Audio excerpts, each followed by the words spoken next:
ನಮಸ್ಕಾರ ಗುರು. ಇವತ್ತಿನ ಸಂಚಿಕೆ ನಾನು ನಮ್ಮ ವಿದ್ವಾನ್ Anoor Anantha Krishna Sharma sir alias Shivu sir ಅವ್ರ ಜೊತೆ ಒಂದು ಸಂದರ್ಶನ ಮಾಡಿದ್ದೀನಿ. ಸಾಕಷ್ಟು ಜನಕ್ಕೆ ಗೊತ್ತಿಲ್ಲದಿರೋರಿಗೆ ನಮ್ಮ ಆನೂರ ಅನಂತ ಕೃಷ್ಣ ಶರ್ಮಾ ಸರ್ ಇದ್ದಾರಲ್ಲ, ಸಂಗೀತ ಕ್ಷೇತ್ರದ ಕರ್ನಾಟಕ ಶಾಸ್ತ್ರೀಯ ಸಂಗೀತ ಕ್ಷೇತ್ರದ ಮಹಾನ್ ದಿಗ್ಗಜ ಸಂಗೀತಗಾರರು. ತುಂಬ ಜನಕ್ಕೆ ಅಂದರೆ ಯಾರ್ಯಾರಿಗೆ ಈ ಕರ್ನಾಟಕ ಶಾಸ್ತ್ರೀಯ ಸಂಗೀತದ ಪರಿಚಯ ಇಲ್ಲ ಅಂತಂದರೆ ನಿಮಗೆ this episode it's going to be one of the most knowledgeful episodes ಅಂತ ಹೇಳಿದ್ರೆ ತಪ್ಪಾಗಲ್ಲ. ಸಂಗೀತದ ಬಗ್ಗೆ ಆಗಿರ್ಬೋದು ಅಥವಾ ಸಂಗೀತಗಾರರ ಜೀವನ ಹೇಗಿರಬಹುದು ಆ ಥರ ವಿಷಯಗಳನ್ನ ತಿಳ್ಕೊಳ್ಳೋದಕ್ಕೆ ತುಂಬ ಚೆನ್ನಾಗಿದೆ, ಸ್ವಲ್ಪ ಮಜಾ ಕೂಡ ಇದೆ. ಆಮೇಲೆ ಜೊತೆಗೆ ನಮ್ಮ ಶಿವು ಸರ್, ನಂದು ಮತ್ತು ಶಿವು ಸರ್ ಅವ್ರ ಒಡನಾಟ ಸುಮಾರು ಒಂದು 20 ವರ್ಷದ ಮೇಲಿರೋಂಥದ್ದು. ನಾನು ಸಾಕಷ್ಟು ಫುಡ್ಡಿ ಅಂತ ನಿಮಗೆಲ್ಲರಿಗೂ ಗೊತ್ತಿದೆ.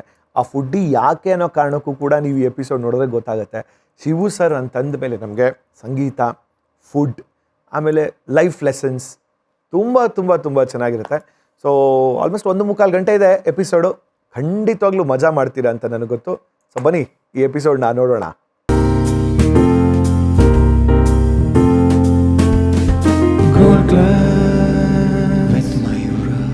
ಹಾಯ್, ಹಲೋ, ನಮಸ್ಕಾರ. ನನ್ನ ಸ್ಟೈಲಲ್ಲಿ ನಮಸ್ಕಾರ ಗುರು. ನಾನು ನಿಮ್ಮ Mayura Raghavendra. Welcome to gold class. ಇವತ್ತು ನನ್ನ ಜೊತೆ ಯಾರಿದ್ದಾರೆ? ಇಂಟ್ರೊಡಕ್ಷನ್ ಬೇಡ.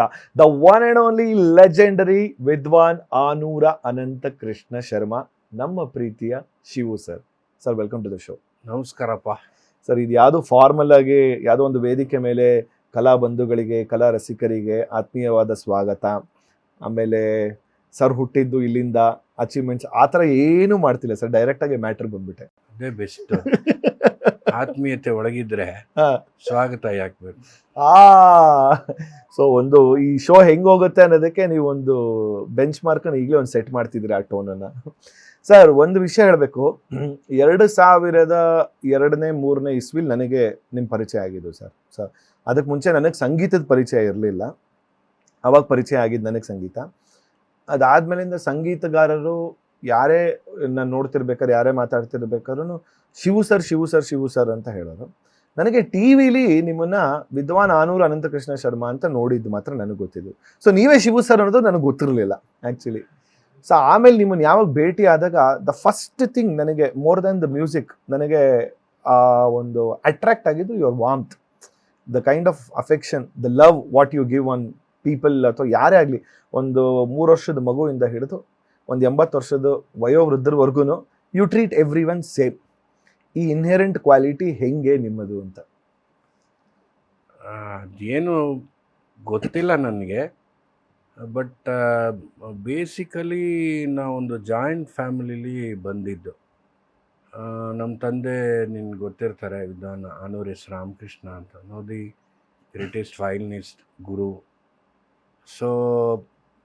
ನಮ್ಮ ಫ್ಯಾಮಿಲಿಲಿ 13-14 ಜನ ಇರ್ತಿದ್ದೆ. ಹೋಗೋರು ಬರೋರು ಜಾಸ್ತಿ. ಅದ್ರ ಪರಿಣಾಮ ಇರ್ಬೋದು. ನಾವು ಎಲ್ಲರ ಹತ್ರನೂ ಇಂಟ್ರ್ಯಾಕ್ಷನ್ ಮಾಡೋದು, ಎಲ್ಲರೂ ಯಾರು ಬಂದರೂ ನಮಗೆ ಒಂದೇ. ಮತ್ತು ನಾವು ಆರಿಸ್ಕೊಂಡಿದ್ದು ಸಂಗೀತ.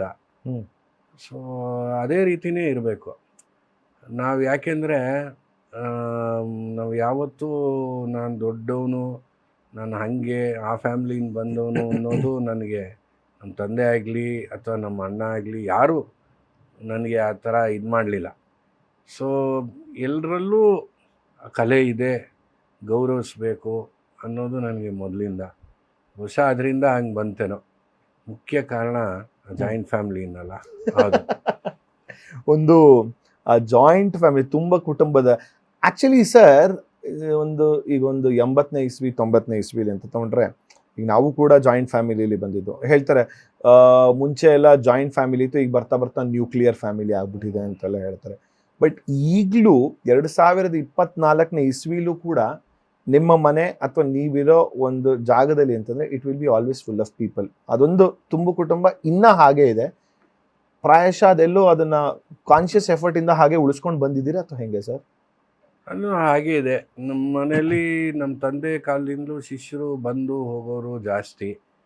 ಬಂದರೆ ಒಂದೇನಾದರೂ ಒಂದು ಸತ್ಕಾರ ಇರಬೇಕು, ಕಾಫಿನೋ ತಿಂಡಿನೋ ಆ ಹೊತ್ತಿಗೆ ಅನುಗುಣವಾಗಿ. ಅದೇ ರೀತಿ ಇದೆ. ಗಾಡ್ಸ್ ಗ್ರೇಸ್ ಅಂತಾರಲ್ಲ, ದೊಡ್ಡವ್ರ ಆಶೀರ್ವಾದ, ಇವಾಗಲೂ ಹಾಗೆ ಇದ್ದೀವಿ. ನಮಗೆ ಅದೇನೋ ಜನ ಇರಬೇಕು, Yeah.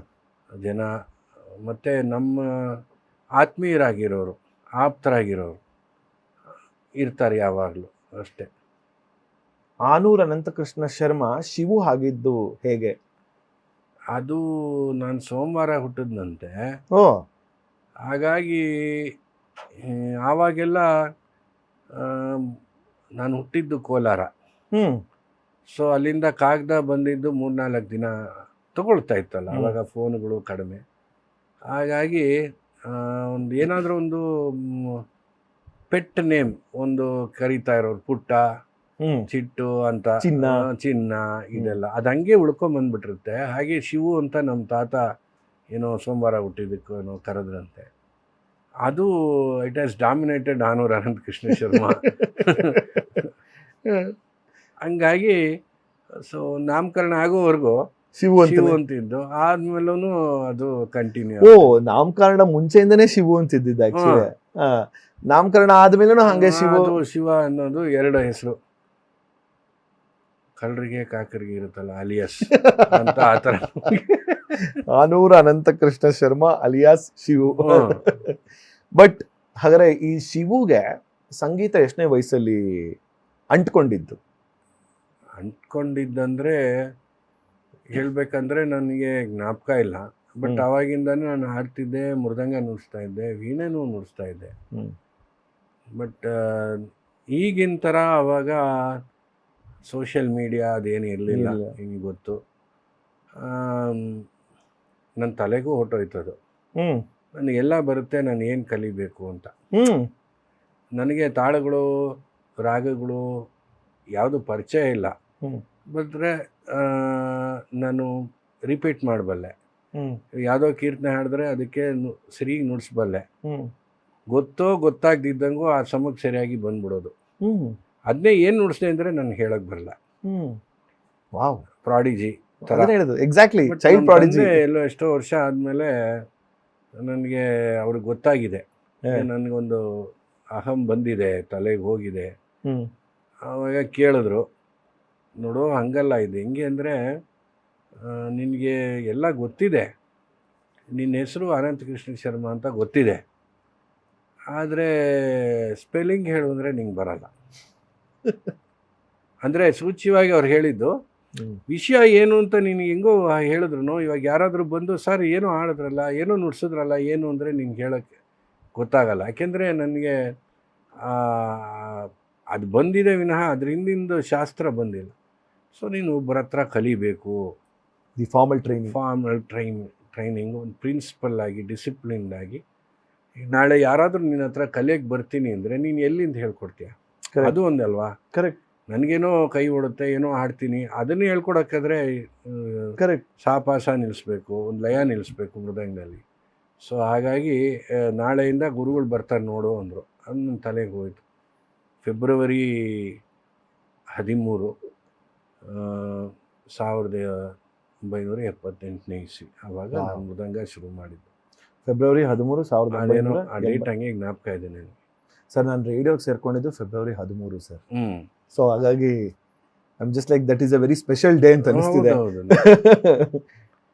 ಶುಭ ನುಡಿಯೇ ಶಕುನದ ಹಕ್ಕಿ 13 ಅನ್ನೋದೇನೋ ಅಂತಾರೆ, ಹೇಳ್ತಾರೆ. ಎಕ್ಸಾಕ್ಟ್ಲಿ, ಏನಾಗಲ್ಲ. ನಮ್ಮ ಮನಸ್ಸಿನಲ್ಲಿ ಪಾಸಿಟಿವ್ ಥಿಂಕಿಂಗ್ ಇದ್ದರೆ ಆ ನೆಗೆಟಿವಿಟಿ ಹೊರಟೋಗುತ್ತೆ. ಹಂಗೆ ಅದು ಸೇರಿಕೊಂಡು ಕಲಿತು ಹಂಗಾಗಿದ್ದು.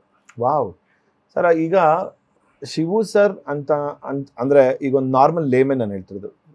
ಸೊ ಇದನ್ನು ಯಾಕೆ ನಾರ್ಮಲ್ ಲೇಮೆನಲ್ಲಿ ಅಂತಂದರೆ, ಈ ಒಂದು ಪಾಡ್ಕಾಸ್ಟ್ನ ಬರೀ ಸಂಗೀತಗಾರರಲ್ಲ, ಸುಮಾರು ಜನ ಸಂಗೀತ ಗೊತ್ತಿಲ್ಲದಿರೋರು ನೋಡೋದ್ರಿಂದ ಆ ಥರ ಹೇಳ್ತಿರೋದು. ಶಿವು ಸರ್ ಅಂದರೆ ನಮಗೆ ಮೃದಂಗ ನುಡಿಸೋದ್ರ ಜೊತೆಗೆ ತಬಲಾ ನುಡಿಸೋದು, ಡೋಲ್ ನುಡಿಸೋದು, ಆಮೇಲೆ ಇನ್ನೊಂದು ಏನು ಎಷ್ಟೊಂದು ಪರ್ಕಷನ್ಸ್ ನುಡಿಸುವಂಥದ್ದು, ವೀಣೆ ನುಡಿಸುವಂಥದ್ದು, ಜೊತೆಗೆ ಶಿವು ಸರ್ ಹಾಡುವಂಥದ್ದು. It is like a multifaceted. ಎಲ್ಲವೂ ಅಂದರೆ ಏನೋ ಸುಮ್ಮನೆ ತಬಲಾ ನುಡಿಸ್ತಿದ್ದೀವಿ ಆ ಥರ ಅಂತಲ್ಲ. ಇಫ್ ಒಬ್ಬ ತಬಲಾ ಗ್ರೇಟೆಸ್ಟ್ ಮ್ಯಾಸ್ಟ್ರೋ ಕೂತ್ಕೊಂಡ್ರೆ ಅವ್ರ ಒಂದು ಸರಿಸಮಾನಿಗೆ ಅದು ಆ ನುಡಿಸಾಣಿಕೆ ಆಗಿರ್ಬೋದು, ಆ ಟೆಕ್ನಿಕಾಲಿಟೀಸ್ ಆಗಿರ್ಬೋದು, ಎಲ್ಲದರಲ್ಲೂ ಕೂಡ you are like it is on that par ಅನ್ನೋದಕ್ಕೆ it is again because of the ಒಂದು ನೀವು ಪ್ರಾಡಿಜಿ ಅಂತ ಹೇಳಿ ಅಲ್ಲಿಂದ ಬಂದಿರೋಂಥದ್ದ, ಅಥವಾ ಕ್ರಮೇಣ ಮೃದಂಗ ಆದ್ಮೇಲೆ ಯು ಗಾಟ್ ಎಕ್ಸ್ಪೋಸ್ ಟು? ಇಲ್ಲ, ಅದು ನನಗೆ ಮೊದಲಿಂದನೂ ಈ ಬೇರೆ ಬೇರೆ ರೀತಿಯಾದಂಥ ಸಂಗೀತನ ಕೇಳೋದು ಅಭ್ಯಾಸ. ರೇಡಿಯೋ, ಅವಾಗ ರೇಡಿಯೋನೇ ತಾನೇ. ಸೊ ವಿವಿಧ ಭಾರತಿನಲ್ಲಿ ಡಿಫಾಲ್ಟ್ ಆಗಿ ನಿಮಗೆ ಸಿನಿಮಾ ಹಾಡುಗಳು ಜಾಸ್ತಿ ಬರುತ್ತೆ. ಲೋಕ್ ಸಂಗೀತ ಅಂತ ಬರೋದು ಅವಾಗ, ಅಂದರೆ ಜಾನಪದ ಗೀತೆಗಳು. ಭಾನುವಾರ ರಾತ್ರಿ ವೆಸ್ಟರ್ನ್ ಮ್ಯೂಸಿಕ್ ಎಲ್ಲ ಬರೋದು ಅವಾಗ ಹಂಗಿತ್ತು. ಆಲ್ ಇಂಡಿಯಾ ರೇಡಿಯೋ ಪಾಶ್ಚಾತ್ಯ ಸಂಗೀತ ಅಂತ ಬರೋದು. ಸೊ ಇದೆಲ್ಲ ಕೇಳ್ತಿರ್ಬೇಕಾದ್ರೆ ನಾವು ಆ ಆಸೆ ಬರ್ತಾ ಇರೋದು. ಸೊ ನನ್ನ ಹತ್ರ ತಬಲಾ ಇರಲಿಲ್ಲ ಹಂಗೆ. ಸೊ ತಬಲಾ ಕೊಡಿಸು ಅಂದ ಮೃದಂಗ ಅಭ್ಯಾಸ ಮಾಡು ಹೇಳ್ತಾರಲ್ಲ ದೊಡ್ಡವರು. ಸೊ ನಾನೇನು ಮಾಡುವೆ, ಒಂದು ಸೋಫಾ ಮೇಲೆ ಇದೇ ಥರ ಕೂತ್ಕೊಂಡು ಮೃದಂಗ ಹಿಂಗೆ ನಿಲ್ಲಿಸ್ಕೊಳ್ಳೋದು, ಮಧ್ಯೆ 2 ತೊಡೆ ಮಧ್ಯೆ ಕಂಜರ ಹಿಂಗೆ ಇಟ್ಕೊಂಡು ಸ್ವಲ್ಪ ಹಂಗೆ ಅಭ್ಯಾಸ ಮಾಡ್ತಾನೆ. ಆಮೇಲೆ 81ನೇ ಇಸ್ವಿಲಿ ಒಂದು ತಬಲಾ ಕೊಡಿಸಿದ್ರು. ಅಥವಾ ನಾನೇ ತಗೊಂಡ್ರ ಮೊತ್ತ ಇದೆ ₹150. ಕವರು, ಹ್ಯಾಮರು ಎಲ್ಲ ಸೇರಿ. ಇವತ್ತಿನ ಬೆಲೆ ಎಷ್ಟಿದೆ ಸರ್ ಈಗ? ಇವಾಗ ಕೊಟ್ಟಷ್ಟೇ 20,000. ಒಂದು ಒಳ್ಳೆ ವಾರಣಾಸಿದು ಅದು ಇದು ಅಂತೆಲ್ಲ ಬರುತ್ತೆ. ಏನು ಮಾಡೋಕ್ಕಾಗಲ್ಲ, ಆರ್ಡಿನರಿ ಕವರಲ್ಲಿ ಬರುತ್ತೆ. ಕವರ್ಗೆ ಇನ್ನೊಂದಷ್ಟು. ಅವಾಗೇನು ಒಂದು ಕ್ಯಾನ್ವಾಸಲ್ಲಿ ಹೊಲಿದಿರೋದು ಅದೇ ಒಂದು ಲಕ್ಸುರಿ. ಹಂಗೆ ಅದು ಅಭ್ಯಾಸ ಮಾಡಬೇಕಾದ್ರೆ ಆ ವ್ಯತ್ಯಾಸ ಗೊತ್ತಾಗತ್ತೆ ನಿಮಗೆ.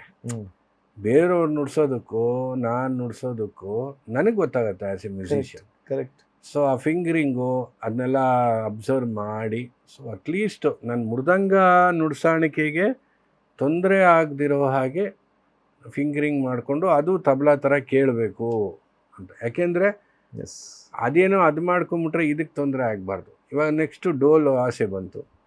ಆ ಒಂದು ಡೋಲ್ನ ತಗೊಂಡು ನಮ್ಮ ತಂದೆನೇ ಕೊಡಿಸಿದ್ರು. ₹500 ₹600 ಆಗಿನ ಕಾಲದ ಸೆಕೆಂಡ್ ಹ್ಯಾಂಡ್.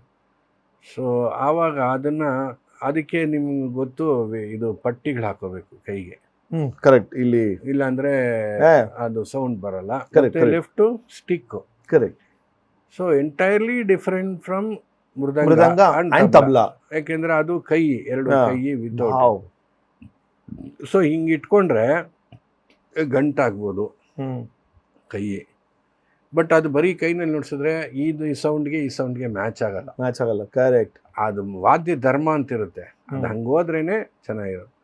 ಸೊ ಅದು ಅಷ್ಟೇ, ಹಂಗೆ ನುಡ್ಸಿದ್ರೆ ಒಂದು ವಯಾ ಮೀಡಿಯಾ 100% ನಾವು ಅವ್ರ ಥರ ನುಡ್ಸೋಕ್ಕಾಗದೇ ಇದ್ರು ಒಂದು 80% ಆದರೂ ಆ ವಾದ್ಯ ಥರ ಕೇಳಬೇಕು ಅನ್ನೋದು ನನಗೆ ಅಭಿಲಾಷೆ. ಸೊ ಅದೇ ರೀತಿ ಪ್ರಾಕ್ಟೀಸ್ ಮಾಡಿ ಅದನ್ನು ಮಾಡಿದೆ. ಅದೇ ಬರಲಿಲ್ಲ. ಸೊ ಪ್ರಾಯಶಃ ಈ Jack of all master of ನನ್ ಅಂತ ಹೇಳ್ತಾರಲ್ಲ, ಸೊ ಅದರಲ್ಲಿ Jack of all master of all sir ನೀವು? ಇಲ್ಲ ಹಂಗೆಲ್ಲ ಹೇಳೋಕ್ಕಾಗೋದಿಲ್ಲ. ಅಂದರೆ ನನಗೆ ಗೊತ್ತು, ನನಗೆ ನೋಡಿದವ್ರು ಹಂಗೆ ಹೇಳ್ತಾರೆ, ಎಲ್ಲ ನುಡಿಸ್ತೀರಾ ನೀವು ಹಂಗೆ ಹಿಂಗೆ ಅಂತ.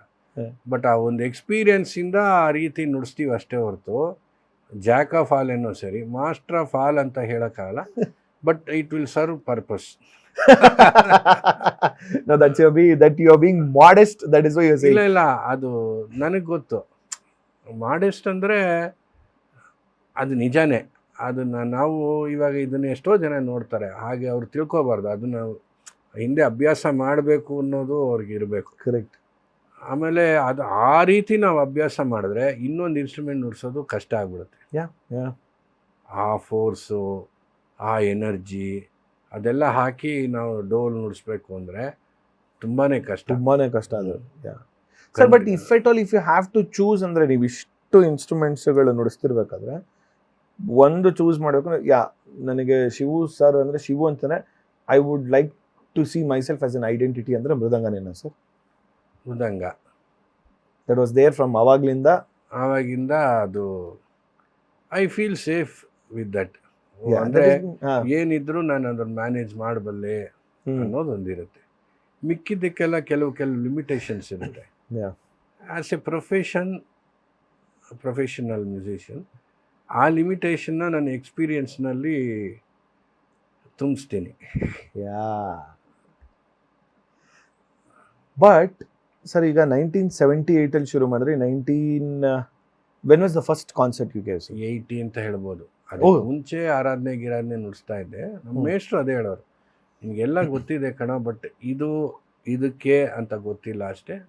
ನೀನು ಇನ್ನು ಮುಂದುವರಿ, ನಿನಗೆ ಆಗುತ್ತೆ, ನೀನೇ ಮಾಡ್ಕೊ. 2 ವರ್ಷಕ್ಕೆ? 2 ವರ್ಷ ಅಂದರೆ ಆಮೇಲೂ ಹೋಗ್ತಿದ್ದೆ. ಅವ್ರು ಹೇಳೋರು, ನೀನು ಕಲ್ತ್ರೆ ಇದು ಒಳ್ಳೆಯದು ಅಂತ. ಸೊ ಆಮೇಲಿಂದ 80ರಲ್ಲಿ ಒಂದು ಕಾರ್ಯಕ್ರಮ ಕೊಟ್ಟೆ ನಾನು. 80ಕ್ಕೆ ಮುಂಚೆನೋ ನಮ್ಮ ಗೆಳೆಯ ತಿರುಮಲೆ ಶ್ರೀನಿವಾಸ, ನಿಮ್ಗೆ ಗೊತ್ತಿರ್ಬೋದು, ಚಾಮಿ ಸರ್, ಆತನು ಮೃದಂಗ ನುಡಿಸ್ತಾರೆ. ಅವರು ಒಪ್ಕೊಂಡಿದ್ರು ಒಂದು ಕಾರ್ಯಕ್ರಮ.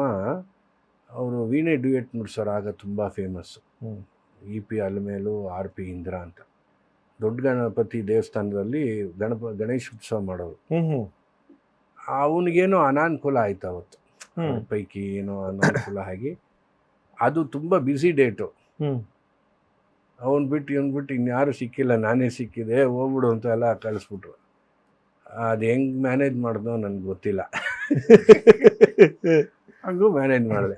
ಬಹುಶಃ ಒಂದು ಅಫಿಷಿಯಲ್ ಆಗಿ ಕಚೇರಿ ಅಂತ ಅದು ನನ್ನ ಮನಸ್ಸಲ್ಲಿ ಇದೆ. ಅದೇಂದರೆ ಎಲ್ಲೋ ಯಾರೂ ಇಲ್ಲ, 1-2 ಹಾಡು ನುಡಿಸೋ, 1-3 ಹಾಡು ನುಡಿಸೋ ಅಂತ ಹಿಂಗೆ ನಡೀತಾನೆ ಇರ್ತಿತ್ತು. ಅಂದರೆ ಒಂದು ಧೈರ್ಯವಾಗಿ ನಾನು ಎಲ್ಲನೂ ನಿಭಾಯಿಸಬಲ್ಲೆ ಅನ್ನೋದು ಒಂದು 80 ಇಸ್ವಿ ಆದಮೇಲೆ ನನಗೆ ಒಂದು ಧೈರ್ಯ.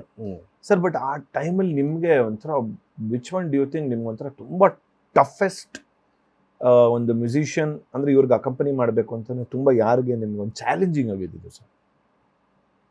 ಅಲ್ಲ, ಎಲ್ಲನೂ ಇಷ್ಟ ಇದ್ದೇ ಇರುತ್ತೆ, ಎಲ್ಲರಿಗೂ ನುಡಿಸ್ಬೇಕು ಅಂತ ಇಷ್ಟ ಇರುತ್ತೆ.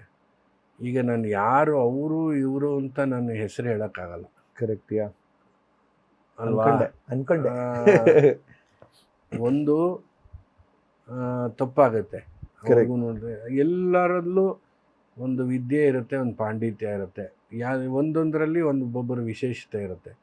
ಈಗ ಒಬ್ಬ ರಾಗ ಹಾಡೋದ್ರಲ್ಲಿ ಇನ್ನೊಬ್ಬರು ತಾಳದಲ್ಲಿ ವೈಶಿಷ್ಟ್ಯ ಇರುತ್ತೆ, ಇನ್ನು ಕೀರ್ತನೆಯಲ್ಲಿ ವೈಶಿಷ್ಟ್ಯ ಇರುತ್ತೆ.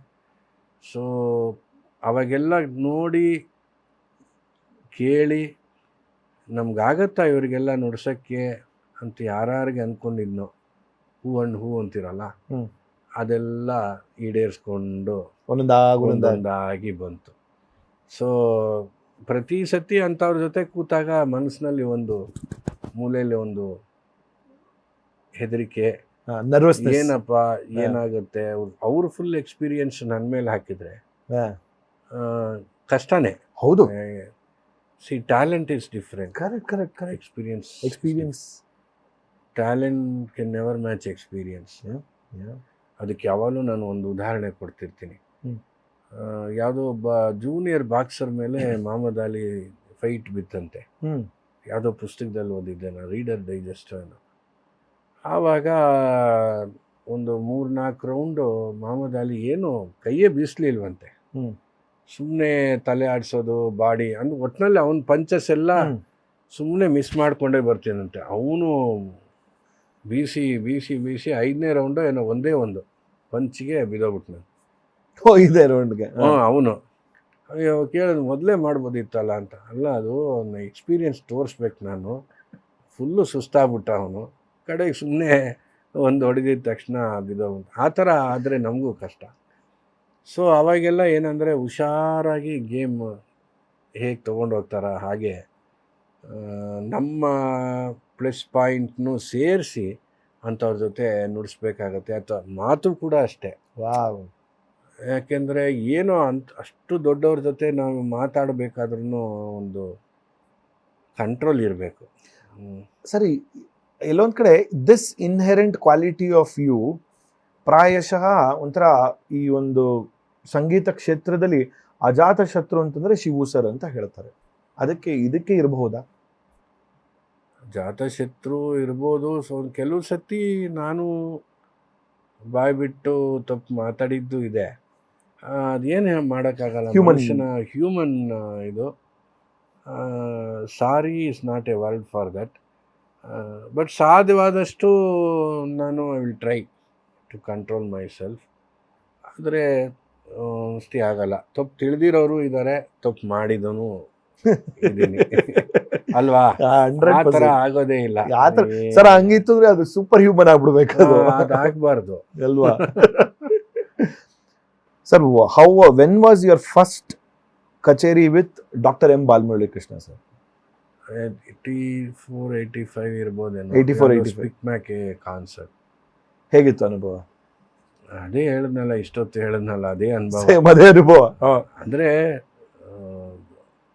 ಕ್ಷೇತ್ರದಲ್ಲಿ ಮೋಸ್ಟ್ ಜೀನಿಯಸ್ ಅಥವಾ ಲೆಜೆಂಡ್ ಅಂತ ಏನು ಉಪಯೋಗಿಸ್ತೀವಿ ಇವಾಗ ಅದು ಎಲ್ರಿಗೂ ಉಪಯೋಗಿಸ್ತಾರೆ ವರ್ಡ್. ಅದು ತಪ್ಪದು. ಎಲ್ಲರೂ ಲೆಜೆಂಡ್ ಆಗಿಬಿಟ್ರೆ, ಯಾಕೆಂದರೆ ಕೂತ ಜಾಗದಲ್ಲಿ ಏನು ಬೇಕಾದರೂ ಸೃಷ್ಟಿ ಮಾಡಿ ಹಾಡುವಂಥ ವ್ಯಕ್ತಿತ್ವ, ಹಾಡಿಕೊಂಡೇ ಯೋಚನೆ ಮಾಡಿ ಅದನ್ನು ಕಾರ್ಯರೂಪಕ್ಕೆ ತರುವಂಥ ಒಂದು ಮಹಾನ್ ಚೇತನ. ಹೆದರಿಕೆ ಇರಲೇಬೇಕು.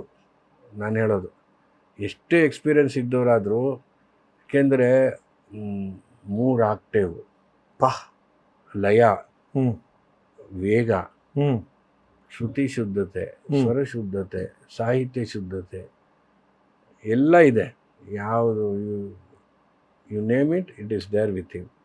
ಅಂಥವ್ರ ಜೊತೆ ಸ್ವಲ್ಪ ಯಾವತ್ತು. How old were you sir ಅವಾಗ?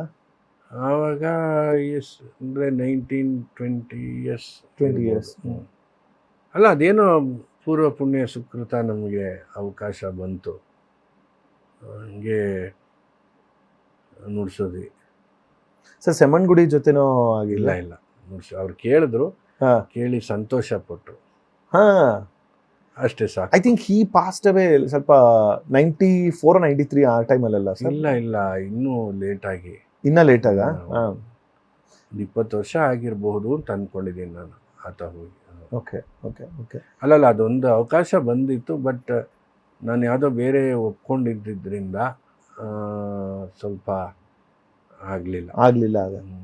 ಬಟ್ ಸ್ಟಿಲ್ ಸರ್, ಆ ಫ್ಯಾಂಡಮ್ ಅಥವಾ ಒಂದು ಇದರಲ್ಲಿ ಬಾಲಮುರಳಿ ಅವ್ರಿಗೆ ಒಂದು ಅವಕಾಶ ಅಂತ ಬಂದಿದ್ದು ನನಗೆ ಇದೊಂದು ಬೆಂಗಳೂರು ಕೆ ವೆಂಕಟರಾಮ್ ಅವರು ಘಟ ನುಡಿಸಿದ್ರು. ಅವರು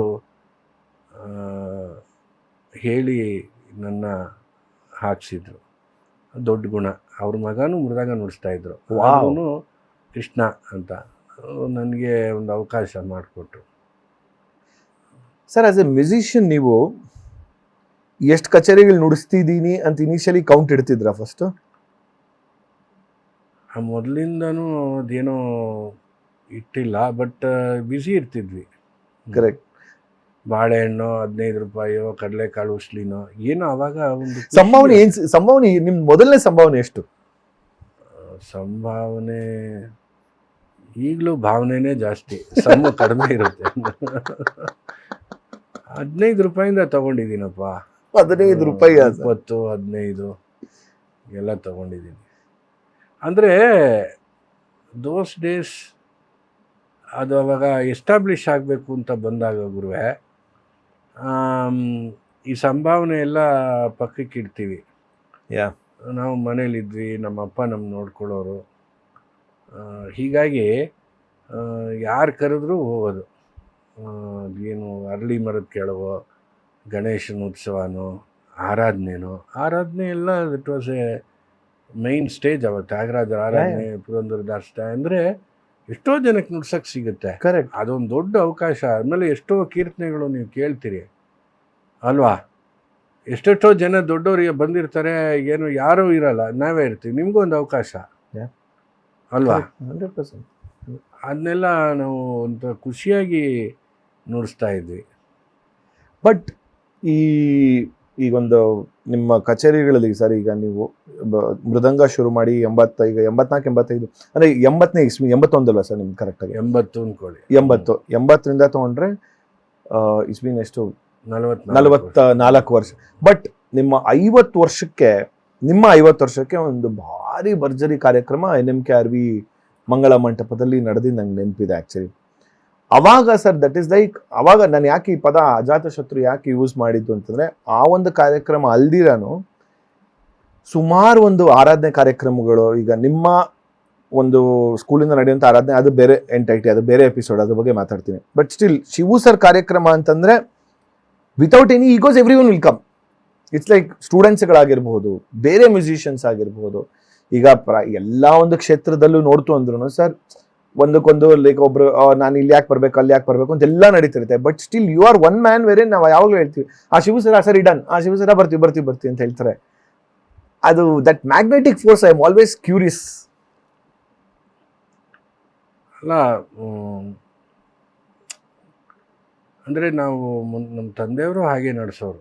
ಎಲ್ಲರೂ ಬರಬೇಕು, ಆರಾಧನೆಗಳಿರ್ಬೋದು, ಸಭೆ ಇರ್ಬೋದು, ಅವನು ಬ್ರಾಡ್ ಮೈಂಡೆಡ್ ಇದರಲ್ಲಿ ಬರಲಿ ಅನ್ನೋ ಮನಸ್ಥಿತಿಲಿ ಮಾಡಿದ್ರೆ ಐ ಥಿಂಕ್ ಎಲ್ಲ ಬಂದೇ ಬರ್ತಾರೆ. ಬಟ್ ಆಸ್ ಎ ಮ್ಯೂಸಿಷಿಯನ್ ನೀವು ರೆಕಾರ್ಡಿಂಗ್ ಮ್ಯೂಸಿಷಿಯನ್ಗೆ ಆ ಮೈಗ್ರೇಷನ್ ಎಲ್ಲಿಂದ ಶುರು ಆಗಿದ್ದು? ಅಂದರೆ ನೀವು ಲೈವ್ ಮ್ಯೂಸಿಷಿಯನ್ 81ರಲ್ಲೇ ಅಂದರೆ ಹೂ ಟುಕ್ ಯು ಸರ್? ಅಂದರೆ ಲೈಕ್ ಅದು ಬಾಲಿ, ನಮ್ಮ ಬಾಲಸುಬ್ರಹ್ಮಣ್ಯಂ, ಅಲ್ಲಿವರೆಗೂ ಅವರೇ ಮೃದಂಗ ನುಡಿಸೋರಂತೆ. ಅದು ಯಾವುದೋ ಒಂದು ರೆಕಾರ್ಡಿಂಗು ಇಂದಿರಾನಗರದಲ್ಲಿ ಒಂದು ಸ್ಟುಡಿಯೋ ಇತ್ತು, ಡೆಕ್ಕನ್ ಸ್ಟುಡಿಯೋಸ್ ಅಂತ. ಬಹುಶಃ ನೀವೆಲ್ಲ ಒಂದು ಲೈಮ್ ಲೈಟ್ ಬರೋಷ್ಟರಲ್ಲಿ ಸರ್ ಊಟ ಇರಲಿಲ್ಲ ನಾವು. ಅಲ್ಲ, ಡೆಕ್ಕನ್ ಸ್ಟುಡಿಯೋನು ಇದಾಗೋಯ್ತು. ಅಲ್ಲಿ ಮನೋರಂಜನ್ ಪ್ರಭಾಕರ್ ಮತ್ತೆ ಮೋಹನ್ ರಾಜ್ ಅಂತ ಅವರು ಮ್ಯೂಸಿಕ್ ಮಾಡ್ತಾಯಿದ್ರು. ಒಂದು ಮಲಯಾಳಂ ಸಿಂಗರ್ ಕಲ್ಯಾಣಿ ಮೆನನ್ ಅಂತ, ಅವ್ರದ್ದೇನೋ ಒಂದು ಆಲ್ಬಮ್, ನನಗೆ ಐ ಹ್ಯಾವ್ ಫರ್ಗಾಟನ್, ಕನ್ನಡನೋ ಮಲಯಾಳಿನೋ ಗೊತ್ತಿಲ್ಲ. ಆವಾಗ ಇಲ್ಲಿಂದ ಆಟೋಲಿ ಅಲ್ಲಿ ಹೋದ್ರೆ 22 ರೂಪಾಯಿ 25 ರೂಪಾಯಿ ಆಗೋದು ಜಯನಗರದಿಂದ. ಅದೇ ಕಾಸ್ಟ್ಲಿ. ಅದು ಆ ಟೈಮಲ್ಲಿ ಅದು ಏನೋ ಎಕ್ಸ್ಪೆನ್ಸಿವ್ ಅಥವಾ ಮುರ್ತೋಗಿದೆ, ಇನ್ನೂ ಕಡಿಮೆ 30 ಪೈಸಾನೋ 35 ಏನೋ ಇತ್ತು, ಏನೋ ಮಿನಿಮಮ್. ಅಲ್ಲಿ ಎಷ್ಟೋ ಸತಿ ರಾತ್ರಿ ಹೊತ್ತು ಆಟೋನೇ ಸಿಗ್ತಾ ಇರಲಿಲ್ಲ. ಹೆಚ್ಚು ಕಡಿಮೆ ಹಲ್ಸೂರ್ ತಂಗ ನಡ್ಕೊಂಬಂದು ಹಿಡ್ಕೊಂಬರ್ಬೇಕಾಗಿತ್ತು. ಅಯ್ಯೋ, ಅದು ಅಲ್ಲಿಂದ ಶುರುವಾಗಿದ್ದು. ಹಾಗೆ ನಡ್ಕೊಂಡು ಬಂತು. ತಬಲಾನು ನುಡಿಸ್ತಾ ಇದ್ದೆ, ಮೃದಂಗ, ತಬಲಾ, ಡೋಲು, ಇದೆಲ್ಲ ಸಿನಿಮಾ ಹಂಗೆ ಶುರುವಾಯಿತು. ಸಿನಿಮಾದಲ್ಲಿ ಯಾವ್ದಾದ್ರು ಫಸ್ಟ್ ಮ್ಯೂಸಿಕ್ ಡೈರೆಕ್ಟರ್ ನೆನಪಿದೆಯಾ ಸರ್? ಮರ್ತೋಗಿದೆ ರೀ. ತುಂಬ ಎಲ್ಲ ದೊಡ್ಡ ದೊಡ್ಡ ಸಂಗೀತಗಾರರಿಗೂ, ಸಂಗೀತ ನಿರ್ದೇಶಕರಿಗೂ ನುಡಿಸಿದ್ದೀನಿ. ರಾಜನ್ ನಾಗೇಂದ್ರ ಇರ್ಬೋದು, ಉಪೇಂದ್ರ ಕುಮಾರ್, ಅಫ್ಕೋರ್ಸ್ ಹಂಸಲೇಖ. ರಂಗರಾವ್ಗೆ ಅವಕಾಶ ಸಿಕ್ಕಿಲ್ಲ. ವೈದ್ಯ ಹೀಗೆ ಆಮೇಲಿಂದ ಬಂದಂಥ ಮನೋಹರ್ ಇರ್ಬೋದು, ಗುರು ಕಿರಣ್, ಸಾಧು, ಸುಮಾರು ಜನ ಎಲ್ಲರಿಗೂ ನುಡಿಸ್ತಾ ಇದ್ದೆ. ಆಪ್ತ ರಕ್ಷಕ ಲಾಸ್ಟು. ನೀವು ಅದೇ ಗುರುಕಿರಣ್ ಅಂದಾಗ ಮೈ ನೆಕ್ಸ್ಟ್ ಆಬ್ವಿಯಸ್ ಕ್ವೆಶ್ಚನ್ ಆಗಿದ್ದು ಆಪ್ತ ಮಿತ್ರ. ಆಪ್ತ ರಕ್ಷಕಲ್ಲೂ ನುಡಿಸ್ದೆ. 2005 ಏನೋ ಅದು. ಆಪ್ತ ರಕ್ಷಕದಲ್ಲಿ ಯಾವುದು ಘರನೆ ಸರ್? ಹೌದು. ವಾವ್. ಅಲ್ಲಲ್ಲ, ಅದು ನುಡಿಸಿದ್ದೀನಿ. ಇನ್ನೊಂದು ಅದು ನುಡಿಸಿದ್ದೀನಿ. ಅದಾದ್ಮೇಲೆ ಏನ್ ಅನ್ನಿಸ್ತೋ ಗೊತ್ತಿಲ್ಲ ನನಗೆ. ಕಮರ್ಷಿಯಲ್ ಆಗಿ ನುಡ್ಸೋದನ್ನ ನಿಲ್ಲಿಸ್ದೆ 25 ವರ್ಷ. ಹೌದಾ? ಅಂದ್ರೆ ಬೇರೆಯವ್ರಿಗೋಸ್ಕರ ಸ್ಟುಡಿಯೋಗೆ ಹೋಗಿ ನುಡ್ಸೋದನ್ನ ಎಲ್ಲ ಬಿಟ್ಬಿಟ್ಟು ನಂದೇನಾದ್ರೂ ಮ್ಯೂಸಿಕ್ ಇದ್ರೆ ಮಾಡ್ತಿದ್ದೆ. ಮ್ಯೂಸಿಕ್ ಮಾಡೋದಕ್ಕೆ ಅದಕ್ಕೆ ಹೋಗ್ತಿದ್ದೆ. ಈಗ ಅದು ಏನೋ ಸಾಕು ಅನ್ನಿಸ್ತು. 25 ವರ್ಷ ಎಲ್ಲ ಥರ ಸಂಗೀತಗಳಿಗೂ ಖುಷಿಯಾಗಿ ನುಡಿಸಿದ್ದೀನಿ. ಏನು ಅದು ದುಡ್ಡು ಬರುತ್ತೆ ಆ ಥರದ್ದೇನಿಲ್ಲ. ಸೊ ನನಗೆ ಅದೆಲ್ಲ ಇಷ್ಟ ಆದ್ರಿಂದ ಮಾಡಿದ್ದೀನಿ. ಆಪ್ತ ಮಿತ್ರ ಹೇಗಾಗಿದ್ದು ಸರ್? ಇಲ್ಲ, ಕರೆದ್ರು ಎನಿ ಅದರ್ ಇದು ಹೋದ್ವಿ. ನಾನು ವೇಣು ಮೇಯ್ನಾಗಿ ನುಡಿಸಿದ್ವಿ. ಅದೆಲ್ಲ ಮಧ್ಯರಾತ್ರಿನೇ ಹೋಗಿ ಮಿಕ್ಸ್ ಮಾಡಿದ್ದು ನಾನು ದೆವ್ವದ ಸಮಯದಲ್ಲಿ. ಏನೂ ಆಗಲಿಲ್ಲ ಅಷ್ಟೇ. ಸರ್ ಅದ್ರ ಮಧ್ಯದ ಜತಿಗಳೆಲ್ಲ ನಿಮ್ಮದೇ ಅಲ್ವಾ ಸರ್ ಅದು? ಹೌದು ಸರ್. ನೆನಪಿದ್ಯಾ? ಕೇಳ್ಬೋದಾ? ಕೇಳ್ಬೋದು, ಪೂರ್ತಿ ಬರಲ್ಲ ರೀ, ಸ್ವಲ್ಪ ಸರ್.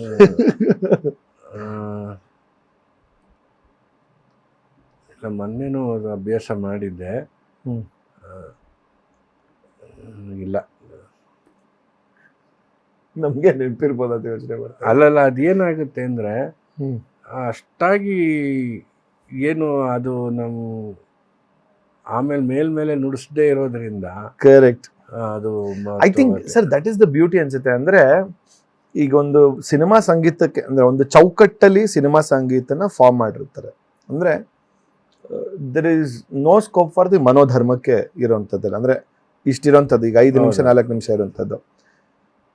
ಅಂಡ್ ಒಬ್ಬ ಶಾಸ್ತ್ರೀಯ ಸಂಗೀತದಿಂದ ಬಂದವರು ಅವ್ರಿಗೆ ಮನೋಧರ್ಮದ ಒಂದು ಆ ಸ್ಕೂಲಿಂದ ಬರೋಂಥದ್ದು. ಸೊ ನಾನು ಇದನ್ನ ಅಂದ್ರೆ ನಾನು ಬ್ರಿಡ್ಜ್ ಇರೋದ್ರಿಂದ ಹೇಳ್ತಿರೋದು. ಅಂದ್ರೆ ನನಗೆ ಈ ಕಡೆ ಸಿನಿಮಾ ಸಂಗೀತಗಾರರು ಗೊತ್ತು, ಶಾಸ್ತ್ರೀಯ ಸಂಗೀತಗಾರರು ಗೊತ್ತಾದ ಅವಾಗ ಅನ್ಕೊಂತಾ ಇರ್ತೀನಿ sing like that may not fascinate them for a longer time ಅಂತಂಬೋದು. It's like okay one of the concerts ಅಲ್ಲಿ ನಾನು ಮಾಡಿರೋ ತರ ಇರ್ಬೋದು ಅಂತ. ಬಟ್ ಫಾರ್ ದಿ ಒಂದು ಬೇರೆ ವರ್ಗಕ್ಕೆ that is like oh wow this is something ಒಂಥರ ನಿಧಿ ಸಿಗ್ದಂಗೆ ಅನ್ನೋ ತರ ಅನ್ಸುತ್ತೆ. ಈ ಒಂದು ಬ್ರಿಡ್ಜ್ ನ how do you balance sir actually ನೀವು? ಅಲ್ಲ ಅದೇನೆಂದರೆ ಪ್ರೊಫೆಷ್ನಲ್ ಆಗಿ ನಾವು ತಗೊಂಡಾಗ ಎಲ್ಲಿ ಯಾವ್ದು ಎಷ್ಟು ಬೇಕೋ ಅಷ್ಟು ಅನ್ನೋ ಇನ್ವಾಲ್ವ್ಮೆಂಟ್ ನಮ್ಮದು ಅಲ್ವಾ. ಈಗ ಅಡುಗೆ ಮಾಡಿದ್ರೆ ಈ ಪದಾರ್ಥ ತುಂಬ ಚೆನ್ನಾಗಿರುತ್ತೆ ತಿನ್ನೋಕ್ಕೆ ಅಂತ ಹೇಳಿ ನಾವು ಜಾಸ್ತಿ ಹಾಕೋಕ್ಕಾಗಲ್ಲ. ಕರೆಕ್ಟ್. ಅದೇ ಥರನೇ ಇಷ್ಟು ಬೇಕು ಒಂದು 16 ಬಾರು ಅಂದರೆ 16 ಬಾರಕ್ಕೆ ನಾವು ಏನಾದರೂ ಮಾಡಿರ್ತೀವಿ. ಸೊ ಅದೇನೆಂದರೆ ಆ ಕ್ಷಣದಲ್ಲಿ ಆಗುತ್ತೆ, ಆ ಕ್ಷಣದಲ್ಲಿ ಮರೆತು ಹೋಗ್ಬಿಡ್ತೀವಿ. ಹೌದು. ಆದರೆ ನಾವು ಅದನ್ನೇ ನುಡಿಸ್ತಾ ಇದ್ದರೆ ಇವಾಗ ನನ್ನ ಬೇರೆ ಸಂಗೀತದ ವಿಚಾರದ ಥರ ದಿನ ಬಳಕೆ ಮಾಡುವಂಥದ್ದಾದರೆ ನೀವು ಕೇಳಿದ ತಕ್ಷಣ ನನಗೂ ನೆನಪು ಬಂದ್ಬಿಡುತ್ತೆ. Correct, you are right. ಹೌದು. ಆ ಟೈಮಲ್ಲಿ ಇಷ್ಟು ಬೇಕು ಅಂದಾಗ ನಮ್ಮ ಮನಸ್ಸು ಪ್ಯಾಟ್ರನ್ ಏನೋ ಫಿಕ್ಸ್ ಮಾಡಬೇಕು ಮಾಡಿರ್ತೀವಿ. ಸೊ ಇಮಿಟೇಸ್ ಈಗ ಆಪ್ತ ಮಿತ್ರರಲ್ಲಿ ಅದು ಕೊಟ್ಟರು ಈಗ ಮಧ್ಯ ಜೊತೆಗಳು ಅವಾಗ ಇನ್ಸ್ಟೆಂಟ್ ಆಗಿ ಏನಾಗುತ್ತೆ ಅದು ಬಂದಿರೋದು ಅಷ್ಟೇ. ಅದು ಅವರು ಹೇಳ್ತಾರೆ ಈ ಥರ ಸಿಚುಯೇಷನ್ನು ಇದು, ಆಮೇಲೆ ಅವರು ಐಡಿಯಾ ಇರುತ್ತೆ ಹಿಂಗೆ ಬೇಕು ಸ್ವಲ್ಪ ಸ್ಪೀಡ್ ಆಗಿರಲಿ ಅದು ಇರಲಿ. ಸೊ ಅದಕ್ಕಾಗಿ ಮಾಡ್ತೀವಿ sir. But apart from that which are your notable film work ಅಂದರೆ ಏನೋ ನೆನಪಿರೋಂಥದ್ದು? ಸುಮಾರು ಫಿಲಮ್ ನುಡಿಸಿ ಹಂಸಲೇಖ ಅವ್ರಿಗೆ ಸುಮಾರು ನುಡಿಸಿದ್ದೀನಿ. ಅಂದರೆ ನೆನಪು ಅಂದರೆ ಇದೇ ಥರನೇ ಎಷ್ಟೊಂದು ಒಳ್ಳೊಳ್ಳೆ ನುಡಿಸಿದ್ದೀವಿ. ಒಂದು ಯಾವುದಾದ್ರು ಹೇಳಿದ್ರೆ ಇನ್ನೊಂದು ಹಾಡು ಬೇಜಾರು ಮಾಡ್ಕೋಬೋದು ಅಲ್ವಾ. ಎಲ್ಲ ಅವ್ರದ್ದೆಲ್ಲ ಒಂಥರ ಕ್ಯಾಚಿ ಟ್ಯೂನ್ಸ್ ಸಾರ್ದು ಹಂಸಲೇಖ. ನೀವು ಹೇಳ್ಬೋದು ಸಾಹಿತ್ಯ ಹೆಂಗೋ ಆಗೋಯ್ತು ಅಂತ ಇದ್ರು ಅವ್ರು ಬಂದಾಗ. ಅದೇ ಚಿನ್ನದ ಥರ ಸಾಹಿತ್ಯ ಇವಾಗ ಅದು ಇನ್ನೊಂದು ಚಿನ್ನನೇ ಅದು ಅಲ್ವಾ. ಅಂದರೆ ಅವ್ರಿಗೆ ಸ್ವರ ಮತ್ತು ಸಾಹಿತ್ಯ ಎರಡೂ ಕೈನಲ್ಲಿ ಇದ್ದಿದ್ದರಿಂದ ಕರೆಕ್ಟ್ ಅದು ಯಾವ ಪದಕ್ಕೆ ಯಾವ ಸ್ವರ, ಯಾವ ಸಿಚುಯೇಷನ್ಗೆ ಯಾವ ಪದ ಅನ್ನೋದು ಬರೋದು ತಲೆಯಲ್ಲಿ. ಬಟ್ ಅವರು ಟ್ರ್ಯಾಕ್ ಮಾಡುವಾಗ ಏನಿರ್ತಿರ್ಲಿಲ್ಲ, ಹಂಗೆ ಇರೋದು ಲಾಲ ಅಂತ ಹಾಡ್ಸಿರೋರು. ಆಮೇಲೆ ಅದಕ್ಕೆ ಯೋಚನೆ ಮಾಡಿ ಮಾಡಿ ಮಾಡಿ ಮಾಡಿರೋ ಎಷ್ಟೋ ಇನ್ನೂ ಇವಾಗ್ಲೂ ನೆನೆಸ್ಕೊಳ್ತೀವಲ್ಲ ಎಷ್ಟೊಂದು. ಅಯ್ಯೋ, ನಾನು ಒಂದ್ಸಲಿ ವೀಣಾ ವಾರುಣಿ ಅವ್ರನ್ನ ಇದೇ ಥರ ರೇಡಿಯೋದಲ್ಲಿ ಸಂದರ್ಶನ ಮಾಡಿದ್ದೆ. ಅವ್ರು ಕೇಳ್ತಿದ್ದೆ ನೀವು ಯಾವ್ಯಾವ ಹಾಡುಗಳನ್ನ ನೋಡಿಸ. ಅವ್ರು ಹೇಳಿದ್ರು ಇದೇ ಥರ ಸುಮಾರು ಇದೆ ಗೊತ್ತಿಲ್ಲ ಅಂತ. ಒಂದು ವೀಣೆ ನಾನು ಸುಮ್ಮನೆ ತಮಾಷೆಗೆ ಅವ್ರಿಗೆ ಪ್ಲೇ ಮಾಡೋಣ ಅಂತ ಅಂದ್ಬಿಟ್ಟು ಈ ಬಿದ್ದೆ ಬಾತ್ರೂಮಲ್ಲಿ ಹಾಡನ್ನ ಹಾಕ್ಬಿಟ್ಟು ಅದನ್ನು ಪ್ಲೇ ಮಾಡಿದೆ. ಮೇಡಮ್ ನೀವು ನುಡಿಸಿದ್ದೀರ? ನಾನೇ ನುಡಿಸಿರೋದು ಅಂತಂದ್ರು. Sir that's A very good point ನೀವು ಹೇಳಿದ್ರಿ. ಈಗ 1940s ಈಗ ಬೂಮರ್ ಏಜ್ ಅಂತ ಹೇಳ್ತಾರೆ. ಅಲ್ಲಿಂದ ತೊಗೊಂಡ್ರೆ ಪ್ರಾಯಶಃ ಎವ್ರಿ 15 ಇಯರ್ಸ್ಗೆ ಒಂದೊಂದು ಜನ್ರೇಷನ್ ಚೇಂಜ್ ಆಗ್ತಾ ಇರುತ್ತೆ. ಸೊ ಒಂದೊಂದು ಜನ್ರೇಷನ್ ಚೇಂಜ್ ಆಗ್ಬೇಕಾದ್ರೆ ಆ ಹಿಂದಿನ ಜನ್ರೇಷನ್ದು ಅವರು ಕೊಟ್ಟಂಥ ಸಂಗೀತ ಆಗಿರ್ಬೋದು ಅಥವಾ ಅವ್ರು ಇದ್ದಂಥ ಸಾಹಿತ್ಯ ಆಗಿರ್ಬೋದು ನಮ್ಮ ಕಾಲದಲ್ಲಿ ಚೆನ್ನಾಗಿತ್ತು ಅನ್ನೋದು ಅದು ವಾಡಿಕೆ ಇದ್ದೇ ಇರುತ್ತೆ. ಲೈಕ್ ಜೆನ್ ಜಿ ಆಗಿರ್ಬೋದು, ಜೆನ್ ವೈ ಆಗಿರ್ಬೋದು, ಜನ್ರೇಷನ್ ಆ ಥರ ತೊಗೊಂಡಾಗ ಈಗ ಸರ್ ನೀವು ಸುಮಾರು ಅಟ್ಲೀಸ್ಟ್ 3 ಇಂದ 4 ಜನ್ರೇಷನ್ ನೋಡಿರ್ತೀರ. ಸೊ ನಿಮಗೆ ಆ ಒಂದು ರೆಲೆವೆಂಟ್ ಇರೋದಕ್ಕೆ ನಾನು ಹೇಳ್ತಿರೋದು ಕರ್ನಾಟಕ ಶಾಸ್ತ್ರೀಯ ಸಂಗೀತದಲ್ಲಿ ತೊಗೊಂಡಾಗ ಈಗ ನೀವೊಂದು ಬಾಲಮುರಳಿ ಸರ್ ಜೊತೆಗಿಂದ ಹಿಡಿದು ಈಗ ಒಂದು ರೀಸೆಂಟ್ ಆಗಿರೋ ಒಂದು ಯುವ ಯಾರೊಬ್ರು ಅವ್ರ ಜೊತೆನೂ ನುಡಿಸ್ತಿರೋಂಥದ್ದು ಇರುತ್ತೆ ನಿಮಗೆ. ಹೌ ಡು ಯು ಥಿಂಕ್ ಯಾವೊಂದು ರೆಲೆವೆನ್ಸಿನ ಹೇಗೆ ಮೇಂಟೈನ್ ಮಾಡ್ತೀರಾ ನೀವು? ಅದೇನು ಗೊತ್ತಾ, ಎವ್ರಿ ಕಾನ್ಸರ್ಟ್ನಲ್ಲಿ ಈಗ ನಾವೇ ದಿನ ಕಾನ್ಸರ್ಟ್ ಮಾಡ್ಬೋದು, but every day is a different. Correct. And every individual is a different. Correct. ಅವನ್ನ ನಾವು ಸ್ಟಡಿ ಮಾಡಬೇಕು. ಈಗ suppose I am accompanying him for the first time, okay. ಯಾರು ಯಂಗರ್ ಜನ್ರೇಷನ್ ಅವರೇನೋ ಯಾರೋ ಹೇಳಿರ್ತಾರೆ ಇಲ್ಲಪ್ಪ ಇವನ್ನ ಹಾಕ್ತೀವಿ ಅಂತ, ಅವನು ನಮ್ಮ ಹೆಸರು ಕೇಳಿರ್ತಾನೆ, ಹ್ಞೂ ಅಂದಿರ್ತಾನೆ. ಬಟ್ ಆ first half an hour of the concert or if it is 1.5 hours ಅಂದರೆ ಒಂದು 10 minutesಲ್ಲೇ ನಾವು ಅವನ್ನ ಅರ್ಥ ಮಾಡ್ಕೋಬೇಕು. ಸೊ ಈ ವ್ಯಕ್ತಿ ಇದನ್ನು ನಮ್ಮಿಂದ ನಿರೀಕ್ಷೆ ಮಾಡ್ತಿದ್ದಾನೆ ಅಂತ. ಅದೇನಾಗುತ್ತೆ, ಕಾನ್ಸರ್ಟು ವಿನ್ ಆಗೋದು ಆ 3-4 ಜನನೂ ಒಬ್ಬೊಬ್ಬರನ್ನೊಬ್ಬರು ಅರ್ಥ ಮಾಡಿಕೊಂಡ್ರೆ. ಇವಾಗ ಅವನು ನನ್ನ ಅರ್ಥ ಮಾಡಬೇಕು, ಓ ಇವರ ಪ್ಲಸ್ ಇದು ಮೈನಸ್ ಇದು, ನಾನು ಈ ರೀತಿ ಹಾಡಿದ್ರೆ ಅಥವಾ ನುಡಿಸಿದ್ರೆ concert will be good today ಅಂತ. ಅದೇ ರೀತಿ ವೈಲಿನ್ ಅವನು ಇಬ್ಬರನ್ನ ಸ್ಟಡಿ ಮಾಡಬೇಕು, ಸಿಂಗರ್ನು ಸ್ಟಡಿ ಮಾಡಬೇಕು, ಘಟ್ಟದವನು ಅಥವಾ ಕಂಜರ ಇದ್ರೆ ಅವನು 3 ಜನ ಮಾಡಬೇಕು ಪಾಪ. ನಾನು ಎಲ್ಲೆಲ್ಲಿ ನುಗ್ಗಿದ್ರೆ ಅವನಿಗೆ ಬೇಜಾರಾಗತ್ತೆ ಅನ್ನೋ ಒಂದು 10 ನಿಮಿಷದಲ್ಲೇ ಅವನು ತಿಳ್ಕೊಂಬಿಡ್ಬೇಕು. 100%. ಅವನು ಒಂದ್ಸತಿ ಹಿಂಗೆ ನೋಡ್ತಾರೆ ಅಥವಾ ವೈಲಿನವರು ಹಿಂಗೆ ನೋಡ್ತಾರೆ. ಸೊ ಈ ಇದರಲ್ಲೇ ನಾವು ನೋಡಿಕೊಂಡು ಮಾಡಿದ್ರೆ, ಅಥವಾ ನಾವು ಇಲ್ಲ ನಾನೇ ಗೆಲ್ಲಬೇಕು ಅಂತ ಹೋದರೆ 4 ಜನ ಗೆಲ್ಲಕ್ಕಾಗಲ್ಲ. As a team you can win. ಆ ಥರ ಅದು. ಸೊ ಯಾರೇ ಬರಲಿ, ವಯಸ್ಸಾದವರು ಹಾಡಲಿ ಅಥವಾ ನುಡಿಸ್ಲಿ, ಅದಕ್ಕೊಂದೇನೋ ಒಂದು ಆವತ್ತಿನ ದಿನದ್ದೇ ಒಂದು ಇರುತ್ತೆ. ನಾನು ಹೇಳ್ತಾ ಇರ್ತೀನಿ, ಏನಾಗುತ್ತೆ few days may be because of our age ಅಥವಾ ಆವತ್ತಿನ ದಿನದ್ದು ಸ್ಟ್ರೈನು ಮೂಡು ಎರಡೂ ಕೆಲಸ ಮಾಡಬೇಕು ನಮಗೆ, ಬ್ರೈನು ಕೈ. ಫಾರ್ ಇನ್ಸ್ಟ್ರೂಮೆಂಟಲಿಸ್ಟ್ ಅಬ್ಸಲ್ಯೂಟ್ ಹಾಡೋರಿಗೆ ತಲೆಗೆ ಬರಬೇಕು. ಆ ಕೋಆರ್ಡಿನೇಷನ್ ಕೆಲವು ದಿನ ಇರಲ್ಲ. ಒಂದಿನ ತಲೆ ಕೆಲಸ ಮಾಡುತ್ತೆ, ಇದು ಕೈ ಕೊಡುತ್ತೆ, ಒಂದಿನ ಇದು ಏನು ಬೇಕಾದ್ರೆ ಹಾಡ್ತಿರುತ್ತೆ, ಆದರೆ ಯೋಚನೆ ಬೇಕಲ್ಲ, ಎರಡು ಸಿಂಕ್ ಆಗಿರ್ಬೇಕಲ್ಲ ಅದು. ಸೊ ಅದೆರಡನ್ನೂ ಬ್ಯಾಲೆನ್ಸ್ ಮಾಡಿ ನುಡ್ಸೋದು, ಹಾಡೋದು, ಅದು ಎಕ್ಸ್ಪೀರಿಯನ್ಸ್. ಕರೆಕ್ಟ್. ಸೊ ಇವತ್ತಿಷ್ಟೇ ಅಂತ ಗೊತ್ತಾದರೂ ನಾವು ಅದನ್ನು ಎಷ್ಟು ಎಂಟರ್ಟೈನಿಂಗ್ ಆಗಿ ಅಟ್ರಾಕ್ಟಿವ್ ಆಗಿ ಇಡ್ತೀವಿ ಅನ್ನೋದೇ ನಮ್ಮ ಎಕ್ಸ್ಪೀರಿಯನ್ಸ್ ಅಲ್ವಾ? ಅಬ್ಸಲ್ಯೂಟ್ಲಿ. ಅದು ಆ ಕೋಆರ್ಡಿನೇಷನ್ ನಿಮಗೆ ಕಡಿಮೆ ಆಗ್ತಾ ಬರುತ್ತೆ. ಆವಾಗ ನಾವು we should be more careful. ನಮ್ಮ ಅಪ್ಪ ಒಂದು ಮಾತು ಹೇಳೋರು, ಯಾವಾಗ ತುಂಬಾ ಆಗಲ್ವೋ ನಮ್ಮ ಸಂಗೀತದಿಂದ ಇನ್ನೊಬ್ಬರನ್ನ ನಾವು ಇದು ಮಾಡಕ್ಕೆ ಹೋಗಬಾರ್ದು. ನಾವು you start more concentration on your teaching, ಅಥವಾ ನಿನ್ನ ಅನುಭವನ ಇನ್ನೊಬ್ಬರಿಗೆ ದಾರಿ ಎರೆಯೋದು ಅಲ್ವಾ? ಅದು ಒಳ್ಳೆ ಥಾಟ್. ಅದು ಇಲ್ಲ ನಾನು ಹೆಂಗೂ ಆದರೂ ಹಾಡ್ತೀನಿ. ಅಥವಾ ಇನ್ನೊಂದಿದೆ, ಇವಾಗ ಆಸ್ ಯು ಸಿ 150 ಹಾಕ್ತಿರ್ತಾರೆ ಬೌಲರ್ಸ್. ಇವಾಗ IPL ಟೈಮು ಕ್ರಿಕೆಟ್ನೇ ತಗೊಳ್ಳೋಣ. ಆದರೆ ಅವ್ರಿಗೊಂದು 5 ವರ್ಷ ಆದಮೇಲೆ ಎಕ್ಸ್ಪೀರಿಯನ್ಸ್ ಬರುತ್ತೆ, ಬಟ್ ಶೋಲ್ಡರ್ನಲ್ಲಿ ಪವರ್ ಇರಲ್ಲ. But they will use the experience of swing. ಎಷ್ಟು ಬೇಕು ಅವನ್ನ ಮುಂಚೆನೆ. ಆ ಥರ ನಮ್ಮ ವಯಸ್ಸಿಗೆ ತಕ್ಕನಾಗಿ ನಾವು ಪರ್ಫಾರ್ಮೆನ್ಸನ್ನು ಪ್ಲ್ಯಾನ್ ಮಾಡಿದ್ರೆ ಚೆನ್ನಾಗಿರುತ್ತೆ. I think that is being ಆ ಲಿಟಲ್ ಬಿಟ್ ಆಫ್ ಸ್ಮಾರ್ಟ್ನೆಸ್ ಅನ್ಸ್ಬೋದು ಅಲ್ಲ ಸರ್? ಹಾಡೋರಿಗಾಗಲಿ, ನಾನು ಆವಾಗ ಡಿನಲ್ಲಿ ಹಾಡ್ತಿದ್ದೆ, ಈಗಲೂ ನಾನು ಡಿನಲ್ಲಿ ಹಾಡ್ತೀನಿ, ಕೆಲವಷ್ಟಿಗೆ ಕಷ್ಟ ಆಗುತ್ತೆ. ಕರೆಕ್ಟ್. ಕಿರ್ಸ್ದಂಗೆ ಇರ್ಬೋದು. ಸೊ ಸ್ವಲ್ಪ ಇದು ಮಾಡೋದು, ಸ್ಪೀಡು ಅದೇ ಇರುತ್ತೆ ಇನ್ಸ್ಟ್ರೂಮೆಂಟಲಿಸ್ಟ್ಗೆ. ಅದ್ರ ಬದಲು ಎಫೆಕ್ಟಿವ್ ಆಗಿರೋ, ನೀನು ಅರ್ಧ ಗಂಟೆ ರಾಗ ಹಾಡೋ ಬದಲು ಎಫೆಕ್ಟಿವ್ ಆಗಿ ಒಂದು 5-6 ಸಂಗತಿಗಳು ಹಾಡಿದ್ರೆ ಸಾಕಲ್ಲ. ಕರೆಕ್ಟ್. ಅದನ್ನು ಹಾಡಿ ಆ ಚೌಕಟ್ಟಿನಲ್ಲಿ ಆರಾಮ್ಸೆ ಹೆಂಗೆ. And you should know sir, I think as a musician ಅಲ್ಲ, as an artist, let me put it in generalise ಆಗಿ ತೊಗೊಂಡಾಗ, ಒಂದು ಆಡಿಯನ್ಸ್ ಪಲ್ಸನ್ನು ರೀಡ್ ಮಾಡೋದು ಬಹಳ ಹೌದು, ಅದನ್ನು ಬೇಕು. ಏನು ಗೊತ್ತಾ, ನಾನು ಅಂದರೆ ಭಾವಗೀತೆಗೂ ನುಡಿಸ್ತಾ ಇದ್ದೆ, ಸ್ವಲ್ಪ ಆರ್ಕೆಸ್ಟ್ರಾದಲ್ಲೂ ನುಡಿಸ್ತಾ ಇದ್ದೆ. ಎಲ್ಲ ಥರ ಕಾರ್ಯಕ್ರಮಗಳನ್ನು ನೋಡಿರೋದ್ರಿಂದ ಒಂದೆರಡು ಅವ್ರಿಗೂ ಇಷ್ಟ ಇರೋದು ಕೇಳ್ತಾರೆ. ಅದಕ್ಕೂ ನೀವು ರೆಡಿ ಇರಬೇಕು.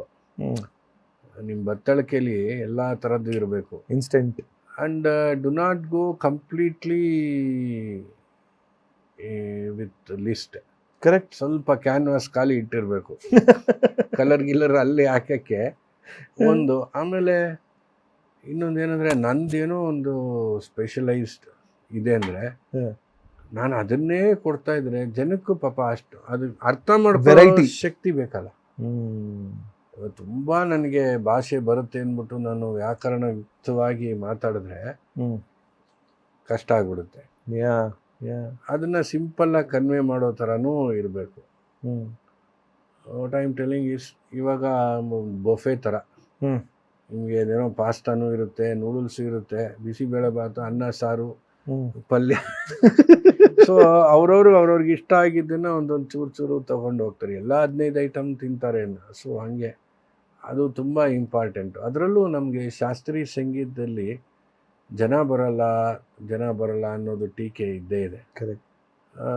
ಕಾರಣ ಒಂದು, ನಾವು ಅದು ಬೇರೆ ಬೇರೆ ಭಾಷೆಗಳಲ್ಲೇ ಇರುತ್ತೆ. ಕರೆಕ್ಟ್. ಕನ್ನಡದನ್ನು ನಾವು ಹಾಡೋದೇ ಕಡಿಮೆ ಮಾಡ್ತೀವಿ, ಎಲ್ಲೋ ಕಡೆಯಲ್ಲಿ ಹಾಡ್ತೀವಿ ಕರೆಕ್ಟ್. ಜನಕ್ಕೆ ಗೊತ್ತಿರೋ ಭಾಷೆನಲ್ಲಿ. ಆಮೇಲೆ ಇನ್ನೊಂದು ಏನಪ್ಪ ಅಂದರೆ, ನಾನು ಹೇಳೋದು ಸಂಗೀತಗಾರರ ಪ್ರಿಯರಾಗಿರಬಾರ್ದು. You should not be a musician lover, should be music lover always. ಒಳ್ಳೆ ಸಂಗೀತ ಯಾವುದಿದ್ರು ನೀವೇ ಹಾಡಿ ಅವರೇ ಹಾಡಲಿ, ಚೆನ್ನಾಗಿದೆಯಾ, ಯು ಶುಡ್ ಅಪ್ರಿಷಿಯೇಟ್. ಸರ್ ಅದಕ್ಕೆ ನಮ್ಮ ರೇಡಿಯೋದಲ್ಲಿ ಯಾವಾಗಲೂ ಹೇಳೋರು, so don't play music as per your taste, play as per the audience taste ಅಂತ ಹೇಳೋರು. ಅಂದರೆ ಆಡಿಯನ್ಸ್ಗೆ ಯಾವ್ದು ಇಷ್ಟ ಆಗುತ್ತೆ, ಅಂದರೆ ಲಿಸ್ನರ್ ನಮಗೆ ಆಡಿಯನ್ಸ್ ಅಂತಂದರೆ ಅವ್ರ ಟೇಸ್ಟ್ ತಕ್ಕಂತೆ ಮ್ಯೂಸಿಕನ್ನು ಪ್ಲೇ ಮಾಡಿ ಅಂತ ಅನ್ನೋರು. ಸೊ ಎಷ್ಟು ನಿಜ ಅಲ್ಲ ಅದು? ಖಂಡಿತ. ಅಂದರೆ ಒಂದು ಅಂದರೆ ನಮ್ಮ ಸಂಗೀತದಲ್ಲಿ, ಈಗ ಸಿನಿಮಾ ಸಂಗೀತ ಒಂದು ರೀತಿ ಆದರೆ, ನಮ್ಮ ಸಂಗೀತದಲ್ಲಿ ನಾವು ಯಾವಾಗಲೂ ಅದನ್ನೇ ನುಡಿಸಿ ನಾವು ಗೆಲ್ತೀವಿ ಅನ್ನೋದು ಓಕೆ. ಆದರೆ ಸ್ವಲ್ಪ ಆದರೂ ಅವ್ರು ಬೇರೆದನ್ನು ಕೇಳಬೇಕಲ್ಲ. ಆ ಪ್ಯೂರಿಟಿ ಮೇಂಟೈನ್ ಮಾಡೋದಕ್ಕೋಸ್ಕರ ಕೆಲವೊಂದು ಯೂಶಲ್ ಆಗಿ ಬರೋ ಪ್ಯೂರ್ ಮ್ಯೂಸಿಕ್ಕು ಕೊಟ್ಟು ಸ್ವಲ್ಪ ಅವ್ರ ಟೇಸ್ಟ್ಗೂ ಮಾಡಿದ್ರೆ ರೀತಿ ಒಳ್ಳೆಯದು. ರೇಡಿಯೋ ಅಂತಿರ್ಬೇಕಾದ್ರೆ ನನಗೆ ಅಫ್ಕೋರ್ಸ್ ಸರ್, ನಾವು ನೋಡಿರೋ ನಾವು ಕೇಳಿರೋದು ಆಕಾಶವಾಣಿ ಕೇಳಿದ್ದೀವಿ ಚಿಕ್ಕ ವಯಸ್ಸಲ್ಲಿ.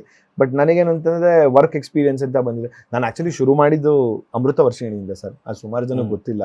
ಅಮೃತ ವರ್ಷಿಣಿಲಿ ಸೊ ಅಲ್ಲಿ ಒಂದು 6-7 ತಿಂಗಳು ಕೆಲಸ ಮಾಡಿದ್ದೆ. ಆಮೇಲಿಂದ FM-ಗೆ ಮೂವ್ ಆಗಿರೋಂಥದ್ದು. ಬಟ್ ಒಬ್ಬ ಶಾಸ್ತ್ರೀಯ ಸಂಗೀತಗಾರನಿಗೆ ಆಕಾಶವಾಣಿ ಅಂದರೆ ಎ ಗ್ರೇಡ್ ಆರ್ಟಿಸ್ಟ್ ಅಥವಾ ಈ ಥರ ಎಲ್ಲ ಕರೀತಾರಲ್ಲ. So for them there is a deep connection with radio actually, ಅಲ್ವಾ ಸರ್?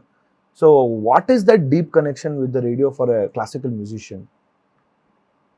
ಒಂದು ಕಾಲದಲ್ಲಿ ತಗೊಂಡ್ರೆ ನೀವು, ಅಂದರೆ ಬಹುಶಃ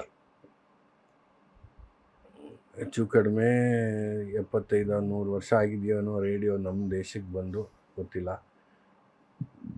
ಶಾಸ್ತ್ರೀಯ ಸಂಗೀತ ಅನ್ನೋದೇ ಇರ್ತಿತ್ತು. ಕರೆಕ್ಟ್. ಅಫ್ಕೋರ್ಸ್ ಇನ್ನೆನಿ ಇದು ಸಿನಿಮಾ ಸಂಗೀತ ಎಲ್ಲ ಶಾಸ್ತ್ರೀಯ ಸಂಗೀತನೇ ಇರ್ತಾ ಇತ್ತು. ಹಾಗಾಗಿ ಅದಾಯಿತು. ಆಮೇಲಿಂದ ಗ್ರೇಡೇಷನ್ ಅನ್ನೋದು ಬಂತು. ಸೊ ಮೊದಲಿಗೆ ಬರೀ ಗ್ರೇಡೇಷನ್ ಇರ್ತಿತ್ತಂತೆ, ಅಂದರೆ A-B ಅಂತಿರಲಿಲ್ಲ. ಆಮೇಲೆ ಅದು ಹೆಂಗಾಗುತ್ತೆ, ಈಗ ನಾನು ಗ್ರೇಡೇಷನ್ ಮಾಡಿಕೊಂಡ್ರೆ ನನ್ನ ಶಿಷ್ಯನೂ ಅದೇ 10 ರೂಪಾಯಿ ತೊಗೊಳ್ತಾನೆ, ಹಿಂಗೆ ಅಂತೆಲ್ಲ ಬಂದು, ಸೊ ಆ ಗ್ರೇಡೇಷನಲ್ಲಿ variation B high, A high, top ಎಲ್ಲದರಲ್ಲೂ ಬಂತು. ಸೊ 3 ತಿಂಗಳಿಗೆ ಕ್ಯಾಶುಯಲ್ ಆರ್ಟಿಸ್ಟ್ ಅಂತ, ಅಂದರೆ ಗ್ರೇಡ್ ಆಗಿರೋರಿಗೆ 3 ತಿಂಗಳಿಗೆ ಒಂದು ಅವಕಾಶ ಅಂತ. ಸ್ಟಾಫ್ ಆರ್ಟಿಸ್ಟ್ ಅಂತಲೂ ಇರೋರು, ಹಿಂದೂಸ್ತಾನಿ ಮತ್ತು ಕರ್ನಾಟಕ ಶಾಸ್ತ್ರೀಯ, ಅಂದರೆ depending on the station where it is. ಇವಾಗ ನಮ್ಮಲ್ಲಿ ಸೌತ್ ಇಂಡಿಯಾಲಿ ಕರ್ನಾಟಕ ಎಲ್ಲ ಜಾಸ್ತಿ ಹಿಂದೂಸ್ತಾನಿ, ಅದೇ ನಾರ್ತ್ ಇಂಡಿಯಾನಲ್ಲಿ ಕೆಲವು ಕಡೆ ಇಲ್ಲ. ಬಟ್ ಬಾಂಬೆಲೂ ಕರ್ನಾಟಕ ಸಂಗೀತಗಾರರು ಇದ್ದರು, ಡೆಲ್ಲಿಲಿದ್ದರು, ಕಲ್ಕತ್ತಾಲಿದ್ದರು. ಬಟ್ ಬೇರೆ ಬೇರೆ ಕಡೆ ಅಲ್ಲೆಲ್ಲಿ ಇಲ್ಲದೇ ಇರೋ ಕಡೆ ಇಲ್ಲವೇ ಇಲ್ಲ ಅಷ್ಟೆ. ಹಾಗೆ ಇದ್ದು ಒಂದು ಶಾಸ್ತ್ರೀಯ ಸಂಗೀತಕ್ಕೆ ಒಂದು ಒಳ್ಳೆ ಸಪೋರ್ಟ್ ಇತ್ತು ಸೆಂಟ್ರಲ್ ಗೌರ್ಮೆಂಟಿಂದ. ಅವ್ರಿಗೆ ಸಂಬಳಗಳು ಮತ್ತು ಪೆನ್ಷನ್ನು ಏನಿಲ್ಲ ಅಂದರೂ ಮುಂಚೆ ಎಲ್ಲ ರೇಡಿಯೋ ಹೋದರೆ ಒಂದು 8-10 ಜನ ಆರ್ಟಿಸ್ಟನ್ನು ಕುಡ್ ಮೀಟ್. ಬಟ್ ಬರ್ತಾ ಬರ್ತಾ ಬರ್ತಾ ಬರ್ತಾ ಅದೆಲ್ಲ ಏನೋ ಸರ್ಕಾರಕ್ಕೆ ಅದರಿಂದ ಏನು ಜನ್ರೇಟ್ ಆಗ್ತಿಲ್ಲ ದುಡ್ಡು ಅನ್ನೋದು ರೀತಿ. ಸ್ಪಾನ್ಸರ್ ನೀವೇ ತರಬೇಕು ಅನ್ನೋದು ಏನು ಅಂತ ಗೊತ್ತಿಲ್ಲ.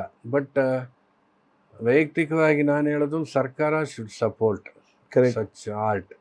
ಫೈನ್ ಆರ್ಟ್ಸ್ನ ಸರ್ಕಾರನೇ ಮಾಡಬೇಕು. ಅದರಿಂದ ನೀವು ದುಡ್ಡು ಎಕ್ಸ್ಪೆಕ್ಟ್ ಮಾಡಿದ್ರೆ ಕಷ್ಟ. ಕರೆಕ್ಟ್ ಅಲ್ವಾ? ಅಬ್ಸಲ್ಯೂಟ್ಲಿ. ಎಷ್ಟು ಜನಕ್ಕೆ ಜೀವನ ಆಧಾರವಾಗಿತ್ತು ಅದು. ಕರೆಕ್ಟ್. ಅದು ಇವಾಗ ಹೆಚ್ಚು ಕಡಿಮೆ ನಾನು 18ರಲ್ಲೇನೋ ಒಂದು ನ್ಯಾಷನಲ್ ಪ್ರೋಗ್ರಾಮ್ ನುಡಿಸಿದ್ದು ಬೆಂಗಳೂರು ರೇಡಿಯೋನಲ್ಲಿ. 2018. 19 ಇರ್ಬೋದು. ಜಸ್ಟ್ 5 ವರ್ಷ ಕೋವಿಡ್ ಶುರು ಮುಂಚೆ. ಮುಂಚೆನೋ ಆ ಟೈಮಲ್ಲ. ಈಗ 5 ವರ್ಷ ಆಯ್ತು ಸ್ವಾಮಿ. ಅದೇ ನಂದೊಂದೊಂದು ಕತೆ ಅಲ್ಲ, ಎಲ್ಲ ಇನ್ ಜನರಲ್ ಹಂಗಾಗಿದೆ. ಈಗೇನೋ ಒಂಚೂರು ನಡೀತಾ ಇದೆ. ಆ ದೂರದರ್ಶನನೂ ಅಷ್ಟೇ, which they use to telecast every day music ಇರೋದು. Correct sir. ಐ ಥಿಂಕ್ ಬೆಳಿಗ್ಗೆ 10:30 ಏನು 10:30 11 ಏನೋ ಒಂದು ಬರೋದು, ಅಲ್ಲಿ ಬರೋದು, ತಿರ್ಗಾ ರಾತ್ರಿ 9:30 ತಟ್ ಅಂತ ಹೇಳಿ ಆದ್ಮೇಲೆ ಬರೋದು ಭಾವಗೀತೆಗಳು ಬರೋದು, ಸುಗಮ ಸಂಗೀತ. ಇವಾಗ ರೇಡಿಯೋ ದೂರದರ್ಶನ ಈಗ ಗೊತ್ತೇ ಇಲ್ಲ. ಇವಾಗ ರೇಡಿಯೋ ಸ್ಟೇಷನ್ಗಾದ್ರೂ ಆಡಿಷನ್ ಜಡ್ಜ್ ಆಗಿ ಒಂದು 2-3 ಸತಿ ಹೋಗಿದ್ದೆ. ಈಗ ದೂರದರ್ಶನ ಅಂದರೆ GPS ಹಾಕೋ ಸಮಯ ಇದು ಬಂದಿದೆ. ಏನು ಐ ಥಿಂಕ್ ಸಮ್ಹೌ ಅದು ಮತ್ತೆ it has to regain its glory. ಸರ್ಕಾರ ಮಾಡಬೇಕು. ಅದೇ ಐ ಥಿಂಕ್ ಸೊ. ತುಂಬಾ ಆಡ್ ಭಾಷೆ ಹೇಳ್ಬೇಕು ಅಂದ್ರೆ ಹಳೆ ಅಜ್ಜಿಗೆ ಒಂದು ಹೊಸ ಮೇಕಪ್ ಕೊಡ್ಬೇಕು ಸರ್. ಸೊ ಆ ಥರ ಕೊಟ್ಟಾಗ್ಲೇನೆ ಈ ಥರದ್ದು ಒಂದು, ಯಾಕಂದ್ರೆ ಅದನ್ನ ಇಷ್ಟಪಟ್ಟು ನೋಡೋಂಥ ಒಂದು ವರ್ಗ ಇನ್ನ ಉಳಿದಿದೆ. ಖಂಡಿತ ಇದೆ, ನೋಡೋಂತ ಕೇಳೋಂತ ವರ್ಗ ಖಂಡಿತ ಇದೆ. ಮುಂಚೆ ರೇಡಿಯೋನೇ ತಾನೆ ಅಲ್ವಾ ಸರ್? ಹಂಗಿದ್ದಿದ್ರೆ ಸರ್, ಈಗ್ಲೂ ಅಂದ್ರೆ ನೀವ್ ಇದನ್ನ ಒಪ್ಕೊಂತೀರಾ, ಹಂಗಿದ್ದಿದ್ರೆ ಶಾಸ್ತ್ರೀಯ ಸಂಗೀತ ಕಚೇರಿಗಳು ನಡೆಯುತ್ತಾನೆ ಇರ್ಲಿಲ್ಲ ಅಥವಾ ಜನ ಬರ್ತಾನೆ. ಈಗ್ಲೂ ನೀವು ಕಚೇರಿಗಳು ನೋಡಿಸ್ತಾರೆ, ಫುಲ್ ಪ್ಯಾಕ್ಡ್ ಆಡಿಯನ್ಸ್ ಇರ್ತಾರೆ. ಅದೇ ತರ ಸ್ಟ್ಯಾಂಡಿಂಗ್ ಓವೇಷನ್ಗಳು ನಿನ್ನೆ ನಡೆದಿರೋ ಕಚೇರಿಗೂ ಅದೇ ತರ ಇರುವಂತ. So they have an audience ಅಂತ ಇರ್ಬೇಕಾದ್ರೆ ಪ್ರಾಯಶಃ ದೊಡ್ಡ ಮಟ್ಟಕ್ಕೆ ಹೋಗೋದಕ್ಕೆ ಎಲ್ಲೋ ಒಂದು ಕಡೆ ಈ ತರ ಒಂದು ದೂರದರ್ಶನ ಆಗಿರಬಹುದು ಅಥವಾ ಆಕಾಶವಾಣಿ ಆಗಿರ್ಬೋದು, there strategies needs to change. ಹೌದೌದು, ಬರುತ್ತಾ? ಬರಬೇಕು, ಬರಲಿ ಅಂತ ಅಂದರೆ ಸ್ಪಾನ್ಸರ್ಗೂ ಒಂದು ಯೋಚನೆ ಇರುತ್ತಲ್ವೇನಪ್ಪ. ಕರೆಕ್ಟ್. ಇವಾಗ 8 ರಿಂದ 8:30 ಕ್ಲಾಸಿಕಲ್ ಮ್ಯೂಸಿಕ್ಗೆ ಮಾಡ್ತೀರಾ ಅಂದರೆ ಬೇಡ ಅಂತಾರೆ.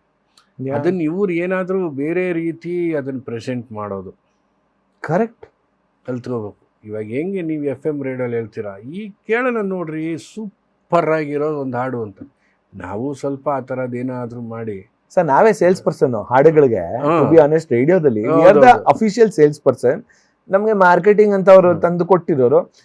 ಎಷ್ಟೊಂದ್ಸಲಿ ಹೇಳ್ತೀನಿ, ಒಂದೊಂದು ಹಾಡುಗಳು ನಾವೇ we use to break that song ರೇಡಿಯೋದಲ್ಲಿ.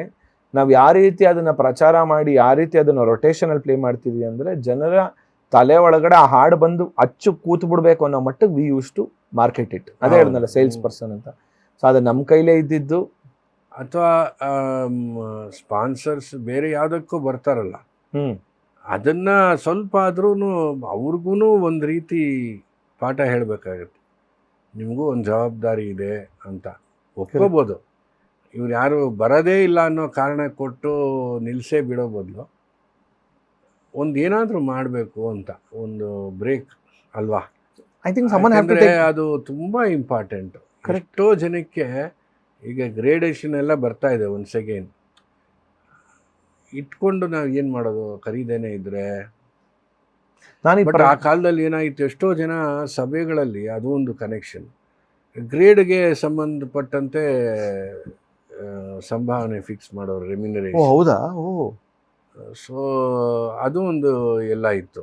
ಆಮೇಲೆ ಇಲ್ಲಿಂದ ನೀವು ಮೈಸೂರಿಗೋ ಅಥವಾ ಬೇರೆ ರಾಜ್ಯಕ್ಕೆ, ಆಂಧ್ರಗೆ ಹೋದ್ರಿ, ವಿಶಾಖಪಟ್ಟಣಂ ಅಂದರೆ ಆವಾಗ ಒಂದು ಗೆಸ್ಟ್ ಆರ್ಟಿಸ್ಟ್ ಅಂದ್ಬಿಟ್ಟು ಅಲ್ಲಿ ಒಂದು ಪ್ರೋಗ್ರಾಮ್ ಕೊಡೋರು, ಟಿ ವಿನಲ್ಲಿ ಪ್ರೋಗ್ರಾಮ್ ಕೊಡೋರು. ಸೊ ಈ ಗ್ರೇಡ್ ಇಟ್ಕೊಂಡ್ರೆ ಟಿ ವಿನಲ್ಲಿ ಡಬಲ್ ಪೇಮೆಂಟು. ಇಲ್ಲಿ ನನಗೆ 1000 ಬಂದರೆ ಅಲ್ಲಿ ನುಡಿಸಿದ್ರೆ 2000 ಬರೋದು. ದುಡ್ಡೇ ಅಂತಲ್ಲ, ಬಟ್ ಈ ಒಂದು ಪ್ರೋತ್ಸಾಹನೂ ಸಿಗೋದು ಒಂದು ಆಧಾರವಾಗಿತ್ತು. ಅದನ್ನು ಸರ್ಕಾರ ಏನಾದರೂ ಮಾಡಿ, ಯಾವ ಪಾರ್ಟಿ ಆದರೂ ಸರಿ, ನಮ್ಮ ಮ್ಯೂಸಿಕ್ ಎಕ್ಸಾಕ್ಟ್ಲಿ. ಆದರೆ ಅವ್ರ ಪ್ರಿಫರೆನ್ಸ್ ಅದಲ್ವಲ್ಲ, ಅದರಿಂದ ಎಷ್ಟು ಓಟ್ ಬರತ್ರಿ ಅಂತಾರೆ. ನಾವು ಏನು ಮಾಡೋದು? ನಾನು ಎಷ್ಟೊಂದು ಬಾರಿ ಪ್ರಶ್ನೆಗಳು ನನಗೆ ಗೊತ್ತಿರೋ ಹತ್ತಿರದಲ್ಲಿರುವ ಶಾಸ್ತ್ರೀಯ ಸಂಗೀತದ ಗೆಳೆಯರು ಕೇಳ್ತಿದ್ದೆ. ಈಗ ಇವ್ರಿಗೆ ಎ ಗ್ರೇಡ್ ಆರ್ಟಿಸ್ಟ್ ಅಂತಾರೆ, ಎ ಟಾಪ್ ಅಂತ ಹೇಳ್ತಾರೆ. ಅಂದರೆ ಆಮೇಲೆ ಎಷ್ಟೊಂದು ಕಡೆ ಮುಂಚೆ ನಿರೂಪಣೆ ಮಾಡ್ತಿರ್ಬೇಕಾದ್ರೆ ಸರ್, ಅದು they use to write in the bold. ಇವ್ರಿಗೆ ಹೇಳಬೇಕಾದ್ರೆ ಈಗ ಶಾಸ್ತ್ರೀಯ ಸಂಗೀತದ ಕಚೇರಿಗಳನ್ನು ನಿರೂಪಣೆ ಮಾಡ್ಬೇಕಾದ್ರೆ ವಿದ್ವಾನ್, ವಿದೂಷಿ, ಪಂಡಿತ್ ಮ್ಯಾಂಡೇಟ್ ಅದನ್ನು ಮಾತ್ರ ಮಿಸ್ ಮಾಡೋಂಗಿಲ್ಲ.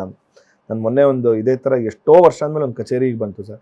ನಾನು ನಿಜ ಹೇಳ್ತೀನಿ, ನಾರ್ಮಲ್ ಕಚೇರಿಗಳಿಗೆ ಹೋಸ್ಟ್ ಮಾಡೋದಕ್ಕಿಂತ ಈ ಕಚೇರಿಗಳು ತುಂಬ ಭಯ ಇರುತ್ತೆ.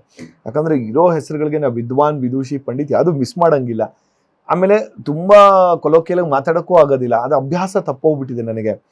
ಆವಾಗ ಅಲ್ಲಿ ಅದೇ ಈಗ ಆಲ್ ಇಂಡಿಯಾ ರೇಡಿಯೋಯಿಂದ ಎ ಟಾಪ್ ಅಂತೆಲ್ಲ ಇತ್ತು ಅಂತ ನಾನು ಅವಾಗ ಕೇಳ್ತಿದ್ದೆ, ಈಗ ಇದರಿಂದ ಮುಂಚೆ ನನಗೆ ಗೊತ್ತಿರಲಿಲ್ಲ ಪಾಪ ಏನು ಬೆನಿಫಿಟ್ ಸಿಗ್ತಿದೆ, what are they other than just by the recognition of the name. They should get something because it is like as good as ಈಗ ಯಾವುದೋ ಒಂದು ಫಿಲ್ಮ್ ಫೇರ್ ಪ್ರಶಸ್ತಿ ತೊಗೊಂಡಂಗೆ ಒಂದು ಸಿನಿಮಾ ನಟಕ್ಕೆ ಅಂತ ಹೇಳ್ಬೋದು. ಅವಾಗ ಫಿಲ್ಮ್ ಫೇರ್ ತೊಗೊಂಡಿದ್ದಾರಾ ಅನ್ನೋ ಥರ ಒಂದು ಹೆಗ್ಗಳಿಕೆ ಅನ್ನೋ ಥರ ಇರ್ಬೋದು. But they should give that focus ಕೊಡಬೇಕಲ್ವಾ. ಇವಾಗ ಅಂದರೆ ಬರ್ತಾ ಬರ್ತಾ ಬರ್ತಾ ಬಹಳ ಕಮ್ಮಿ ಆಗೋಗ್ಬಿಟ್ಟಿದೆ ಅದು. ಆ್ಯಂಡ್ ಅಂದರೆ ಬಯೋಡೇಟಾನಲ್ಲಿ ಅವೆಲ್ಲ ಹೇಳ್ಕೋಬೇಕು, ಗ್ರೇಡ್ ಬಂದಿದೆ ಅದು ಇದು ಅಂತ.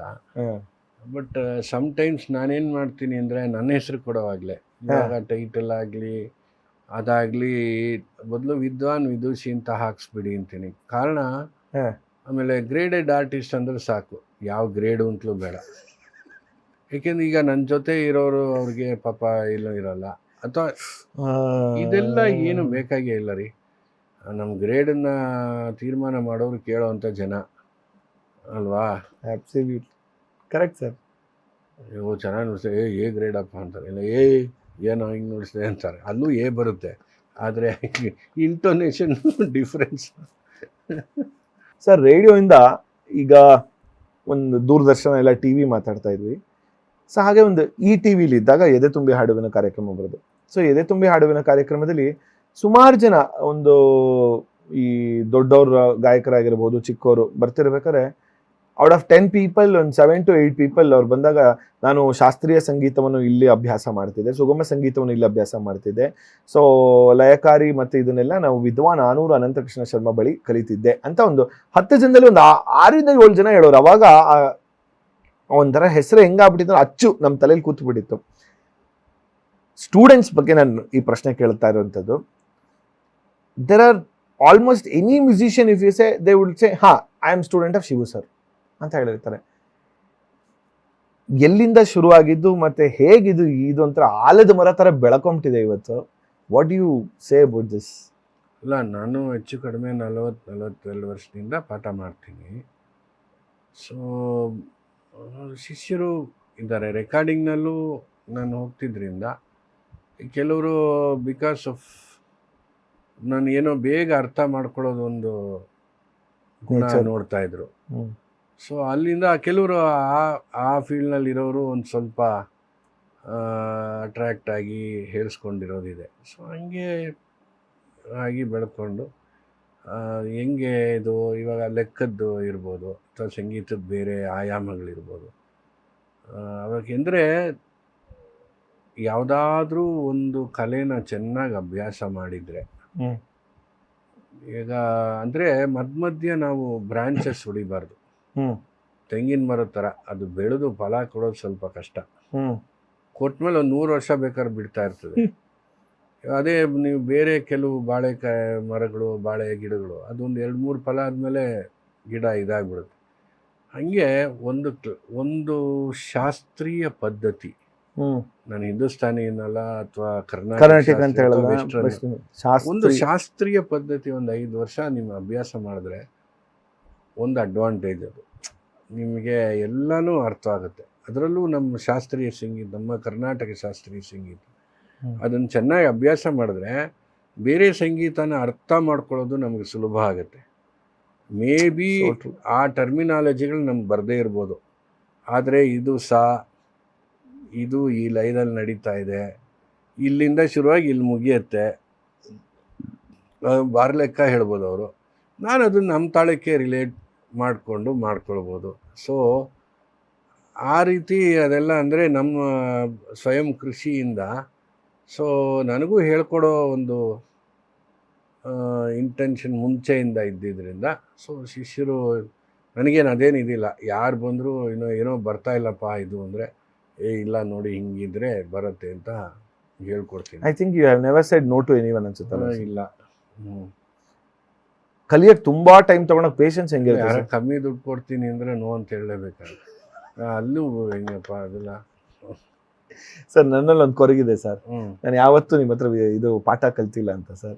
ಬಂದ್ರೆ ಹೇಳ್ಕೊಡ್ತೀನಿ. ಅದಕ್ಕೆ ಇವತ್ತೊಂಚೂರು ಡೆಮೋ ನಂಗೆ ಏನಾದ್ರು ಹೇಳ್ಕೊಡ್ಬೋದಾ ಸರ್? ಏನ್ ಹೇಳ್ಕೊಡೋದಪ್ಪ? ನೀವು ಹೇಳಿ ಸರ್, ಏನ್ ಹೇಳ್ಕೊಡ್ತಾರೆ ನಾನು ಕಲಿತೀನಿ ಸರ್, ಇನ್ಸ್ಟೆಂಟ್ ನಮ್ ನೋಡ್ತಿರೋ ಜನರಿಗೋಸ್ಕರ ಸರ್.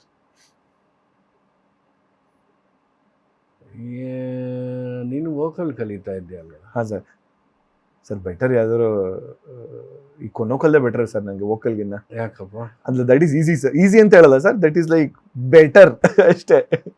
ಏನೋ ಮುಕ್ತ ಏನೋ ಆ ಥರದ್ದು ಹೇಳ್ಕೊಡಿ ಸರ್ ನಂಗೆ. ಅದೇ ಮಾಡೋಣ ಸರ್. ತುಂಬಾ ಸಿಂಪಲ್ ಹೇಳಿ ಸರ್. ಸಿಂಪಲ್. 3 4 ತತ್ ಝಮ್ ಅಷ್ಟು ಹೇಳು. ತತ್ ಝಮ್. ಆಮೇಲೆ ತಾಳಕ್ಕೆ ಹೋಗೋಣ. ಹಾ. ತಕ್ಕ ಝಮ್ ತಕ್ಕ ಝಮ್. ತಕ್ಕ ದಿನ ಝಮ್ ತಕ್ಕ ದೀನ ಝಮ್. ತತ್ತ ಕಿಟ್ಟ ತಕ್ಕ ದಿನ. ತತ್ತ ಕೀಟ ತಕ್ಕ ದೀನ. 1 2 3 4 ತತ್ ಝಮ್ ತಕ್ಕ ಝಮ್ ತಕ್ಕ ದಿನ ಝಮ್. ತತ್ತ ಕಿಟ್ಟ ತಕ್ಕ ದಿನ ತತ್ ಝಮ್.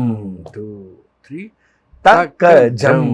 2 3 ತಕ್ಕ ದಿನ ಝಮ್ 3 ತತ್ತ ಕೀಟ ತಕ್ಕ ದೀನ ಝಮ್. ತತ್ತ ಕಿಟ್ಟ ತಕ್ಕ ದಿನ ಝಮ್. ತತ್ತ ಕಿಟ್ಟ ತಕ್ಕ ದಿನ ಝಮ್. ತತ್ತ ಕಿಟ್ಟ ತಕ್ಕ ದಿನ ತತ್ ಝಮ್. ತಕ್ಕ ಝಮ್. 3 4 ತಕ್ಕ ದೀನ ಝಮ್. 4 ತತ್ತ ಕೀಟ ತಕ್ಕ ದೀನ ತತ್ತ ಕೀಟ ತಕ್ಕ ದೀನ ಝಮ್. ತತ್ತ ಕೀಟ ತಕ್ಕ ದೀನ ಝಮ್. ಆ ತತ್ತ ಕಿಟ್ಟ ತಕ್ಕ ದಿನ ತತ್ ಝಮ್. ತಕ್ಕ ಝಮ್. ತಕ್ಕ ದೀನ ಝಮ್. ತತ್ತ ಕೀಟ ತಕ್ಕ ದೀನ ತತ್ತ ಕಿಟ್ಟ ತಕ್ಕ ದಿನ ಝಮ್. ವಾವ್. ಅಷ್ಟೇ. ಅಲ್ವಾ? Thank you sir. ಅದು ಒಂದು Thank ಆಸೆ you. ಈಡೇರಿಸ್ಬಿಟ್ರಿ ಇವತ್ತು.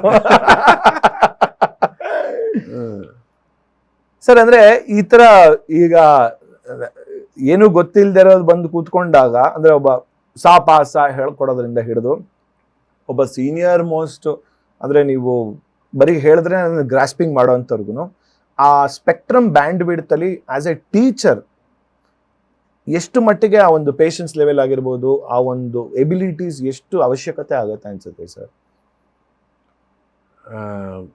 ಮೊದಲು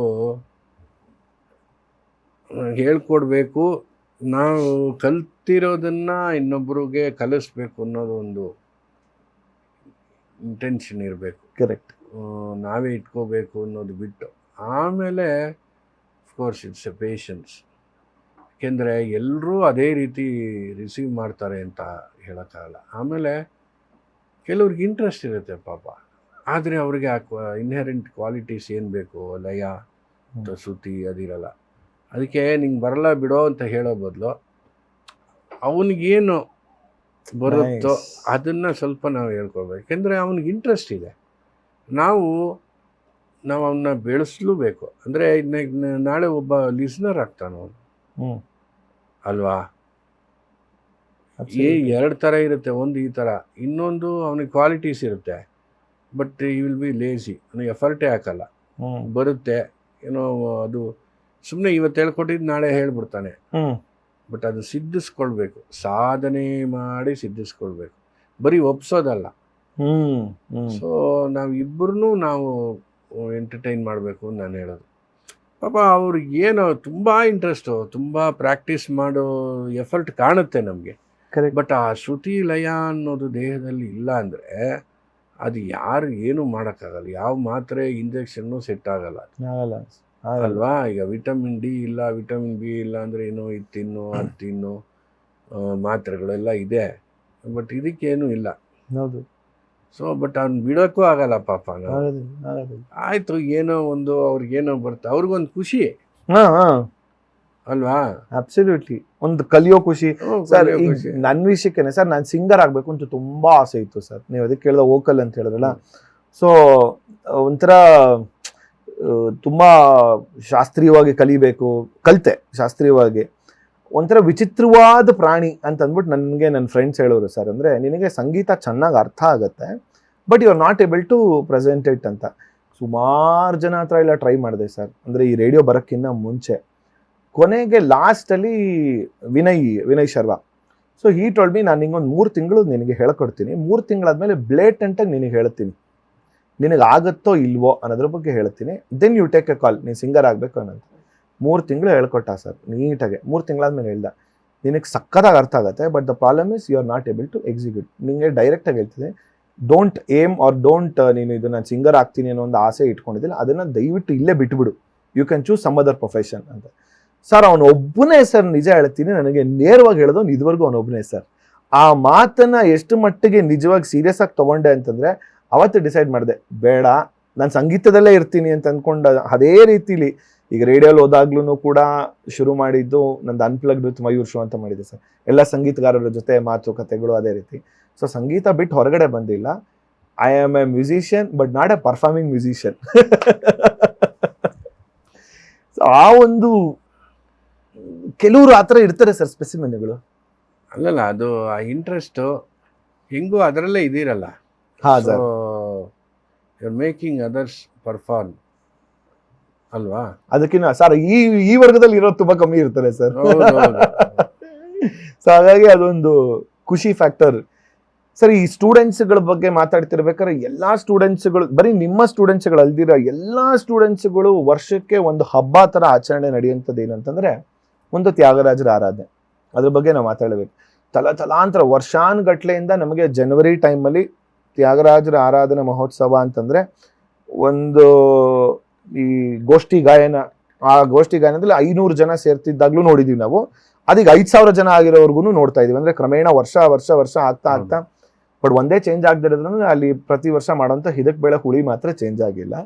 ಸೊ ಅದು ಮುಂಚೆ ಕೂತ್ಕೊಂಡು ತಿಂತಾ ಇದ್ವಿ, ಈಗ ಜನ ಜಾಸ್ತಿ ಬಫೆ ಆಗೋಗ್ಬಿಟ್ಟಿದೆ. ಇದು ಯಾವಾಗ ಶುರು ಆಗಿದ್ದು, ಮತ್ತೆ ಆ ವಸಂತಪುರದ ದೇವಸ್ಥಾನದಲ್ಲಿ ಅದ್ಯಾಕೆ ಅಲ್ಲೇ ಮಾಡ್ತಿರೋಂಥದ್ದು ಏನಾದ್ರು? ಅದು ಅಲ್ಲಿ ಮುಂಚೆ ವೇದ ಬ್ರಹ್ಮರ್ಷಿ ಶಿವಸ್ವಾಮಿಗಳು ಅಂತ ಇದ್ರು. ಅಂದ್ರೆ ಈಗ ಪಾಲ್ಚಂದ್ರ ಅಂತ ಪೂಜೆ ಮಾಡ್ತಾರಲ್ಲ, ಅವ್ರ ತಂದೆ. ಅವರು ನಮ್ಮ ತಂದೆ APS ಕಾಲೇಜಲ್ಲಿ ಸ್ಕೂಲ್ ಮೇಟ್ಸ್.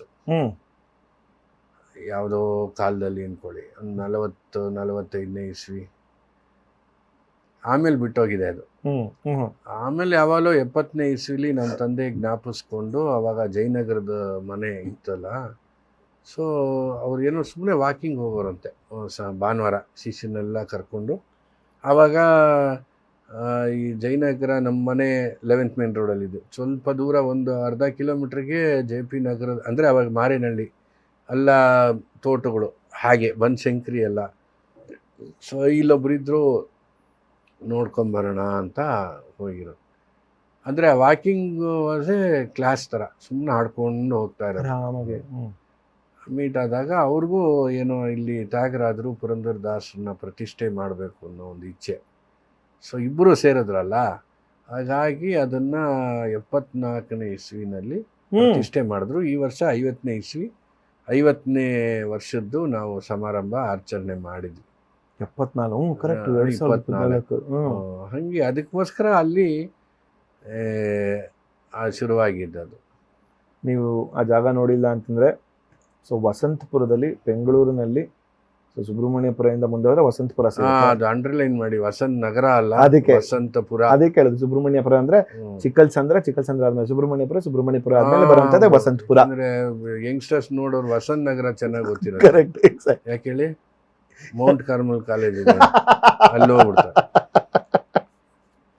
ಸೊ ಇದು ಬಹಳ ಪುರಾತನವಾಗಿರುವಂತ ಒಂದು ದೇವಸ್ಥಾನ ಸರ್. ಅದಕ್ಕೆ ಅದು ಈಶ್ವರನ ದೇವಸ್ಥಾನ, ಭವಾನಿ ಶಂಕರ.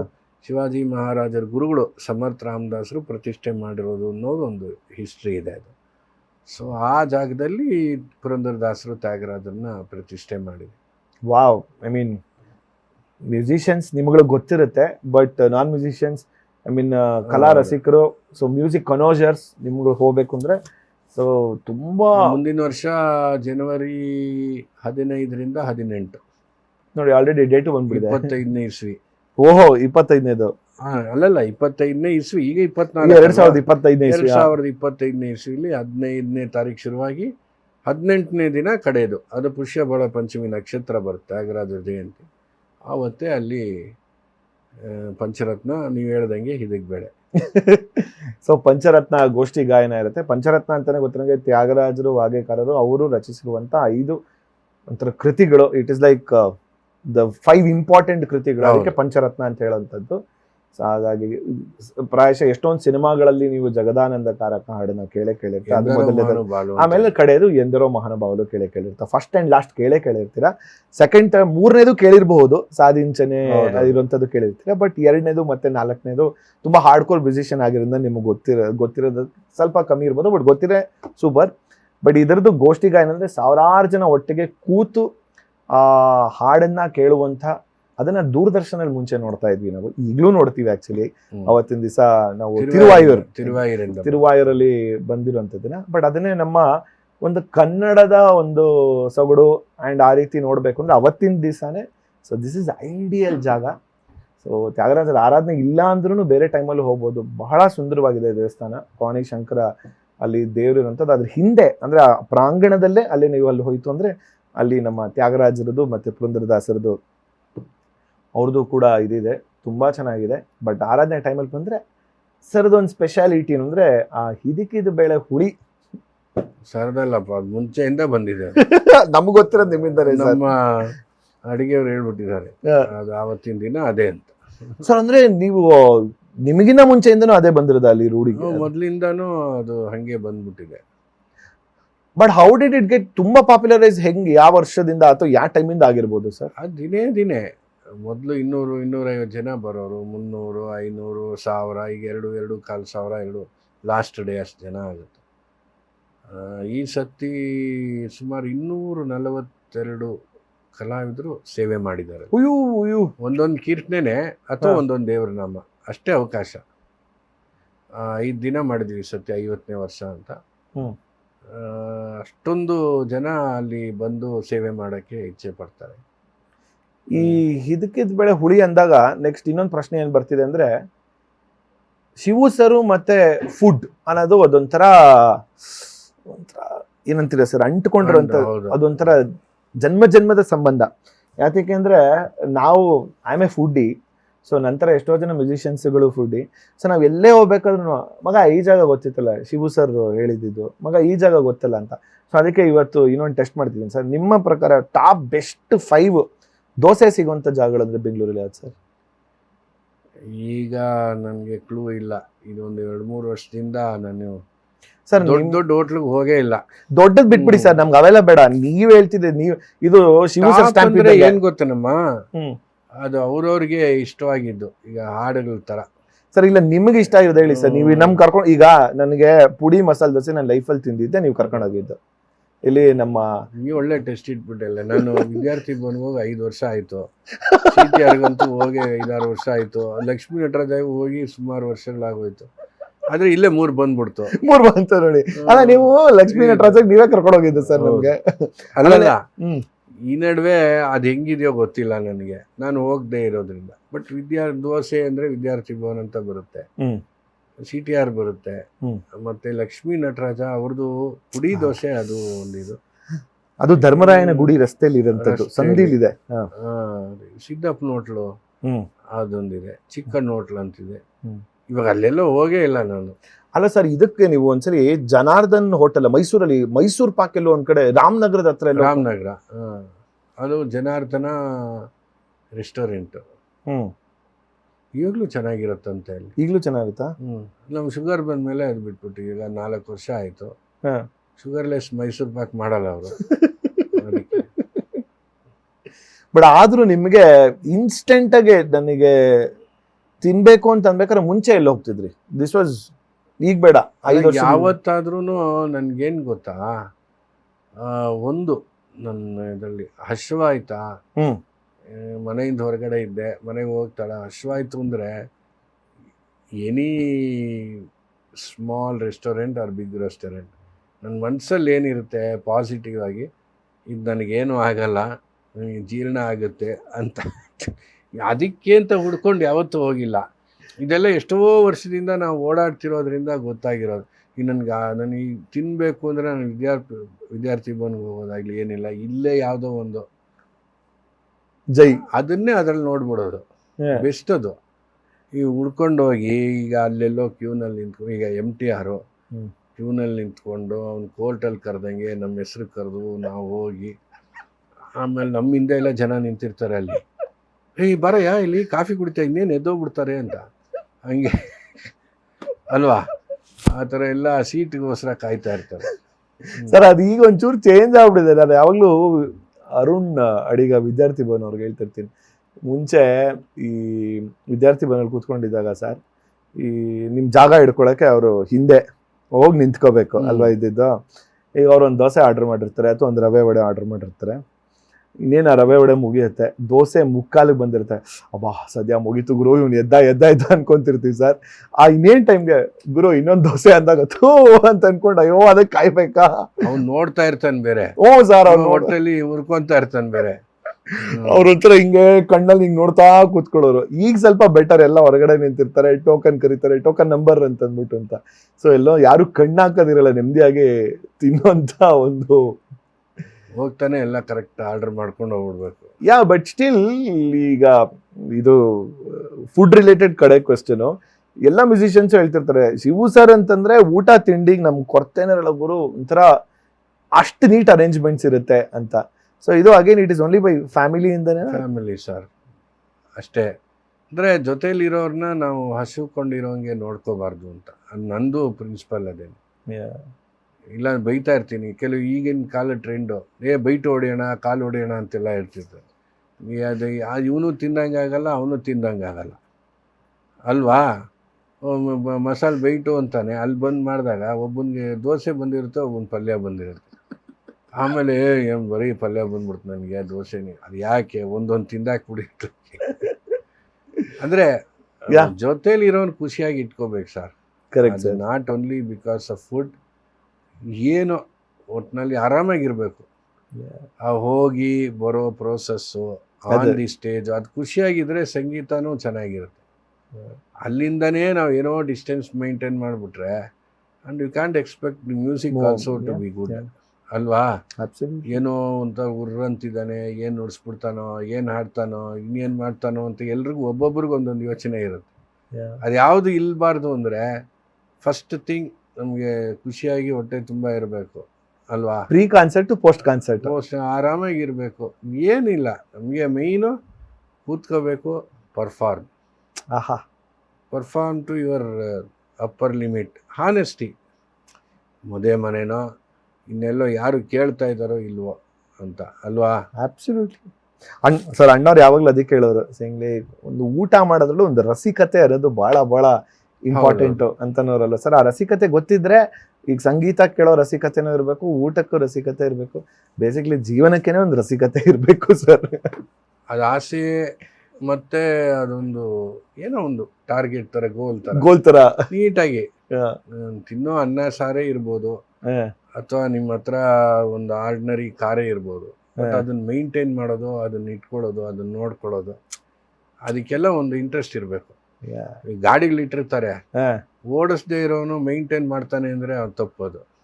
ಓಡಿಸ್ಲೂಬೇಕು, ಮೇಂಟೈನು ಮಾಡ್ಬೇಕು ಅಲ್ವಾ. ದಿನ ಹಿಂಗ್ ಓಡಿಸ್ಬಿಟ್ಟು ಬಂದು ಏನ್ ಪಳಪಳ ಅಂತ ಹೊಳಿತಾರೆ, ಏನ್ ಪ್ರಯೋಜನ? ಕೊಚ್ಚೆಲ್ಲಿ ಹೋಗ್ಬೇಕು, ಒರೆಸ್ಬೇಕು, ಪಂಚರ್ ಆಗ್ಬೇಕು, ಟೈರ್ ಹಾಕಿ ಆ ಮೇಂಟೆನೆನ್ಸ್ ಇದೆಯಲ್ಲ ಅದು ನಮ್ಗಂತ ಬಂದ್ರೆ ನಮ್ ಸಾಧನೆ. ಇವಾಗ ಹಾಡ್ತೀನಿ ನಾನು, ಆದರೆ ಗಂಟ್ಲು ಹರಿಯೋಂಗೆ ಹಾಡೋಕ್ಕಾಗಲ್ಲ ಅಂದರೆ ಕೆಲವಕ್ಕೆ ನಮ್ಗೆ ಫೋರ್ಸ್ ಕೊಡಲೇಬೇಕು. ಕರೆಕ್ಟ್. ವಾದ್ಯ ಆದರೂ ಅಷ್ಟೇ, ನೀವು ಜೋರ ನುಡಿಸ್ಬಿಟ್ರೆ ಕರ್ಣೆ ಉದುರೋಗ್ಬಿಡುತ್ತೆ, ನುಡಿಸ್ಲೇಬೇಕು. ಅದು ಉದುರದೆ ತಾನೇ ರಿಪೇರಿ ಮಾಡೋನ್ಗೆ ಒಂದು ಜೀವನ, ಒಂದರಿಂದ ಒಬ್ಬೊಬ್ಬನಿಗೆ ಅಲ್ವಾ. ಹೌದು. ಒಂದ್ಸತಿ ಹಾಕೊಟ್ಬಿಟ್ರೆ 20 ವರ್ಷ ನುಡಿಸಿದ್ರೆ ಅವನ ಗತಿ ಏನು? ಅದೆಲ್ಲ ಆ ಧರ್ಮದಲ್ಲಿ ಅದು ಆಗ್ಬೇಕು, ಮೇಂಟೈನು ಮಾಡಬೇಕು ನನ್ನ ಪ್ರಕಾರ. Correct sir, totally. SPB sir ನಿಮ್ಮ ಜೀವನದಲ್ಲಿ ಒಂದು ಅವಿಭಾಜ್ಯ ಅಂಗ ಅಂತಂದ್ರೆ ತಪ್ಪಾಗಲ್ಲ ಅಲ್ವಾ ಸರ್? ಖಂಡಿತ. ಅಂದ್ರೆ ಪರಿಚಯ ಆಗಿದ್ದು ಲೇಟೆ, ಬಟ್ ಅವ್ರ ಹಾಡನ್ನ ಕೇಳಿ ಅವರ ಒಂದು ದೊಡ್ಡ ಫ್ಯಾನು.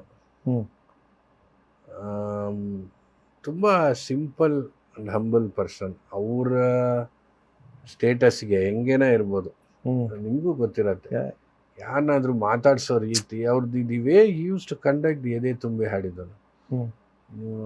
ಒಂದು ತಪ್ಪು ಹೇಳಬೇಕಾದ್ರೂ ಎಷ್ಟು ಚೆನ್ನಾಗಿ ಹೇಳೋರು. ಅವತ್ತು ಹೊಗಳ್ಬೇಕಾದ್ರೆ ಅದೊಂದು ಲಿಮಿಟ್ ಇದೆ. ಕರೆಕ್ಟ್. ಹೊಗಳಿ ಹೊನ್ನ ಶೂಲಕ್ಕೆ ಏರಿಸಿದಾರಯ್ಯ ಅಂತಲ್ಲ. ಇವಾಗ ಏನಾಗುತ್ತೆ, ಏಣಿ ಹಾಕಿ ಹತ್ತಿಸ್ಬಿಡ್ತಾರೆ, ಏಣಿ ತೆಗೆದ್ಬಿಡ್ತಾರೆ. ಅವನು ಈ ಕಾನ್ ಸ್ಟೇ ದೇರ್. ಕರೆಕ್ಟ್. ಇಳಿದು ಬರೋಣ ಅಂದರೆ ಏಣಿ ಇಲ್ಲ. ಕರೆಕ್ಟ್. ಎಗರ್ಕೊಂಬಂದು ಬಿದ್ದುಬಿಡ್ತಾರೆ. ಅಂದರೆ ನಾವು ಹೇಳೋದನ್ನ ಅವ್ರಿಗೆ ಕಲಿಕೆ ಇರಬೇಕು. ಕಲಿಕೆ ಅಂದರೆ ಕಲಿಯೋದೊಂದು ಪಾಯಿಂಟು ಕೊಟ್ಟು ಹೇಳಿ ಎಷ್ಟು ಚೆನ್ನಾಗಿ ಅವರು ಪಾಯಿಂಟ್ ಔಟ್ ಮಾಡೋರು. ಎಲ್ಲ ಹಾಡಿದ್ಯಮ್ಮ ಫಸ್ಟ್ ಪ್ಲಸ್ ಪಾಯಿಂಟ್ ಎಲ್ಲ ಹೇಳಿ ಅದೆಲ್ಲ ಬರ್ಕೊಂಡಿರೋರು ನೀವು ನೋಡ್ಬೋದು. ಇದರಲ್ಲಿ ನೀನು ಹಾಡು ಇನ್ನೊಂದು ಸತಿ ಹಾಡ್ಬಿಟ್ಟು ನೋಡಿ ಹಿಂಗಿದೆ ಅಲ್ಲಿ ಹಿಂಗೆ. ಅವ್ರು ಹಾಡಿದ್ದು ಹಾಡೇ ಅಲ್ಲ, ಬೇರೆ ಕೂಡ ಅಲ್ವಾ, ಆ ಥರ ನಡೆಸೋದೇ ಯಾರಿಲ್ಲ. ಹೌದು ಸರ್. ಅಂದರೆ ಅಮೌಂಟ್ ಆಫ್ ಎಕ್ಸ್ಪೀರಿಯನ್ಸ್, ಎಷ್ಟು ಜನಕ್ಕೆ ಹಾಡಿದ್ದಾರೆ, ಎಷ್ಟು ಭಾಷೆಯಲ್ಲಿ ಹಾಡಿದ್ದಾರೆ, ಒಂಥರ ತುಂಬ ಚೆನ್ನಾಗಿರೋರು. ಅವರು ಒಂದು ಮಾತು ಹೇಳಿದ್ರು ರೀಸೆಂಟ್, ಅಂದರೆ ಅವ್ರು ಹೋಗೋಕ್ಕೆ ಮುಂಚೆ ಒಂದು ಯಾವುದೋ CD ಮಾಡಿದ್ದೆ, ಅದು ದೇವಸ್ಥಾನದ್ದು ಸುಪ್ರಭಾತ ಮತ್ತು ಇದೆಲ್ಲ ನಾನೇ ಮ್ಯೂಸಿಕ್ ಮಾಡಿದ್ದೆ. ಹಾಡು ಕೊಡ್ತೀನಪ್ಪ, ಬಟ್ ನನಗೆ ಟೈಮ್ ಇಲ್ಲದೆ ಇರೋದ್ರಿಂದ ಅಲ್ಲೇ ಬಂದು ಹಾಡೋಕ್ಕಾಗಲ್ಲ, ನಾನು ಎಲ್ಲಿರ್ತೀನೋ ನನ್ನ ಸ್ಟುಡಿಯೋಲಿ ಮಾಡಿಕೊಡ್ತೀನಿ ಅಂದರು. ಆಯಿತು ಸರ್ ಅಂದೆ. ಆದರೆ ಅವ್ರ ರೇಂಜಿಗೆ ಪ್ರತಿ ಸತಿನೂ ಮಾಡಿಬಿಟ್ಟು ಕಳಿಸೋರು. ನೋಡಿ ಸರಿ ಇದೆಯಾ ಗುರುಗಾರು ಅನ್ನೋರು. ಗುರುಗಾರು ಅಂತ ಯಾಕೆ ಸರ್ ಅಂತೀರ ನಮ್ಮನ್ನೆಲ್ಲ? ಇಲ್ಲಪ್ಪ, ನಮಗೆ ನಿನಗೆ ಒಂದೊಂದೇ, ಆದರೆ ನಮಗೆ ದಿನ ಯಾರು ಕರೆದು ಹಾಡಿಸ್ತಾರೋ ಅವರೆಲ್ಲ ಗುರುನೇ ತಾನೆ. ಅವ್ನು ಹೇಳ್ದಂಗೆ, ಅವ್ನು ತೃಪ್ತಿ ಆದಂಗೆ ತಾನೆ ನಾವು ಹಾಡಬೇಕು ಅಂತ ಒಂದೇ ಒಂದು ದೃಷ್ಟಾಂತ. ಅಂದರೆ ಅವರ ಹಾನೆಸ್ಟ್ ಟು ಹಿಸ್ ಸಿಂಗಿಂಗ್. ಅದು ರಾಯಲ್ಪಾಡ್ ಅಂತ ಒಂದು ಊರಿದೆ, ಅದಕ್ಕೆ ಅದು ನಮ್ಮ ಕರ್ನಾಟಕದ ಇದು ಬಾರ್ಡರ್ ಆಂಧ್ರಾಗೆ. ಅಲ್ಲಿ ವಿಶ್ವನಾಥನ ದೇವಸ್ಥಾನ ಇದೆ, ಈಶ್ವರಂದು, ಅದರದ್ದು ಸುಪ್ರಭಾತ. ಅಲ್ಲಿ ಒಂದು ಕಡೆ ಅವರು ವಾಯಲ್ಪಾಡ್ ಅಂತ ಹಾಡ್ಬಿಟ್ಟಿದ್ರು. ಅದು ವಾಯಲ್ಪಾಡ್ ಅಂತಲೂ ಒಂದು ಊರಿದೆ ಆಂಧ್ರದಲ್ಲಿ. ಸೊ ಎಲ್ಲ ಕರೆಕ್ಟಾಗಿ ಹಾಡಿದರು. ರಾಯಲ್ಪಾಡ್ ಅಂತ ಒಂದು ಹಾಡಿದ್ರು. ಆಮೇಲೆ ನಾನು ಹೇಳಿದೆ ಹಿಂಗಾಗಿದೆ, ನಾನು ಎಲ್ಲಾದರೂ ಈಗೇನು ಈಗಿನ ಟೆಕ್ನಾಲಜಿ ಸ್ವಲ್ಪ ಅಡ್ಜಸ್ಟ್ ಮಾಡ್ಬೋದಲ್ಲ ಅಂತನೂ ಇಲ್ಲ ನಾನು ನೋಡಿದೆ. ಆಮೇಲೆ ಹೇಳಿದ್ರು ಅಬ್ಸರ್ವ್ ಮಾಡಿ, ಅದು ಆ ಸ್ವರ ಈ ಸ್ವರ ಮ್ಯಾಚ್ ಆಗಲ್ಲ ಅಂದ್ಬಿಟ್ಟು ಸರಿ ಮಾಡಿ ಕಳಿಸಿದ್ರು. ಹೀಗಾಗಿದ್ರೆ ಯಾವುದಾದ್ರೂ ಕಿತ್ತು ಹಾಕ್ಬಿಡು ಹಿಂದಿರೋರು. ರಾನಾ ಇಲ್ಲಿ ಅಷ್ಟೇ, ಹಿಂದೆ ಯಾವುದೋ ಬಂದಿರುತ್ತಲ್ಲ ಅಷ್ಟೇ ಕಾಪಿ ಪೇಸ್ಟ್. ಬಟ್ ಆದರೆ ಆ ರಾ ಸ್ವರಕ್ಕೂ ಈ ವಾ ಸ್ವರಕ್ಕೂ ವ್ಯತ್ಯಾಸ ಇತ್ತು. ಬಟ್ ನೋಡಿ ಅದು ನೋಡಿ ಅಷ್ಟು 3 ಹಾಡಿನೂ ಹಾಡಿದ್ರು, ಒಂದು ದೊಡ್ಡದು 2 ಚಿಕ್ಕದು. ಎಲ್ಲ ಟೈಮು ಕಳಿಸಿ ಇಫ್ ಯು ಆರ್ ಸ್ಯಾಟಿಸ್ಫೈಡ್ ಅಲ್ವಾ ಅಂತ ಕೇಳೋರು. ಯಾರು ಕೇಳ್ತಾರೆ?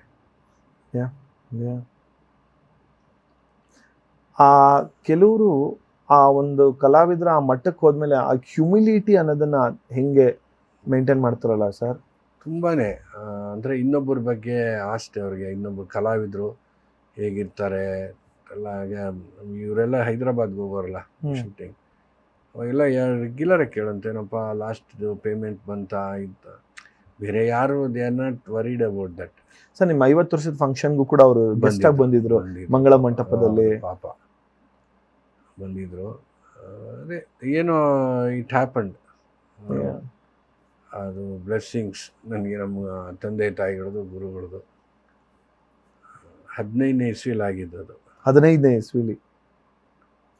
ಸರ್ ಜೀವನದಲ್ಲಿ ನೀವು ಮರೆಯಲಾದಂಥ, ಈ ಪ್ರಶ್ನೆ ನೀವು ಹೇಳಕ್ಕಾಗಲ್ಲ ಅಂತ ಹೇಳ್ತೀರಾ, ಬಟ್ ಸ್ಟಿಲ್ ನನಗೆ ತಲೆಗೆ ಬರ್ತಿಂದ ಕೇಳ್ತೀರ, ಮರೆಯಲಾಗದ ಕಚೇರಿ ಒಂದ್ ಯಾವ್ದಾದ್ರು ಇದ್ರೆ ಯಾವ್ದು ಅನ್ಬೋದು ಸರ್?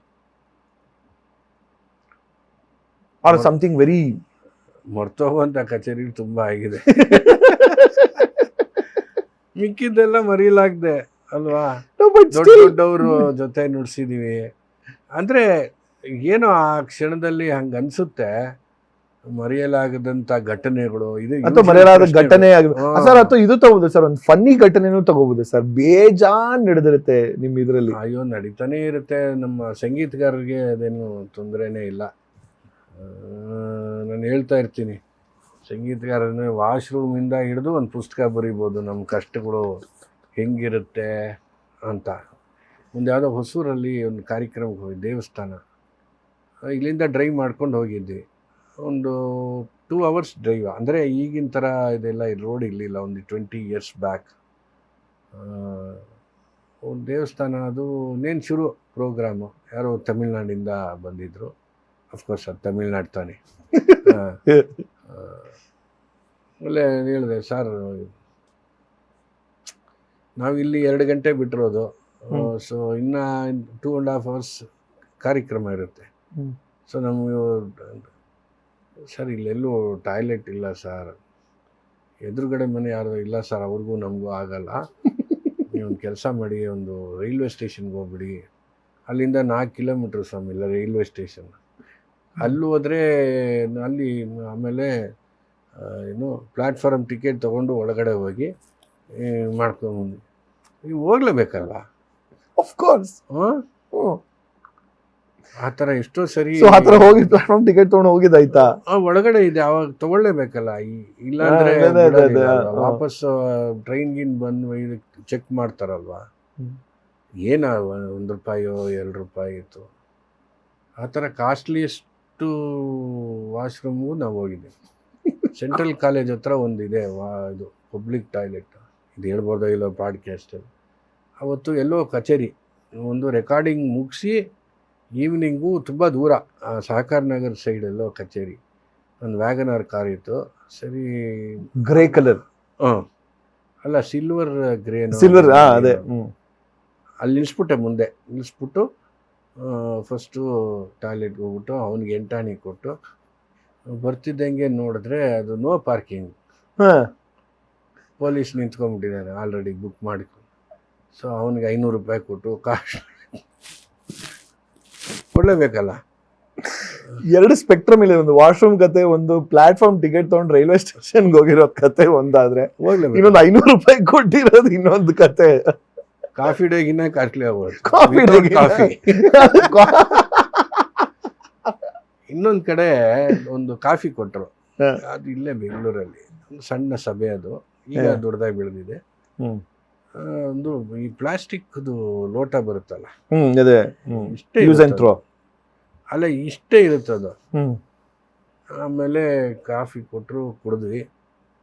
ಆಮೇಲೆ ಹೇಳಿದೆ, ಸರ್ ನೆಕ್ಸ್ಟ್ ಟೈಮಿಂದ ದೊಡ್ಡ ಲೋಟಲ್ಲಿ ಸ್ಟೀಲ್ ಲೋಟನೇ ಕೊಡಿ, ನೀವು ಎಷ್ಟೇ ಕಮ್ಮಿನೇ ಕೊಡಿ ಕಾಫಿ, ಸ್ಟೀಲ್ ಲೋಟಲ್ಲೇ ಕೊಡಿ. ಯಾಕೆ ಸರ್ ಅಂದ್ರೆ, ದೂರದಿಂದ ನೋಡಿದವ್ರಿಗೆ ಏನೋ ಬೆರಳು ಚೀಪ್ತಾ ಇರೋ ಲೋಟನೇ ಕಾಣಲ್ಲ. ನಾವು ಹಿಂಗೆ ಇಟ್ಕೊಂಡ್ರೆ ಇಷ್ಟ ಇದೆ, ಅದು ಯಾಕೋ ಬೆರಳು ಚೀಪ್ತಾ ಇದಾರಲ್ಲ ಮೃದಂಗದವರು, ಗಟ್ಟದವರು, ವೈಲಿನವರು ಅಂದ್ಕೊಂಡ್ಬಿಡ್ತಾರೆ ಅಲ್ವಾ. ಆ ಲೋಟ ಹೆಂಗಿರುತ್ತೆ ಅಂದರೆ ಸ್ವಾಮಿ, ಸಣ್ಣದು, ಅದು ಸೊಂಟ ಹಿಡಿದ್ರೆ ಮುರಿದೋಗ್ಬಿಡುತ್ತೆ. ಆ ಕಂಠ ಹಿಡಿಬೇಕು ಮೇಲ್ಗಡೆ ಲೈಟಾಗಿ, ಹಿಂಗೇನಾದ್ರು ಸೆಂಟ್ರಲ್ ಹಿಡಿದ್ರೆ ಪಟ್ ಅಂದ್ಬಿಡುತ್ತೆ. ಈ ಪೇಪರ್ ಕಪ್ಸು ಇದೆಲ್ಲ ಕೊಡ್ತಾರಲ್ಲ, ತುಂಬ ಡೇಂಜರ್ ಅದು. ಪ್ಲಾಸ್ಟಿಕ್ ಇರುತ್ತೆ, ಆಮೇಲೆ ತೂತಾಗ್ಬಿಟ್ಟಿರುತ್ತೆ. ನಾವು ಬಿಳಿ ಪಂಚೆ ಎಲ್ಲ ಅದು ಹುಷಾರಾಗಿ, ಆಮೇಲೆ ಅದು ಕರೆ ಆಗೋದು. ನಾವು ಬೇರೆ ಗಡ್ಡದವರು, ಮೀಸೆ ಗೀಸೆ ಒಂದಷ್ಟು ಬೆಳೆದೋಗ್ಬಿಟ್ಟಿರುತ್ತೆ ಅಲ್ವಾ. ಏನು ಮಾಡೋದು, ಆ ಥರ ಘಟನೆಗಳು ನಡೀತಾನೇ ಇರುತ್ತೆ. ನಾನು ಹೇಳ್ತಾನೆ ಇರ್ತೀನಿ, ಅದು ಮೃದಂಗದವರು ಅಂದರೆ ಅದು ಸ್ವಲ್ಪ ಕಷ್ಟನೇ. ಕರೆಕ್ಟ್. ಮುಂಚೆ ಎಲ್ಲ ಹಾರ ಕೂಡ ಹಂಗೆ ಹಾಕೋರು. ಒಂದು ದೇವಸ್ಥಾನಗಳಲ್ಲಿ ಅಂದರೆ ಸಪ್ರೇಟ್ ಹಾರ ತರಲ್ಲ ಅವರು, ದೇವ್ರಿಗೆ ಹಾಕಿರೋದನ್ನೇ ಕಿತ್ತಾರೆ. ಕಿತ್ಬಿಟ್ಟು ಏನೋ ಒಂದು ಅಂದಾಜಲ್ಲಿ ಒಂದು ಆಡೋರಿಗೆ ಅವ್ನು ಫುಲ್ ಇಲ್ಲಿ ಬರುತ್ತೆ. ನೆಕ್ಸ್ಟ್ ವೈಲಿನ್ ಅವ್ನಿಗೆ ಅವ್ನು ಎಷ್ಟು ಉದ್ದ ಮಾಡಿರ್ತಾರೆ, ಅವ್ನಿಗೆ ಇಲ್ಲಿ ಬರುತ್ತೆ. ನಮಗೆ ನೆಕ್ಲೆಸ್ ಥರ ಇಷ್ಟ ಬರುತ್ತೆ. ಕಡೆ ನಮ್ಮ ಪಕ್ಕದಲ್ಲಿ ನಾವು ಕಂಜರ, ಗೋಟ, ಮೊರ್ಚಿಂಗ್ ಇದ್ರೆ ಕೈ ಕೊಟ್ಬಿಟ್ಟು ಅಲ್ಲಿಂದ ಶುರು ಅಲ್ವಾ. ಬಟ್ ಈಗಲೂ ಹಂಗೆ ಇದೆಯಾ? ಕೆಲವು ಕಡೆ ಹಂಗೆ ಇದೆ. ಆದ್ರೂ ನಾನು ಸ್ವಲ್ಪ ಅದನ್ನ ಸರಿ ಮಾಡೋ ರೆಬೆಲ್ ಆ ಥರ ಇದ್ರೆ ಇಸ್ಕೊಳ್ಳೋದೇ ಇಲ್ಲ. ಬೇಡ ಸ್ವಾಮಿ ಪರವಾಗಿಲ್ಲ ಬಿಟ್ಬಿಡಿ ಅಂತ. ಒಂಥರ ಸ್ವೀಟ್ ಆಗಿ, ಅದು ಶುಗರ್ ಕೋಟೆಡ್ ಆಗಿ ಹಂಗೆ ಹೇಳ್ಬಿಡ್ತೀನಿ. ಏನ್ ಮಾಡೋದು ಅಂದ್ರೆ, ವೇದಿಕೆ ಅನ್ನೋದು ಒಂದು ಮರ್ಯಾದೆ ಇರುತ್ತೆ. 4 ಜನಕ್ಕೂ ನೀವು ಕೊಡೋದಿದ್ರೆ ಕಾಮನ್ ಆಗಿ ಏನು ಕೊಡ್ತೀರೋ ಅದು ಅಲ್ವಾ. Correct sir. ನೋಡಕ್ಕೂ ಇರುತ್ತೆ, ಒಂದೊಂದ್ಸತಿ ಅದಾಗುತ್ತೆ, ಇಲ್ಲಿ ನೋವ್ತಾ ಇರುತ್ತದೆ ಯಾವಾಗ ಒಳಗಡೆಯಿಂದ. ಏನಪ್ಪ ನಮ್ಗೆ ಇಷ್ಟು ವರ್ಷದ್ದಾಗಿ ಅದು ಯಾರೋ ಇನ್ನೂ ಚಿಕ್ಕವ್ರು ಹಾಡೋರು ಇದ್ದರೆ ಅವ್ರಿಗೊಂದು ದೊಡ್ಡ ಮರ್ಯಾದೆ ಆಗಿರುತ್ತೆ. ಕರೆಕ್ಟ್. ಅದೆಲ್ಲ ನಮಗೆ ಮೃದಂಗದವ್ರಿಗೆ ಅಥವಾ ಘಟ್ಟದವ್ರಿಗೆ ಇದು ಮೈಂಟೆನೆನ್ಸು ಕಷ್ಟ, ಇದನ್ನು ಸ್ಟೇಜಲ್ಲೂ ಕಷ್ಟ ಅಲ್ವಾ. ಆ ಥರ ಏನಾದರೂ ಒಂದು ನಡೀತಾನೇ ಇರುತ್ತೆ. ಸರ್ ಇನ್ನ ನಿಮ್ಮ ಮಕ್ಕಳ ಬಗ್ಗೆ ಮಾತಾಡಬೇಕು. ವಿನೋದ ಮತ್ತೆ ಪ್ರಬೋಧ. ಸೊ ಗೊತ್ತಿರೋ ಹಾಗೆ Vinod of course is establish himself was mridangam and percussionist. ಚೆನ್ನಾಗಿ ಅವನದೇ ದಾರಿಲಿ ಅವನು ಹೋಗ್ತಾ ಇದ್ದಾನೆ. ಸರ್ ಅದು ನೀವು ಅನ್ಕೊಂಡಿದ್ರ ಅಂದ್ರೆ ಇವನು ಒಬ್ಬ ಮ್ಯೂಸಿಷಿಯನ್ ಆಗ್ಬೇಕು ಅನ್ನೋ ಥರ ಆ ಥರ ಇತ್ತ ಅಥವಾ ಇವ್ರ ಲೈಕ್ ಹಂಗೇನು ಅಂದ್ಕೊಂಡಿರಲಿಲ್ಲ, ಆದರೆ ಆಗ್ತೀನಿ ಅಂದರು ಇಬ್ಬರೂ. ಅವನು ಹಿಂದೂಸ್ತಾನಿ, ಎರಡನೇವನು ಪಕ್ವಾಸು ಮತ್ತು ಹಾರ್ಮೋನಿಯಂ ನುಡಿಸ್ತಾನೆ. ಅಂದರೆ ಇವಾಗ ನಾನು ಆದಾಗ ಇದೇ ಪ್ರೊಫೆಷನ್ ಅಂತ ತಗೊಂಡಾಗ ಯಾರೋ ನಮ್ಮ ಅಪ್ಪನ್ನ ಕೇಳ್ತಾಯಿದ್ರು, ఏమప్ప ನಾವು ತೆಲುಗಿನವರು ಅಂತ ಸಂಗೀತಂలో ఉన్నారు, ನೀನು ಹೇಳಲಿಲ್ವಾ? ಇಲ್ಲಪ್ಪ, ನನಗೆ ಸಂಗೀತ ಒಂದು ಭಾಳ ಕೊಡ್ತು, ಒಂದು ಸ್ವಾಭಿಮಾನ ಕೊಡ್ತು. ಆಮೇಲೆ ಸಮಾಜದಲ್ಲಿ ಒಂದು ಗೌರವ ಸಿಕ್ಕಿದೆ ನನಗೆ, ಯಾವುದಕ್ಕೂ ತಲೆ ತಗ್ಸ್ಬೇಕಾಗಿಲ್ಲ. ಅಂಥದ್ದನ್ನು ಪ್ರೊಫೆಷನ್ನಾಗಿ ತೊಗೊತೀನಿ ಇಂದ ನಾನು ಬೇಡ ಅಂದರೆ ಅದಕ್ಕೆ ಮಾಡಿರೋ ಅವಮಾನ ಅಲ್ವಾ. ಕರೆಕ್ಟ್, ನಿಜ. ಅದೇ ಥರ ನಾನು ಅಂದ್ಕೊಂಡೆ, ಏನಾದರೂ ಇಟ್ಸ್ ಲೆಫ್ಟ್ ಟು ದೆಮ್. ಅದು ಎಷ್ಟು ಹಾನೆಸ್ಟಾಗಿ ಅದಕ್ಕೆ ಇರ್ತಾರೋ ಅಷ್ಟು ನಡ್ಸ್ಕೊಂಡೇ ಹೋಗುತ್ತೆ. ಅದು ಯಾರನ್ನೂ ಕೈ ಬಿಟ್ಟಿಲ್ಲ. ಅದೊಂದು ಲೆವೆಲ್ ಇರುತ್ತೆ. ಎಲ್ಲರೂ ಆ ಲೆವೆಲ್ ರೀಚ್ ಆಗ್ತಾರೆ ಅಂತ ನಾವು ಹೇಳೋಕ್ಕಾಗಲ್ಲ. ಬಟ್ ನಮಗೆ ತೃಪ್ತಿ ಆಗೋ ಲೆವೆಲಲ್ಲಿ ಇದ್ದಾಗ ನಾವು ಅದನ್ನ ಸುಮ್ಮನೆ ಇದ್ಬಿಡ್ಬೇಕು. Sir but you really think ಈಗಿನ ಕಾಲದಲ್ಲಿ ಅಂದರೆ ನಾನು ಕೇಳ್ತಿರೋದನ್ನ ಒಂದು 9 to 6 ಜಾಬ್ ಬಿಟ್ಟು ಅಂದರೆ ತಿಂಗಳು ಕರೆಕ್ಟಾಗಿ 31ಕ್ಕೆ ಸಂಬಳ ಇಲ್ಲದೆ ಇರೋಂಥ ಜಾಬನ್ನು ಬಿಟ್ಟು ಒಂದು unconventional what ever we are doing it's called as an unconventional ಈ ಥರ ಒಂದು ಇರೋದ್ರಲ್ಲಿ ತೊಗೊಂಡೋದ್ರಲ್ಲಿ ಎಸ್ಟಾಬ್ಲಿಷ್ ಮಾಡಿ ಒಂದು ಫುಲ್ ಟೈಮ್ ಮ್ಯೂಸಿಷಿಯನ್ ಆಗಿ ಕಷ್ಟ ಇದೆಯಾ ಅಥವಾ ವಾಟ್ ಯು ಥಿಂಕ್ ಸರ್? ಈಗ ಹೆಂಗೆ ಅನ್ಸುತ್ತೆ? It's left to you. Correct. ನೋಡಿ, ಇದರಲ್ಲಿ 9 to 6 ಜಾಬಲ್ಲಿ ನೀವು ದಿನ ಹೋಗ್ತೀರಾ ಬರ್ತೀರಾ, ಅದರಲ್ಲಿ ಟೀಚಿಂಗ್ ಇಲ್ಲ. ಇದರಲ್ಲಿ 2 ವೇ ಆಫ್ ಲೀಡಿಂಗ್ ಲೈಫ್ ಇದೆ. ಟೀಚಿಂಗು ಇದೆ, ಪರ್ಫಾರ್ಮಿಂಗು ಇದೆ. Plus if you are little bit more ಅಂದರೆ ಸೆಷನ್ ರೆಕಾರ್ಡಿಂಗು ಇದೆ. ಅದು ನಿಮ್ಮ ಅಡ್ಯಾಪ್ಟಬಿಲಿಟಿಗೆ ಇರೋದು. ಇವಾಗ ಸುಮಾರು ಜನ ಡ್ಯಾನ್ಸ್ಗೂ ಹೋಗ್ತಾ ಇದ್ದಾರೆ, ತಪ್ಪು ಅಂತಿಲ್ಲ, ಅದನ್ನು ನಾವು ಸ್ವೀಕರಿಸ್ಬೇಕಷ್ಟೆ. ಮುಂಚೆ ಎಲ್ಲ ನಾನು ರೆಕಾರ್ಡಿಂಗ್ ಹೋಗ್ತಾ ಸುಮಾರು ಜನ ಆಡ್ಕೊಳ್ಳೋರು, ಕ್ಲಾಸಿಕಲ್ ಆಗೋಯ್ತು ಇವನಿಗೆ ಅಂತ ಆಡ್ಕೊಳ್ಳೋರು. ಆಮೇಲೆ ನನ್ನ ಕರೆದು ಆಧಾರ ಮಾಡಿ ಎಲ್ಲ ಇದೆ ನಮ್ಮ ಕೈಲಿರೋದು. ನಾವು ಅದಕ್ಕೆ ನಾನು ಹೇಳಿದ್ದು, ಒಂದು ಯಾವುದಾದ್ರೂ ಚೆನ್ನಾಗಿ ಕಲ್ತ್ಬಿಟ್ರೆ ನಾವು ಬೇರೆ ಹೋದ್ರೂ you will come back to your house ಅಲ್ವಾ. So true. 5-6 ಮನೆ ಇಟ್ಕೋಬಾರ್ದು. ಒಂದು ಮನೆ ಚೆನ್ನಾಗಿ ಇಟ್ಕೊಂಡಿದ್ರೆ ಅದಕ್ಕೆ ವಾಪಸ್ ಬರ್ತೀವಿ. ಹಂಗೆ ನಿಮಗೆ ಮಾಡಿ ನೀವು, but effort it should be 100%. ಆಮೇಲೆ ಇನ್ನೊಂದೇನಂತ curbing is also one of the ಇದು. ಅವ್ನು ಸಿಕ್ತು ನಂಗೆ ಸಿಕ್ಕಲಿಲ್ಲ ಅನ್ನೋ ಬದಲು, correct, where I am going wrong, what is the drawback, ಈ ಥರದೆಲ್ಲ ನೋಡಿದ್ರೆ ಖಂಡಿತ ಆಗುತ್ತೆ. ಟೀಚಿಂಗು ಇದೆ ಅಲ್ವಾ. ರೈಟ್. ಮಾಡು ನೀನು, ವಾರಕ್ಕೆ 2 ದಿನ ಕರೆಕ್ಟಾಗಿ ಕ್ಲಾಸ್ ಮಾಡಿ. ಇವಾಗ ಎಷ್ಟೋ ಸ್ಕೂಲ್ಸ್ ಎಲ್ಲ ದೇ ಓಪನ್. ಅಫ್ಕೋರ್ಸ್ ನಾನು ಗೌರ್ಮೆಂಟಿಂದ ಅಷ್ಟೊಂದು ಇಲ್ಲ ಅನ್ನೋದನ್ನ ನಾನು ಒಪ್ಕೊಂಡ್ರು ಕೂಡ, ನಾವು ಗೌರ್ಮೆಂಟ್ ಮೇಲೆ ನಾವೇನು ಡಿಪೆಂಡ್ ಆಗಲ್ಲ, ಆಗೂ ಇಲ್ಲ, ಆಗೋದು ಇಲ್ಲ. ಅದು ಕೊಟ್ಟರೆ ಏನೋ ಅಲ್ಪ ಸ್ವಲ್ಪ ಅಂತ ಏನೋ ಬರುತ್ತೆ. ಬಿಕಾಸ್ ಅವ್ರದ್ದು ಥಿಂಕಿಂಗ್ ಬೇರೆ. ಇವಾಗ ಅವರು ಜಿಲ್ಲಾ ಉತ್ಸವಗಳು ಅದೆಲ್ಲನೂ ಸ್ವಲ್ಪ ಹೆಚ್ಚಾಗಿ ಸಿನಿಮಾದವರೇ ಇರ್ತಾರೆ. ಅವರು ಜನ ಬೇಕು, ಆ ಜನ ಬರೋಂಗೆ ನಮಗೆ ಜನ ಬರಲ್ಲ ಅಲ್ವಾ. ಬಟ್ ಮಾಡ್ಬೋದು ಅವರು. ಒಂದು ಯಾವುದೋ ಸಣ್ಣ ಸ್ಟೇಜ್ ಮಾಡಿ ಆ ಜಿಲ್ಲಾ ಉತ್ಸವದಲ್ಲೇ ಕ್ಲಾಸಿಕಲ್ ಆರ್ಟ್ಸ್ಗೆ ಒಂದು ಜಾಗ ಮಾಡ್ಬೋದು. ನಮಗೇನು 5,000 ಜನ ನಿಂತು ನೋಡಬೇಕು ಅನ್ನೋ ಥರದ್ದು ಏನೂ ಇಲ್ಲ, ವಿಸಿಲ್ ಹೊಡಿತಾರೆ ಅನ್ನೋದಿಲ್ಲ. ಕರೆಕ್ಟ್. ಅದಕ್ಕೆ ಇಷ್ಟ ಇರುವಂಥ ಒಳ್ಳೆ ಮಿನಿಸ್ಟ್ರು ಇದ್ದರೆ ಇದೆಲ್ಲ ನಡೆಯುತ್ತೆ. ಕರೆಕ್ಟ್. ಅದರಿಂದ 9 to 5 ಜಾಬು ಸರಿ, ಇದನ್ನು ಅದೇ ಥರ ಟ್ರೀಟ್ ಮಾಡಿ. ಕರೆಕ್ಟ್. ಇವಾಗ ಕೆಲವ್ರು ಏನು ಗೊತ್ತಾ, ದೇ ಫಿಕ್ಸ್ ದೆಮ್ ಸೆಲ್ಫ್, ನಾನು 10,000 ಬಂದರೆ ಇದಕ್ಕೆ ಹೋಗೋದು ಅಂತ. ಸಿಂಪಲ್ ಆಗಿ ಹೇಳ್ತೀನಿ, ನೀನು 9 to 5 ಜಾಬ್ ಅಂತ ತಿಳ್ಕೊಂಡು ಇವಾಗ ನಿನಗೆ ಒಂದು ದಿನಕ್ಕೆ ಎಷ್ಟು ಸಂಬಳ? ಹ್ಮ್. ಒಂದು ತಿಂಗಳಿಗೆ 50,000 ಅಂದರೆ ಒಂದು ದಿನಕ್ಕೆ ಎಷ್ಟಪ್ಪ ಬಿತ್ತು? ಒಂದು 300-400 ರೂಪಾಯಿ. ಅದಕ್ಕಿಂತ ಜಾಸ್ತಿ ಬರ್ತಿದ್ಯೋ? ಒಂದು ಲೆವೆಲ್ ಆಫ್ ಸ್ಯಾಟಿಸ್ಫ್ಯಾಕ್ಷನ್ ಅಥವಾ ಯಾ ತೃಪ್ತಿ ಅಲ್ವಾ? 100%. ಇವಾಗ ಎಲ್ಲ ಈಗ ಜಡ್ಜಾಗಿ ಕರೀತಾರೆ ಸ್ವಾಮಿ. ಯು ಕಾಂಟ್ ಎಕ್ಸ್ಪೆಕ್ಟ್ ಅಲ್ಲ 10,000 ಕೊಟ್ಟು ನಾನು ಜಡ್ಜ್ ಮಾಡ್ತೀನಿ ಅಂದರೆ ಕೊಡಲ್ಲ. ಆಯಿತು, ನೀನು it's a part of life. ನೀನು will be serving the music. 1,000 ಕೊಡ್ತಾ 1,500 ನೀನು ಮನೇಲಿ ಇರ್ತಿದ್ಯಾ ಏನಿಲ್ಲದೆ, ಅಂಡರ್ ಎಂಪ್ಲಾಯ್ಮೆಂಟ್ ಇರ್ಬೋದು, ಬಟ್ ಎಲ್ಲನೂ ಅದು ಆ ಥರ ನೋಡಿದ್ರೆ ಖಂಡಿತ ಏನು ತೊಂದರೆ ಇಲ್ಲ ಅಲ್ವಾ? ಎಲ್ಲ ಮ್ಯೂಸಿಕ್ಗೆ ಡ್ಯಾನ್ಸು ನುಡಿಸಿದ್ರೆ ಏನಿದೆ ಅದಕ್ಕಿಂತ ಚೂರು ಡಿಫ್ರೆಂಟ್ ಆಗಿರುತ್ತೆ approach. Sir correct, that's A very good point ನೀವು ಹೇಳಿದ್ದು. ಈಗ ಆಸ್ ಎ ಕ್ಲಾಸಿಕಲ್ ಮ್ಯೂಸಿಷಿಯನ್ ತೊಗೊಂಡಾಗ ಕೆಲವರು ಆ ಒಂದು ಸಾಂಪ್ರದಾಯಿಕವಾಗಿ ಅವ್ರದ್ದೇ ಒಂದು ಚೌಕಟ್ಟಲ್ಲಿ ಇರ್ತಾರೆ. ಅಂದರೆ ಈಗ ಕೆಲವರು ಡ್ಯಾನ್ಸಿಗೆ ನುಡಿಸಲ್ಲ, ಅಥವಾ ಸುಗಮ ಸಂಗೀತಕ್ಕೆ ನುಡಿಸಲ್ಲ, ಆಮೇಲೆ ಸಿನಿಮಾ ಸಂಗೀತಕ್ಕೆ ನುಡಿಸೋದಿಲ್ಲ, ನಾನು ಬರೀ ಶಾಸ್ತ್ರೀಯಕ್ಕೆ ಮಾತ್ರ ನುಡಿಸ್ತೀನಿ ಅಂತ ಸುಮಾರು ಜನ ಇರೋದನ್ನ ನಾನೇ ನೋಡಿದ್ದೀನಿ. ಬಟ್ ಸರ್ ನೀವು ಎಲ್ಲ ವರ್ಗದಲ್ಲೂ ನುಡಿಸಿದ್ದೀರಾ ಅಂದರೆ ಅದರಲ್ಲಿ ಅಂತ, but still you have earn that, ಆ ಒಂದು ರೆಸ್ಪೆಕ್ಟ್ ಆಗಿರೋಂಥದ್ದು ಹಂಗಿದೆ ಅಂತ. ಯಾಕೆ ಕೆಲವರು why do they do that ಅಂದರೆ ಏನು ನಡೆಯುತ್ತೆ ಅಂತ ನನಗಿದು ಇಟ್ಸ್ ಆಲ್ವೇಸ್ ಕ್ಯೂರಿಯಾಸಿಟಿ ಅಂತ ತಿಳ್ಕೊಬೇಕು ಅಂತ. ಯಾಕೆ ಬೇರೆದನ್ನು ನುಡಿಸೋದು ತಪ್ಪೋ ಸರಿನೋ ಅದು ನಮಗೆ ಬಿಟ್ಟಿದ್ದು, ನಾವು ಫೇಸ್ ಮಾಡಬೇಕಷ್ಟೆ ಅಲ್ವಾ? ನಾವು ಫೇಸ್ ಮಾಡಬೇಕು. ಯಾರೋ ಹೇಳ್ತಾರೆ ನೀನು ಡ್ಯಾನ್ಸಿಗೆ ನುಡ್ಸೋನು ಅವನು ಅಂತ, ಬಟ್ ದಿನೇ ಅವನೇನು ಬಂದು ನಮ್ಮನ್ನು ನೋಡಲ್ವಲ್ಲ. ಕರೆಕ್ಟ್, ನೋಡೋದಿಲ್ಲ. You choose. ದಿನ ಡ್ಯಾನ್ಸಿಗೆ ನುಡಿಸ್ಬೇಡ, ನೀನು ಮಂಡೆ ನುಡಿಸು. ಯಾವತ್ತೋ ಒಂದು ತಿಂಗಳಲ್ಲಿ ಒಂದು 3 ದಿನನ ತಪ್ಪೇನಿಲ್ಲ ಅಲ್ವಾ? ಬಟ್ ಅದಕ್ಕೇನು ಬೇಕೋ ಅದನ್ನು ಮಾಡಬೇಕು. ರಿಹರ್ಸಲ್ಸ್ಗೆ ಹೋಗ್ಬೇಕು. It needs that. Requirement of the dance is rehearsals.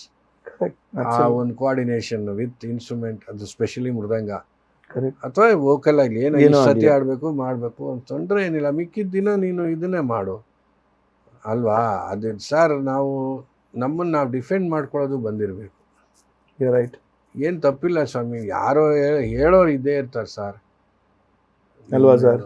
ಖಂಡಿತ ಆಡ್ಕೊಳ್ಳೋರು ಇಲ್ಲದೆ ಇದ್ರೆ ಪ್ರಪಂಚನೇ ಅಲ್ಲ, ಅದು ಇಲ್ಲನೇ ನಾವು ಬೆಳೆಯೋಕ್ಕಾಗೋದು ಇಲ್ಲ ಅಂತ ಹೇಳ್ತಾರಲ್ಲ. ನೀವು 800 ತೊಗೊಳ್ಳಿ, 800 ತೊಗೊಂಡ ಮರ್ಸಿಡೀಸ್, ಅವನಿಗೇನಪ್ಪ ಸಿಕ್ಕಾಪಟ್ಟೆ ಇದೆ, ಬೆನ್ಸ್ ತೊಗೊಂಡ, ಸಾಲ ಕೊಡ್ತಾರೆ ಈಗ, ಏನಾದ್ರು ಅಂದೆ ಅಂತಾರ? ಸರ್ ನಾನು ಯಾವಾಗಲೂ ಹೇಳ್ತಿದ್ದೆ, ಈಗ ನಾನು ಸಿನಿಮಾ ಮಾಡ್ತಿದ್ದೀನಿ ಅಂತಂದ್ರೆ ಸುಮಾರು ಜನ ಹೇಳೋರು ಇವನು ಸಿನಿಮಾ ಗೆಲ್ತಾ. ನಂಗೆ ಗೊತ್ತಿತ್ತು ಇವನಲ್ಲಿ ಏನೋ ಒಂದು ಟ್ಯಾಲೆಂಟ್ ಇದೆ, ಸಿನಿಮಾ ನೋಡು ಆ ಕೆಪಾಸಿಟಿ ಇದೆ ಮಾಡ್ದ ಅಂತ ಹೇಳ್ತಾರೆ. ಸಿನಿಮಾ ಸೋಲ್ತಾ, ನಾನು ಅವತ್ತೇ ಹೇಳ್ದೆ ತಾನೆ ನಿನಗೆ ಈ ಸಿನಿಮಾ ಅಲ್ವಾ ಸರ್? ಇದ್ದೇ ಇರ್ತಾರೆ. ಅದು ಹುಚ್ಚಿದೆ. ಈಗ ನಾವು ಹೋಗ್ತಿದ್ವಲ್ಲ, ಎಷ್ಟೋ ಜನ ನೋಡ್ತೀವಿ ಪ್ರೊಡ್ಯೂಸರ್ನ, ನಮ್ಗೆ ಗೊತ್ತಾಗ್ಬಿಡೋದು ಆ ರೆಷಸ್ ನೋಡಿದ್ರೆ, ರೀರೆಕಾರ್ಡಿಂಗು ಇದಾಗುತ್ತೆ. ಬಟ್ ಅವ್ರಿಗೇನೋ ಆಸೆ, ತಿರ್ಗಾ ಸಾಲ ಮಾಡೋ, ತಿರ್ಗಾ ಸಿನಿಮಾ ಮಾಡೋ, ಆ ಥರ ಇರೋದ್ರಿಂದ ತಾನೇ ಫೀಲ್ಡ್ ನಿಂತಿರೋದು. ಅಬ್ಸಲ್ಯೂಟ್ಲಿ ಟ್ರೂ ಅಲ್ವಾ? ಅಬ್ಸಲ್ಯೂಟ್ಲಿ ತಪ್ಪೇನಿಲ್ಲ. ಅಂದರೆ ಏನು ಕ್ಲಾಸಿಕಲ್ನವರು ಅದಕ್ಕೆ ಹಾಡಲ್ಲ, ಸುಗಮ ಸಂಗೀತ ಅದು it needs A separate requirement ಇರುತ್ತೆ ಒಂದೊಂದು ಸಂಗೀತಕ್ಕೂ. ಆ ಫೈನ್ನೆಸ್ಸು, ಆ ಸಾಹಿತ್ಯ ಇದು, ಅದನ್ನು ಹಾಡಬೇಕು, ಅದಿರಬೇಕು. ಅದು ಕೆಲವರು ಮಾಸ್ಟ್ರಿ ಮಾಡ್ಕೊಂಡಿರ್ತಾರೆ, ಕೆಲವರು ಎಲ್ಲೋ ಒಬ್ಬೊಬ್ಬರು ಎರಡನ್ನೂ ಅದೇ ರೀತಿಯಲ್ಲಿ ಹಾಡೋರು ಇರ್ತಾರೆ. ಸೊ ಅದಕ್ಕೆಲ್ಲ ಅದದೇ ಆದ ಒಂದು ಬೇಕು. ಅದು ನಾನು ಧರ್ಮ ಅಂತೀನಲ್ಲ, ಅವಾಗ ಹೇಳಿದ್ನಲ್ಲ, ವಾದ್ಯ ಧರ್ಮ. ಅದಕ್ಕೆ ಅದಕ್ಕೆ ಅದೊಂದು ಧರ್ಮ ಇದೆ, ಏನು ತಪ್ಪಿಲ್ಲ. ನಾವು ಹೇಳಬೇಕು, ಅಪ್ಪ ನನಗೇನು ಇಲ್ಲದೆ ಇದ್ದಾಗ ಯಾವನು ಬರ್ತಾನೆ? 1,000 ರೂಪಾಯಿ ಬೇಕು ಅಂದಾಗ ಯಾರು ಆಡ್ಕೊಳ್ಳೋರು ಯಾರು ಕೊಡ್ತಾರೆ ಸರ್? ಇನ್ನೂ ಆಡ್ಕೊತಾರೆ. ಅವಾಗ ನಾನು ಹೇಳಿದೆ ಸಂಗೀತಕ್ಕೆ ಬರಬೇಡ ಅಂತ, 1,000 ರೂಪಾಯಿ ನೋಡಿ ಕೇಳ್ತಾನೆ, ಅವ್ರಿಗೆ ಇರ್ತಾರೆ ತಾನೆ. ಖಂಡಿತ ಏನಾದರೂ ಒಂದು ಈ ಥರದ್ದು ಕ್ರಿಟಿಸಿಸಮ್ ಬಂದೇ ಬರುತ್ತೆ. ನೀವು ಚೆನ್ನಾಗಿ ಆಡ್ದೇನಪ್ಪ, ಎಲ್ಲ ದೊಡ್ಡವರು ಗುರುಗಳು ಅಂತ ಅವ್ರಿಗೆ ಕ್ರೆಡಿಟ್ ಹೋಗುತ್ತೆ. ಸುಮಾರಾಗಿ ನೀವು ಏನು ಸುಮಾರಾಗಿ ತಿರ್ಗಾ ಪಾಪ ಗುರುಗಳಿಗೆ ಬೈತಾರೆ. ಅಷ್ಟೆಲ್ಲ ಹೋದ್ರು ನೋಡಿ ಹಿಂಗೆ ಆಡ್ದು ಏನಾದ್ರು ಏನು ಅಲ್ಲ, ನಂಗೆ ಒಬ್ರು ಆಕ್ಟರ್ ಹೇಳಿದ್ರು ಸರ್, ನಾನು ಹೇಳಿದೆ ಸರ್ ಎಲ್ಲ ಸರಿ ಬಂತಾ ಅವ್ರಿಗೆ ಡೈರೆಕ್ಷನ್ ಮಾಡಕ್ಕೆ, ಅವ್ರು ಅದಕ್ಕೆ ಹೇಳಿದ್ರು ಸಿನಿಮಾ ಗೆಲ್ತಾ ಏನ್ ಸೂಪರ್ ಆಕ್ಟ್ ಮಾಡಿದ್ಯಾ ಗುರು ಅಂತ ನನಗೆ ಅಂತಾರೆ, ಸಿನಿಮಾ ಸೋಲ್ತಾ ಇವ್ನು ಡೈರೆಕ್ಟರ್ ಯಾರೋ ಡಬ್ಬ ನನ್ನ ಮಗ ಹತ್ರ ಮಾಡಿದ್ರೆ ನಿನ್ಗೆ ಬೈತಾರೆ. ಸೊ ನಾನು ಏನು ಕಳ್ಕೊಳ್ಳೋದಿಲ್ಲ, ನೀನ್ ಕೆತ್ತು ಅಂದ್ರೆ ಕೆತ್ತುತ್ತೀನಿ, ಮೆತ್ತು ಅಂದ್ರೆ ಮೆತ್ತುತ್ತೀನಿ ಅಂತ ಹೇಳ್ಬಿಟ್ಟು ಹೇಳೋರು. ಅದೇ ಹೌದಲ್ವಾ, ಕರೆಕ್ಟ್. ಈ ರೀತಿನೂ ಯೋಚನೆ ಮಾಡಿದಾಗ ಒಂದು ಸಣ್ಣ ಜೋಕ್ ಅಂದ್ರೆ ಒಂದು ಮಾರಲ್ ಸ್ಟೋರಿ. ಜಮೀನ್ದಾರ ಮಗಳು ಮದುವೆ ಮಾಡಿದಂತೆ. ಫಸ್ಟ್ ಮಗಳು ಮದುವೆ ಮಾಡಿದಾಗ ತುಂಬಾ ಕ್ರಿಟಿಸಿಸಮ್ ಗಂಡಿನ ಕಡೆ. ಸೊ ಈ ಸತಿ ಏನ್ ಮಾಡಿದಂತೆ, ಎಲ್ಲ ಕಡೆ ಒಬ್ಬೊಬ್ಬ ಏನಂತಾರೆ ಈ ಬೇಹುಗಾರರು ಅಂತಾರಲ್ಲ ಇಂಗ್ಲಿಷಲ್ಲಿ, ಏನೋ ಮರ್ತೋಯ್ತು ಅಂದ ತಕ್ಷಣ ಸೀಕ್ರೆಟ್ ಏಜೆಂಟ್ ತರ, ಡಿಟೆಕ್ಟ್ ಅಂದ್ರೆ ಏಜೆಂಟ್ ಅವನಲ್ಲಿ ಇರ್ತಾನೆ. ಎಲ್ಲಿ ವಸತಿ ಹತ್ರ ಒಬ್ಬ, ಸ್ನಾನದ ಮನೆ ಹತ್ರ ಒಬ್ಬ, ಸ್ಪೈ ತರ, ಮತ್ತೆ ಫುಡ್ ಸಪ್ಲೈ, ಅವ್ರನ್ನ ರಿಸೆಪ್ಷನ್ ಕಮಿಟಿಲಿ ಒಬ್ಬ. ಅದಕ್ಕೆ ಏನ್ ಹೇಳಿದ್ರೆ ಬೇಹುಗಾರ ಅಲ್ಲ, ಬೇಹುಗಾರ. ಆಮೇಲೆ ನೀರು ಕೊಡೋನು, ಬಿಸಿ ನೀರು ಸಪ್ಲೈ, ಅವ್ರಿಗೆ ಏನೇನ್ ಬೇಕು ಅಂತ ಎಲ್ಲ ಕಡೆ ಒಬ್ಬ. ಏನಾದ್ರೂ ಒಂದು ಕ್ರಿಟಿಸಿಸಮ್ ಒಬ್ಬ ಚಕಾರ ಎತ್ತಿದ್ರೆ ಅದನ್ನ ಸರಿ ಮಾಡಕ್ಕೆ ಮೊದಲೆಲ್ಲ ಆಗೋಯ್ತು. ಎಲ್ಲರನ್ನೂ ಕೇಳ್ತಾನೆ ಸ್ಟಾರ್ಟಿಂಗಿಂದ. ಸರ್ ತುಂಬ ಖುಷಿ ಪಟ್ಟರು, ವಸತಿ ತುಂಬ ಚೆನ್ನಾಗಿತ್ತು, ಆಮೇಲೆ ಬಿಸಿ ನೀರಿನ ವ್ಯವಸ್ಥೆ ಚೆನ್ನಾಗಿತ್ತು, ತಾಂಬೂಲ, ಹಣ್ಣು ಎಲ್ಲ ಎಕ್ಸ್ಟ್ರಾರ್ಡಿನರಿ. ಈ ಕೈ ತೊಳೆಯೋ ಜಾಗದಲ್ಲಿ ಒಬ್ಬರು ನಿಲ್ಸಿರ್ತಾನೆ. ಇಲ್ಲ ಸರ್ ತುಂಬ ಜನ ಬೈಕೊಂಡ್ರು ಜಮೀನ್ದಾರರೇ ನಿಮ್ಮನ್ನ. ಏನಯ್ಯ ನೀರಿರ್ಲಿಲ್ವ? ನೀರೆಲ್ಲ ಇತ್ತು, ಜಮೀನ್ದಾರಂಗೆ ದುಡ್ಡು ಜಾಸ್ತಿ, ಬೆಣ್ಣೆ ತುಪ್ಪ ಎಲ್ಲ ಹಾಕ್ಸಿ ಚೆನ್ನಾಗಿ ಅಡುಗೆ ಮಾಡಿಸ್ಬಿಟ್ಟ, ಕೈ ತೊಳೆಯೋ ಕಡೆ ಸೀಗೆ ಪುಡಿ ಇಟ್ಟಿಲ್ಲ ಅನ್ಬೇಕು.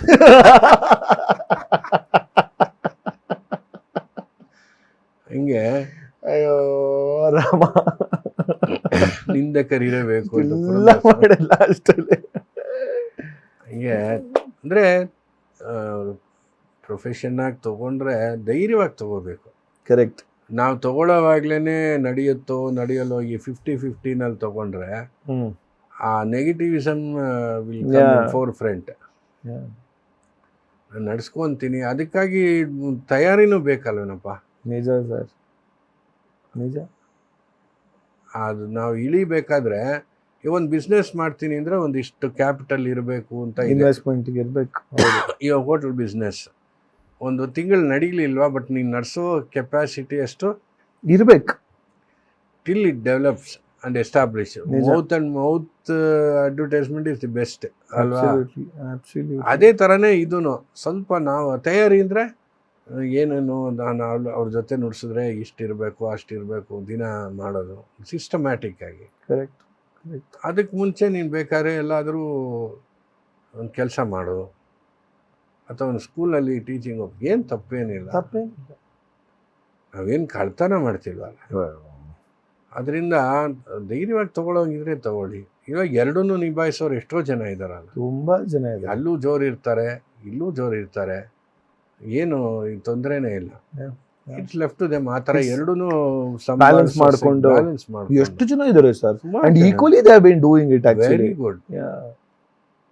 ಎಷ್ಟೋ ಜನ ಕೆಲಸ ಮಾಡ್ತಿರ್ತಾರೆ, ಹಂಗೇನೆ ಏನೋ ಟೈಪ್ ಹೊಡೆದು ಏನೋ ಅದು ಒಟ್ಟಾರೆ. ಎಷ್ಟೋ ಜನ ಕಚೇರಿ ಮಧ್ಯದಲ್ಲೇ ಕಾಲ್ ತಗೋಬೇಕು ಅಂತ ತನಿಗೆ ಬಿಟ್ಬಿಟ್ಟು ಕಾಲ್ ತಗೊಂಡಿರೋರು ಮಾಡಿರೋದು ನಾನು ನೋಡಿದ್ದೀನಿ. ಹಚ್ಬಿಟ್ಟು ಅಲ್ಲ, ಹಂಗ್ ಮಾಡಬಾರ್ದು. But still they are managing with equal ಇದು. ಸರ್ ನಾನು ಅದೇ ಹೇಳಿದ್ನಲ್ಲ, ನನಗೆ ಈ ಒಂದು ಇಂಟರ್ವ್ಯೂ ನನಗೆಲ್ಲೋ ಒಂದು ಇದ್ರ ಇಂಟರ್ವ್ಯೂ ಅಂತ ಅಲ್ಲ, ಅಂದ್ರೆ ಒಂಥರ ಸಂಭಾಷಣೆ ತರ ಅಂತ ನನಗೆಲ್ಲೋ ನಾನು ಪ್ರಶ್ನೆನೇ ಕೇಳ್ತಿದ್ರು ಕೂಡ ನನಗೆಲ್ಲೋ ಒಂಥರ ಅದನ್ನು ಚೌಕಟ್ಟಲ್ಲಿ ಹಾಕ್ಬಿಟ್ಟು ಸರ್ ನೀವು ನಡೆದು ಬಂದ ಹಾದಿ ಅದು ಬೇಜಾರು ನನಗೂ ಅಷ್ಟೇ. ಎಲ್ರು ಏನಂದ್ರೆ ಕೆಲವು ಜ್ಞಾಪಕ ಇರುತ್ತೆ, ಕೆಲವು ಮತ್ತೆ ಹೇಳೋದು ಅದೇ ಇರುತ್ತೆ. Correct. I wanted to have more of conversation ತರ ಅವಾಗ ಇದ್ದಾಗ ತಿಳ್ಕೊಳ್ಳೋದು. ಬಂದ ದಾರಿಯಿಂದ ಏನು ನಮ್ಮಪ್ಪ ನಮ್ಮ ತಂದೆ ಯಾವಾಗಲೇ ಹೇಳಿದೆ, ರಾಮಕೃಷ್ಣ, ನಮ್ಮ ತಾಯಿ ಶ್ರೀಲಕ್ಷ್ಮಿ, ಅಫ್ಕೋರ್ಸ್ ನಮ್ಮ ಅಣ್ಣ ಇಸ್ ಎ ಮೃದಂಗಿಸ್ಟ್, ನಿಮ್ಗೆ ಗೊತ್ತು, ದತ್ತ ಶರ್ಮಾ, ಅವ್ರ ಮನೆಯವರು ಇಂದ್ರ ಅವರು ಹಾಡ್ತಾರೆ.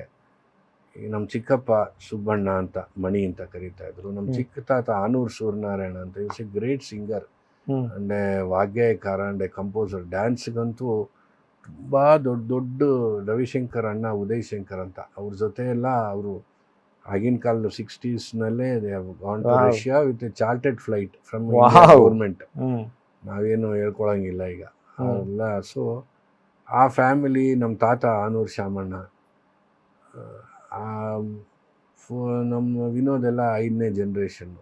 ಅವ್ರಿಗೆ ಮುಂಚೆ ಸುಬ್ಬರಾಯ ಶಾಸ್ತ್ರಿಗಳು ಅಂತ ಶಾಮಣ್ಣ, ನಮ್ಮ ತಂದೆ, ನಾನು, ಇವಾಗ ಇವರು. ಸೊ ಫ್ಯಾಮ್ಲಿನೇ ಮ್ಯೂಸಿಷಿಯನ್ನಲ್ಲಿದೆ, ಅದೇನು ನಡ್ಕೊಂಡು ಬರ್ತಾಯಿದ್ದೀವಿ ನಾವು. ದ ಡಾನೂರ್ ಬ್ರದರ್ಸ್ ಆನೂರು ಅಲ್ವಾ ಸರ್? ಅನ್ನೋದು ಒಂದು ಸಣ್ಣ ಊರು, ಚಿಂತಾಮಣಿ ಪಕ್ಕ. ಸಣ್ಣ ಊರೇ, ಚಿಂತಾಮಣಿಯಿಂದ ಒಂದು 4 ಕಿಲೋಮೀಟರ್ಸ್. ಪ್ರತಿ ವರ್ಷ ಹೋಗ್ತೀವಿ. ಅದಕ್ಕೆ ಈಗಲೂ ಹೋಗ್ತಿರ್ತೀರ ಅವರು? ಜಾತ್ರೆ ಟೈಮಲ್ಲಿ ಅವ್ರು ಭಾಳ ವರ್ಷಗಳ ಹಿಂದೆ ಬಂದು, ಅವರೆಲ್ಲ ತೆಲುಗೆಯಲ್ಲಿ, ఏం స్వామి మీరు అంతట్లు వేరే దేశానికి పోయి వాయించుతారు సంగీతము, మా ఊరికే మీ ఊరికే వచ్చేలేదు. ಸರಿ, ಜಾತ್ರೆ ಟೈಮಲ್ಲಿ ಒಂದು ವರ್ಷ ಮಧ್ಯಾಹ್ನ, ವರ್ಷಕ್ಕೊಂದ್ಸಲಿ ಅಲ್ಲಿ ಹೋಗಿ ನುಡಿಸೋದು? ಮಧ್ಯಾಹ್ನ ಹೋಗ್ತೀವಿ ಪೂಜೆಗಿದೆ, ಊರ ದೇವರಿಗೆ ಅದು ನುಡಿಸ್ಕೊಂಡು ಬರ್ತೀವಿ. ಸರ್, ನೀವು ಇಷ್ಟು ದೇವಸ್ಥಾನಗಳಲ್ಲಿ ಹೋಗಿರೋದ್ರಲ್ಲಿ ನಿಮಗೆ ಒಂಥರ ಬಹಳ ಮನಸ್ಸಿಗೆ ಹತ್ತಿರವಾಗಿರುವಂಥದ್ದು ಯಾವ್ದಾರ ಒಂದು ಅನುಭವ ಇತ್ತಾ? ಯಾವ್ದಾರ ಒಂದು ದೇವಸ್ಥಾನದಲ್ಲಿ ಅಥವಾ ಏನೋ ಒಂದು ಜಾಗದಲ್ಲಿ? ಆ ಥರ ಅನುಭವ ಅಂತ ಏನಪ್ಪ, ನಾವು ಮುಖ್ಯ ಏನು ಗೊತ್ತಾ, 90% ದೇವಸ್ಥಾನಕ್ಕೆ ಕಚೇರಿಗೆ ಹೋದಾಗ ಹೋಗ್ಬಿಡ್ತೀವಿ, ಬಿಟ್ಟು ಲೆಕ್ಕ ಬಂದ್ಬಿಡುತ್ತದು. ದೇವರು ನೋಡ್ತಾನೆ, ಇವನು ಕಾಸು ಹಾಕೊಂಡು ಬಂದಿಲ್ಲ. ಸರ್, ದೇವರು ನಿಮ್ದು ಸೇವೆ ತಗೊಂತಾನಲ್ಲ? ಅಲ್ಲೆಲ್ಲ ತಗೊಂತಾನೆ. ನಾನು ಹೇಳಿದ್ದು ಅಂದರೆ ಅಫ್ಕೋರ್ಸ್ ಶೃಂಗೇರಿ, ಹೊರನಾಡು, ಇದಕ್ಕೆಲ್ಲ ಎಷ್ಟೋ ಸಾರಿ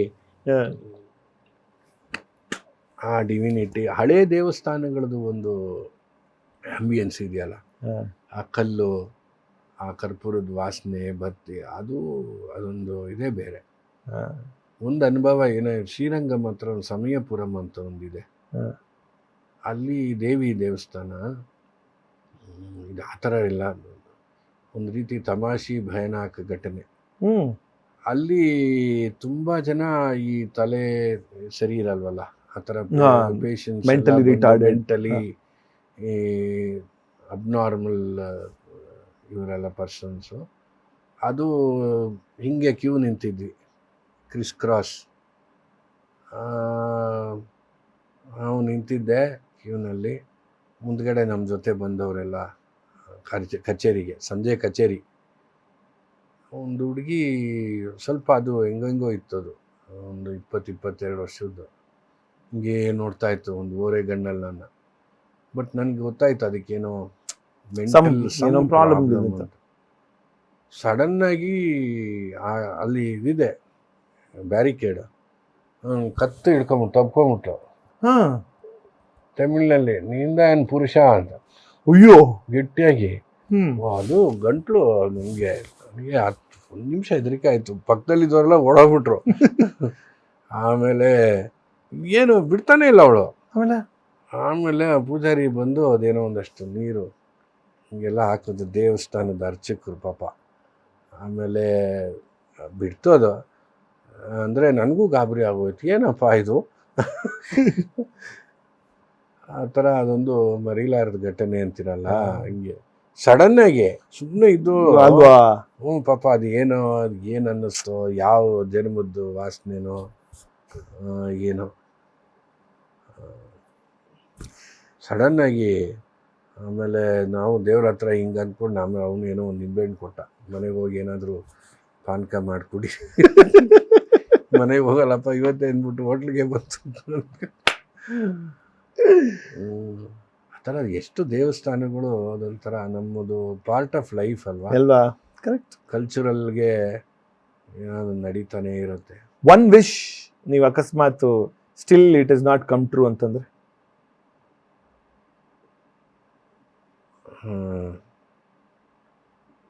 ಆ ಥರ ಏನು ನಾನು ಹೆಚ್ಚೇನು ಅಂದ್ಕೊಂಡಿಲ್ಲ ಯಾವತ್ತು. ಆ ಥರ ಒಂದು ವಿಷ್ ಅಂದರೆ, ನಮ್ಮ ಕರ್ನಾಟಕದಲ್ಲಿ ನಮ್ಮ ಕನ್ನಡ ಕಲಾವಿದರಿಗೆ ಇನ್ನೊಂದಷ್ಟು ಗೌರವ, ಆಧಾರ 2 ಚೆನ್ನಾಗಿ ಸಿಗಲಿ ಅನ್ನೋದು. ಬರೀ ಆಧಾರ ಅಲ್ಲ. ಆಧಾರ ಏನು ಮಾಡುತ್ತೆ ಅದು ಅಂದರೆ ಅದಕ್ಕೆ ಎಷ್ಟೋ ಜನ ಕಲಾವಿದರಿಗೆ ಸಲ್ಲಬೇಕಾದ ಗೌರವ ಏನೂ ಸಿಗೋದಿಲ್ಲ. ನಿಜ ಸರ್. ಈಗ ಅದು ಸೆಂಟ್ರಲ್ ಗೌರ್ಮೆಂಟ್ದೇ ಇರ್ಬೋದು, ಪದ್ಮ ಪ್ರಶಸ್ತಿಗಳು, ಅದು ಆ ಥರದ್ದೆಲ್ಲ ಎಷ್ಟೋ ಜನಕ್ಕೆ ಸಿಗುತ್ತೆಯೋ ಇಲ್ಲೋ, ಅದಕ್ಕೆ ಏನು ಲಾಬಿ ಮಾಡಬೇಕು ಅಥವಾ ಏನು ಮಾಡಬೇಕು ನಮಗೆ ಗೊತ್ತಾಗಲ್ಲ. ಈಗೇನೋ ಬರುತ್ತೆ ಸೆಲೆಕ್ಟ್ ಅಂತ, ಅದು ಎಲ್ಲೋ ಮುಕ್ಕಾಲು ಅದಕ್ಕೆ ಹ್ಯಾಂಗ್ ಆಗ್ಬಿಡುತ್ತೆ ಅದು. ಅಥವಾ ಸರ್ಕಾರದಿಂದ ಅದಕ್ಕೆ ಲಾಬಿ ಮಾಡಬೇಕು, ಅದು ಗೊತ್ತಿಲ್ಲ. ಆಮೇಲೆ ನಮ್ಮ ಆರ್ಗನೈಸರ್ಗಳು ಅಷ್ಟೇ, ಎಷ್ಟೋ ದೊಡ್ಡ ದೊಡ್ಡ ಸಂಸ್ಥೆಗಳವರು ಇನ್ನೂ ಆಧರಿಸ್ಬೇಕು ನಿಜ. ಕನ್ನಡ ಕಲಾವಿದರಿಗೆ. ನಾನು ಜನರಲ್ ಆಗಿ ಐ ಆಮ್ ಟೆಲಿಂಗ್, ಕನ್ನಡ ಕಲಾವಿದರು ಬರೀ ಸಂಗೀತಗಾರರು ಅಲ್ಲ, ಗೊತ್ತಾಯ್ತು.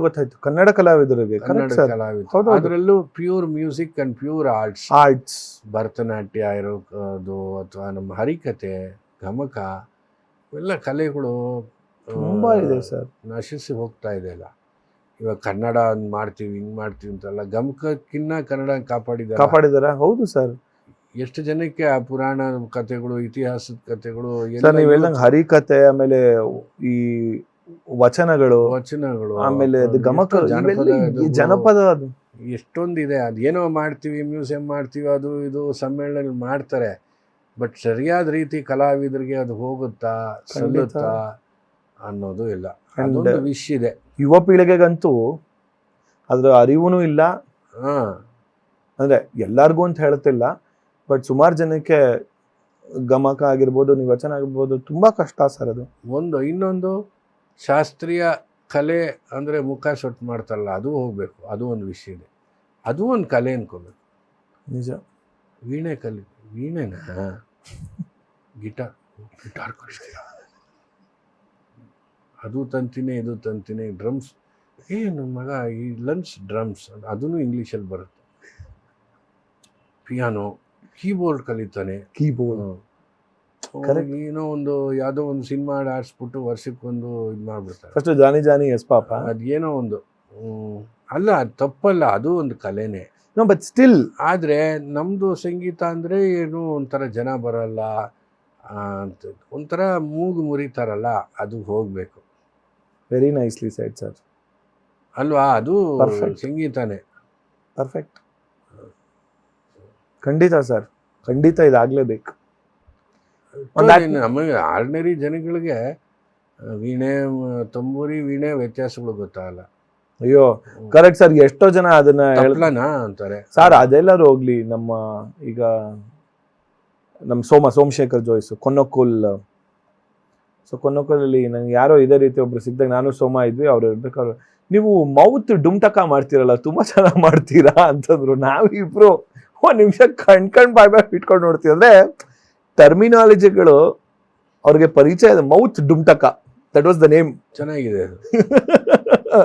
ಸೊ ಎಷ್ಟೋ ಜನ ಟರ್ಮಿನಾಲಜಿ ಒಂಥರ ವಾದ್ಯಗಳ ಪರಿಚಯನೂ ಇರೋದಿಲ್ಲ. ಕರೆಕ್ಟ್. ತುಂಬಾ ಅದು ಆನ್ ದಟ್ ನೋಟ್ ಶೋ ಬಂದಿದ್ದ ಅನುಭವ ಹೇಗಿತ್ತು ಸರ್? ಈ ಶೋಗೆ ತುಂಬ ಚೆನ್ನಾಗಿದೆ.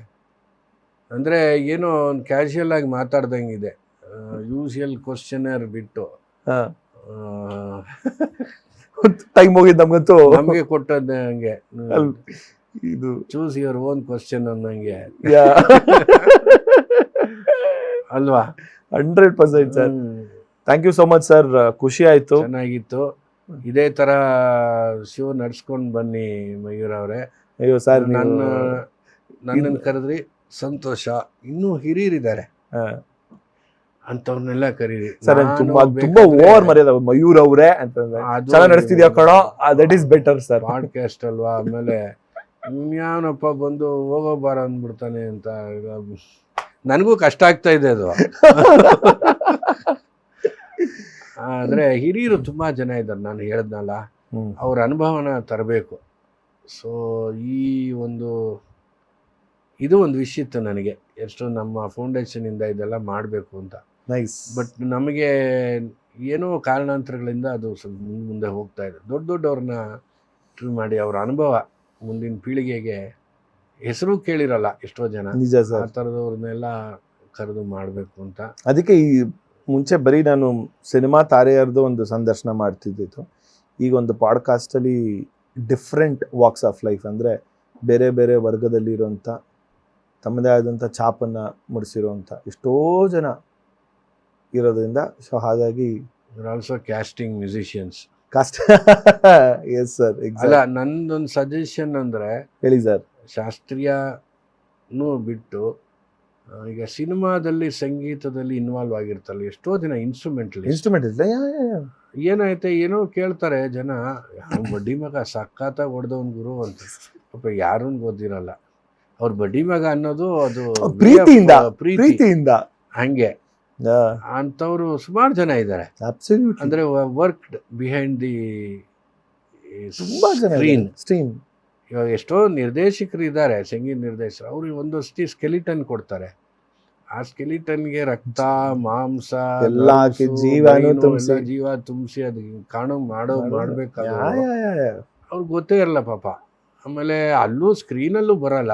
ಈ ನಡುವೆ ಎಲ್ಲ ಒಬ್ಬೊಬ್ರು ಹಾಕ್ತಾರೆ, ಬಿಟ್ಟರೆ ನಿಮ್ಮ ಕಾರ್ ಓಡಿಸೋರು ಬರುತ್ತೆ, ಪಾತ್ರೆ ತೊಳೆಯೋರು ಬರುತ್ತೆ, ಕೇಟ್ರಿಂಗ್ ಏಜೆಂಟ್ನವ್ನು ಬರ್ತಾನೆ, ಮೇಕಪ್ ಏಜೆಂಟು ಎಲ್ಲರೂ ಬರ್ತಾರೆ, ಡ್ರೈವರ್ ಎಲ್ಲ ಬರ್ತಾರೆ. ಆಮೇಲೆ ಲೈಟ್ ಹಿಡಿಯೋರು, ಲೈಟ್ ಬಾಯ್ಸು, ಯೂನಿಟ್ಗಳು ಎಲ್ಲ ಬರ್ತಾರೆ. ಸಂಗೀತಗಾರ ಮಾತ್ರ ಬರಲ್ಲ. ಅದೇ ಕೆಲವ್ರು ಮಾತ್ರ ಕೊಡ್ತಾರೆ, ಕೆಲವ್ರು ಇಲ್ಲ sir. Correct, what you say is right. ಕೊಟ್ಟರು ಕೂಡ ಅದು ಓಡೋಗ್ತಾ ಇರುತ್ತೆ ಹಿಂಗೆ. ಸ್ಕ್ರೋಲ್ ಮಾಡಿ ನಾವು ಒಂದು ಹೆಸರು ಹೇಳೋಷ್ಟರಲ್ಲಿ 5 ಹೆಸರು. ಈ ಮೇಜರ್ ಮದುವೆ ಮನೆಗಳಲ್ಲಿ ಸ್ವೀಟ್ಗಳು ತುಪ್ಪ ಬಡಿಸ್ತಾರಂತೆ. ತುಪ್ಪ ನಿಂಗೆ ಬೇಕು ಅನ್ನೋಷ್ಟರಲ್ಲಿ 8ನೇ ಲೈನ್ಗೆ ಹೋಗ್ಬಿಟ್ಟಿರ್ತಾನೆ ಹಂಗೆ, ಯಾವನು ಹಂಗೆ. Correct. Actually they are are unsung heroes ಅಲ್ವಾ. ಒಂದು ಹಾಡು ಆ ರೀತಿ ಕೇಳಬೇಕು ಅಂದರೆ ಅದು ಎಷ್ಟು ಜನ ಅದ್ರ ಹಿಂದೆ ಇರ್ತಾರೆ ಅನ್ನೋದು ಐಡಿಯಾ ಎಷ್ಟೋ ಜನಕ್ಕಿಲ್ಲ. Agreed sir. ಆ ಕಾಲದಲ್ಲಿ 50-60 ಜನ ಎಲ್ಲ ಇಡ್ತಿದ್ವಿ ರೆಕಾರ್ಡಿಂಗ್. ಇವಾಗ ಏನಾಗಿದೆ, ಈ ಮಾಡರ್ನ್ ಟೆಕ್ನಾಲಜಿನಲ್ಲಿ ಎಲ್ಲ ಕಳ್ಳರು ಬಂದಾಗ ಒಬ್ಬೊಬ್ಬರೇ ಬರ್ತಾರೆ, ಅವ್ರ ಮನೆಯಲ್ಲೇ ನುಡಿಸ್ಕೊಂಡು ಅಲ್ವಾ. ಅಬ್ಸಲ್ಯೂಟ್ಲಿ ಆ ಥರ ಅವಾಗೆಲ್ಲ ಒಟ್ಟಿಗೆ ವಿ ಯೂಸ್ ಟು ಎಂಜಾಯ್. ಸಖತ ಬಂದಿದೆ, ಚೆನ್ನಾಗಿ ನುಡಿಸಿದ್ಯಮ್ಮ, ನೀನು ಅಷ್ಟೇ ಕಣೋ ಚೆನ್ನಾಗಿ ನುಡಿಸಿ ಕೇಳ್ತಾ ಇದ್ವಿ. ಇವಾಗ ನಮ್ಮ 4 ಬಾರ್ ನುಡಿಸ್ಬಿಟ್ಟು ಅವರೇ ಮನೆಗೆ ಕಳಿಸ್ಬಿಡ್ತಾರೆ. ಇನ್ನು ಹಿಂದೆ ಏನು ಬರುತ್ತೆ ಮುಂದೆ ಏನು ಬರುತ್ತೆ ಗೊತ್ತಿರಲ್ಲ. ಇಲ್ಲ ಸರ್, ನೀವು ಹೇಳ್ದಂಗೆ ಖಂಡಿತವಾಗ್ಲೂ ಆ ಒಂದು ದಾರಿಲೇ ನಾವು ಇದನ್ನ ಮಾಡಬೇಕು ಅಂತ ಅನ್ಕೊಂಡಿರೋಂಥದ್ದು. ಅಂತಂದ್ರೆ ನೋಡೋಣ ಹೇಗೋಗುತ್ತೆ ಅಂತ. ಆಗುತ್ತೆ. Thank you so much sir, ಬಹಳ ಖುಷಿ ಆಯ್ತು ಬಂದಿದ್ದು ನನಗೆ. ಅಯ್ಯೋ sir, anytime. Thanks for hosting me. ಅಯ್ಯೋ sir, anytime. Thank you so much. So sir ಜೊತೆ ಕಂಫರ್ಟಬಲ್ ಆಗಿದ್ದೀನಿ ಅಂತ ಆರಾಮ್ಸೆ ಹಿಂಗೆ ಕೂತಿದ್ದೀನಿ ನಾನು. ಆಕ್ಚುಲಿ ಬೆಸ್ಟ್ ಅಲ್ವಾ ಸರ್. ಆಮೇಲೆ ಸೇಯಿಂಗ್ ಲೈಕ್ ಸರ್ನ ಕರೆಸಿ ನೀವು ಈ ತರ ಕೂತಿದ್ದೀರಾ ಅಂತ ಯಾರು ಕಮೆಂಟ್ ಹಾಕೋಬಿಡಿ. I am very comfortable with him. So ಹಾಗಾಗಿ ನಾನು ಅವ್ರ ಮನೆ ಮಗನ ಥರನೇ ಇರ್ತೀವಿ. ಸೊ ಹಾಗಾಗಿ ಎಲ್ಲರೂ ಹಾಗೆ ಇರೋದ್ರಿಂದ thank you so much sir. Thank you. So on that note, the legendary, ಈಗ ಹೇಳ್ತಿದ್ದೀನಿ ಆ ಪದ, ದ ಲೆಜೆಂಡ್ರಿ ವಿದ್ವಾನ್ ಆನೂರ ಅನಂತ ಕೃಷ್ಣ ಶರ್ಮಾ ಇವತ್ತು ನನ್ನ ಜೊತೆ ಎಪಿಸೋಡಲ್ಲಿದ್ದರು. ಮತ್ತು ಮುಂದಿನ ಸಂಚಿಕೆಯಲ್ಲಿ ಇನ್ನೊಬ್ಬರ ಜೊತೆ. ಸೊ ಈ ಒಂದು ಸುಂದರವಾದ ವಾತಾವರಣ, ನಮ್ಮ ಸ್ಟುಡಿಯೋ ಬಂದು ಕ್ರಾಸ್ಫೇಡ್ ಸ್ಟುಡಿಯೋ ಇರೋದು. ಸೊ ಪದ್ಮನಾಭ ನಗರದಲ್ಲಿ. ಡೀಟೇಲ್ಸ್ ನೀವು ನೋಡಬಹುದು. So if you want to use, it's a lovely studio to use and amazing. Thank you so much. And ನನ್ನ ಟೀಮ್ ಕೂಡ thank you Sameer, thank you Parag, thank you Rajeev ಅವರೇ. ಮತ್ತು ಮುಂದಿನ ಹೊಸ ಸಂಚಿಕೆ ನಿಮ್ಮ ಜೊತೆ ಗೋಲ್ಡ್ ಕ್ಲಾಸಲ್ಲಿ ಬರ್ತೀನಿ, ಮಾತುಕತೆಯನ್ನು ಮುಂದುವರ್ಸೋಣ. ಸರ್ ನೀವು ಒಂದ್ಸಲಿ ನನ್ನ ಸ್ಟೈಲಲ್ಲಿ 3, 2, 1 ನಾನು ಇಟ್ಕೊಡ್ತೀನಿ ಸರ್ ಕೌಂಟು. ಅದಕ್ಕೆ 4, 3, 2, 1. ನಮಸ್ಕಾರ ಗುರು.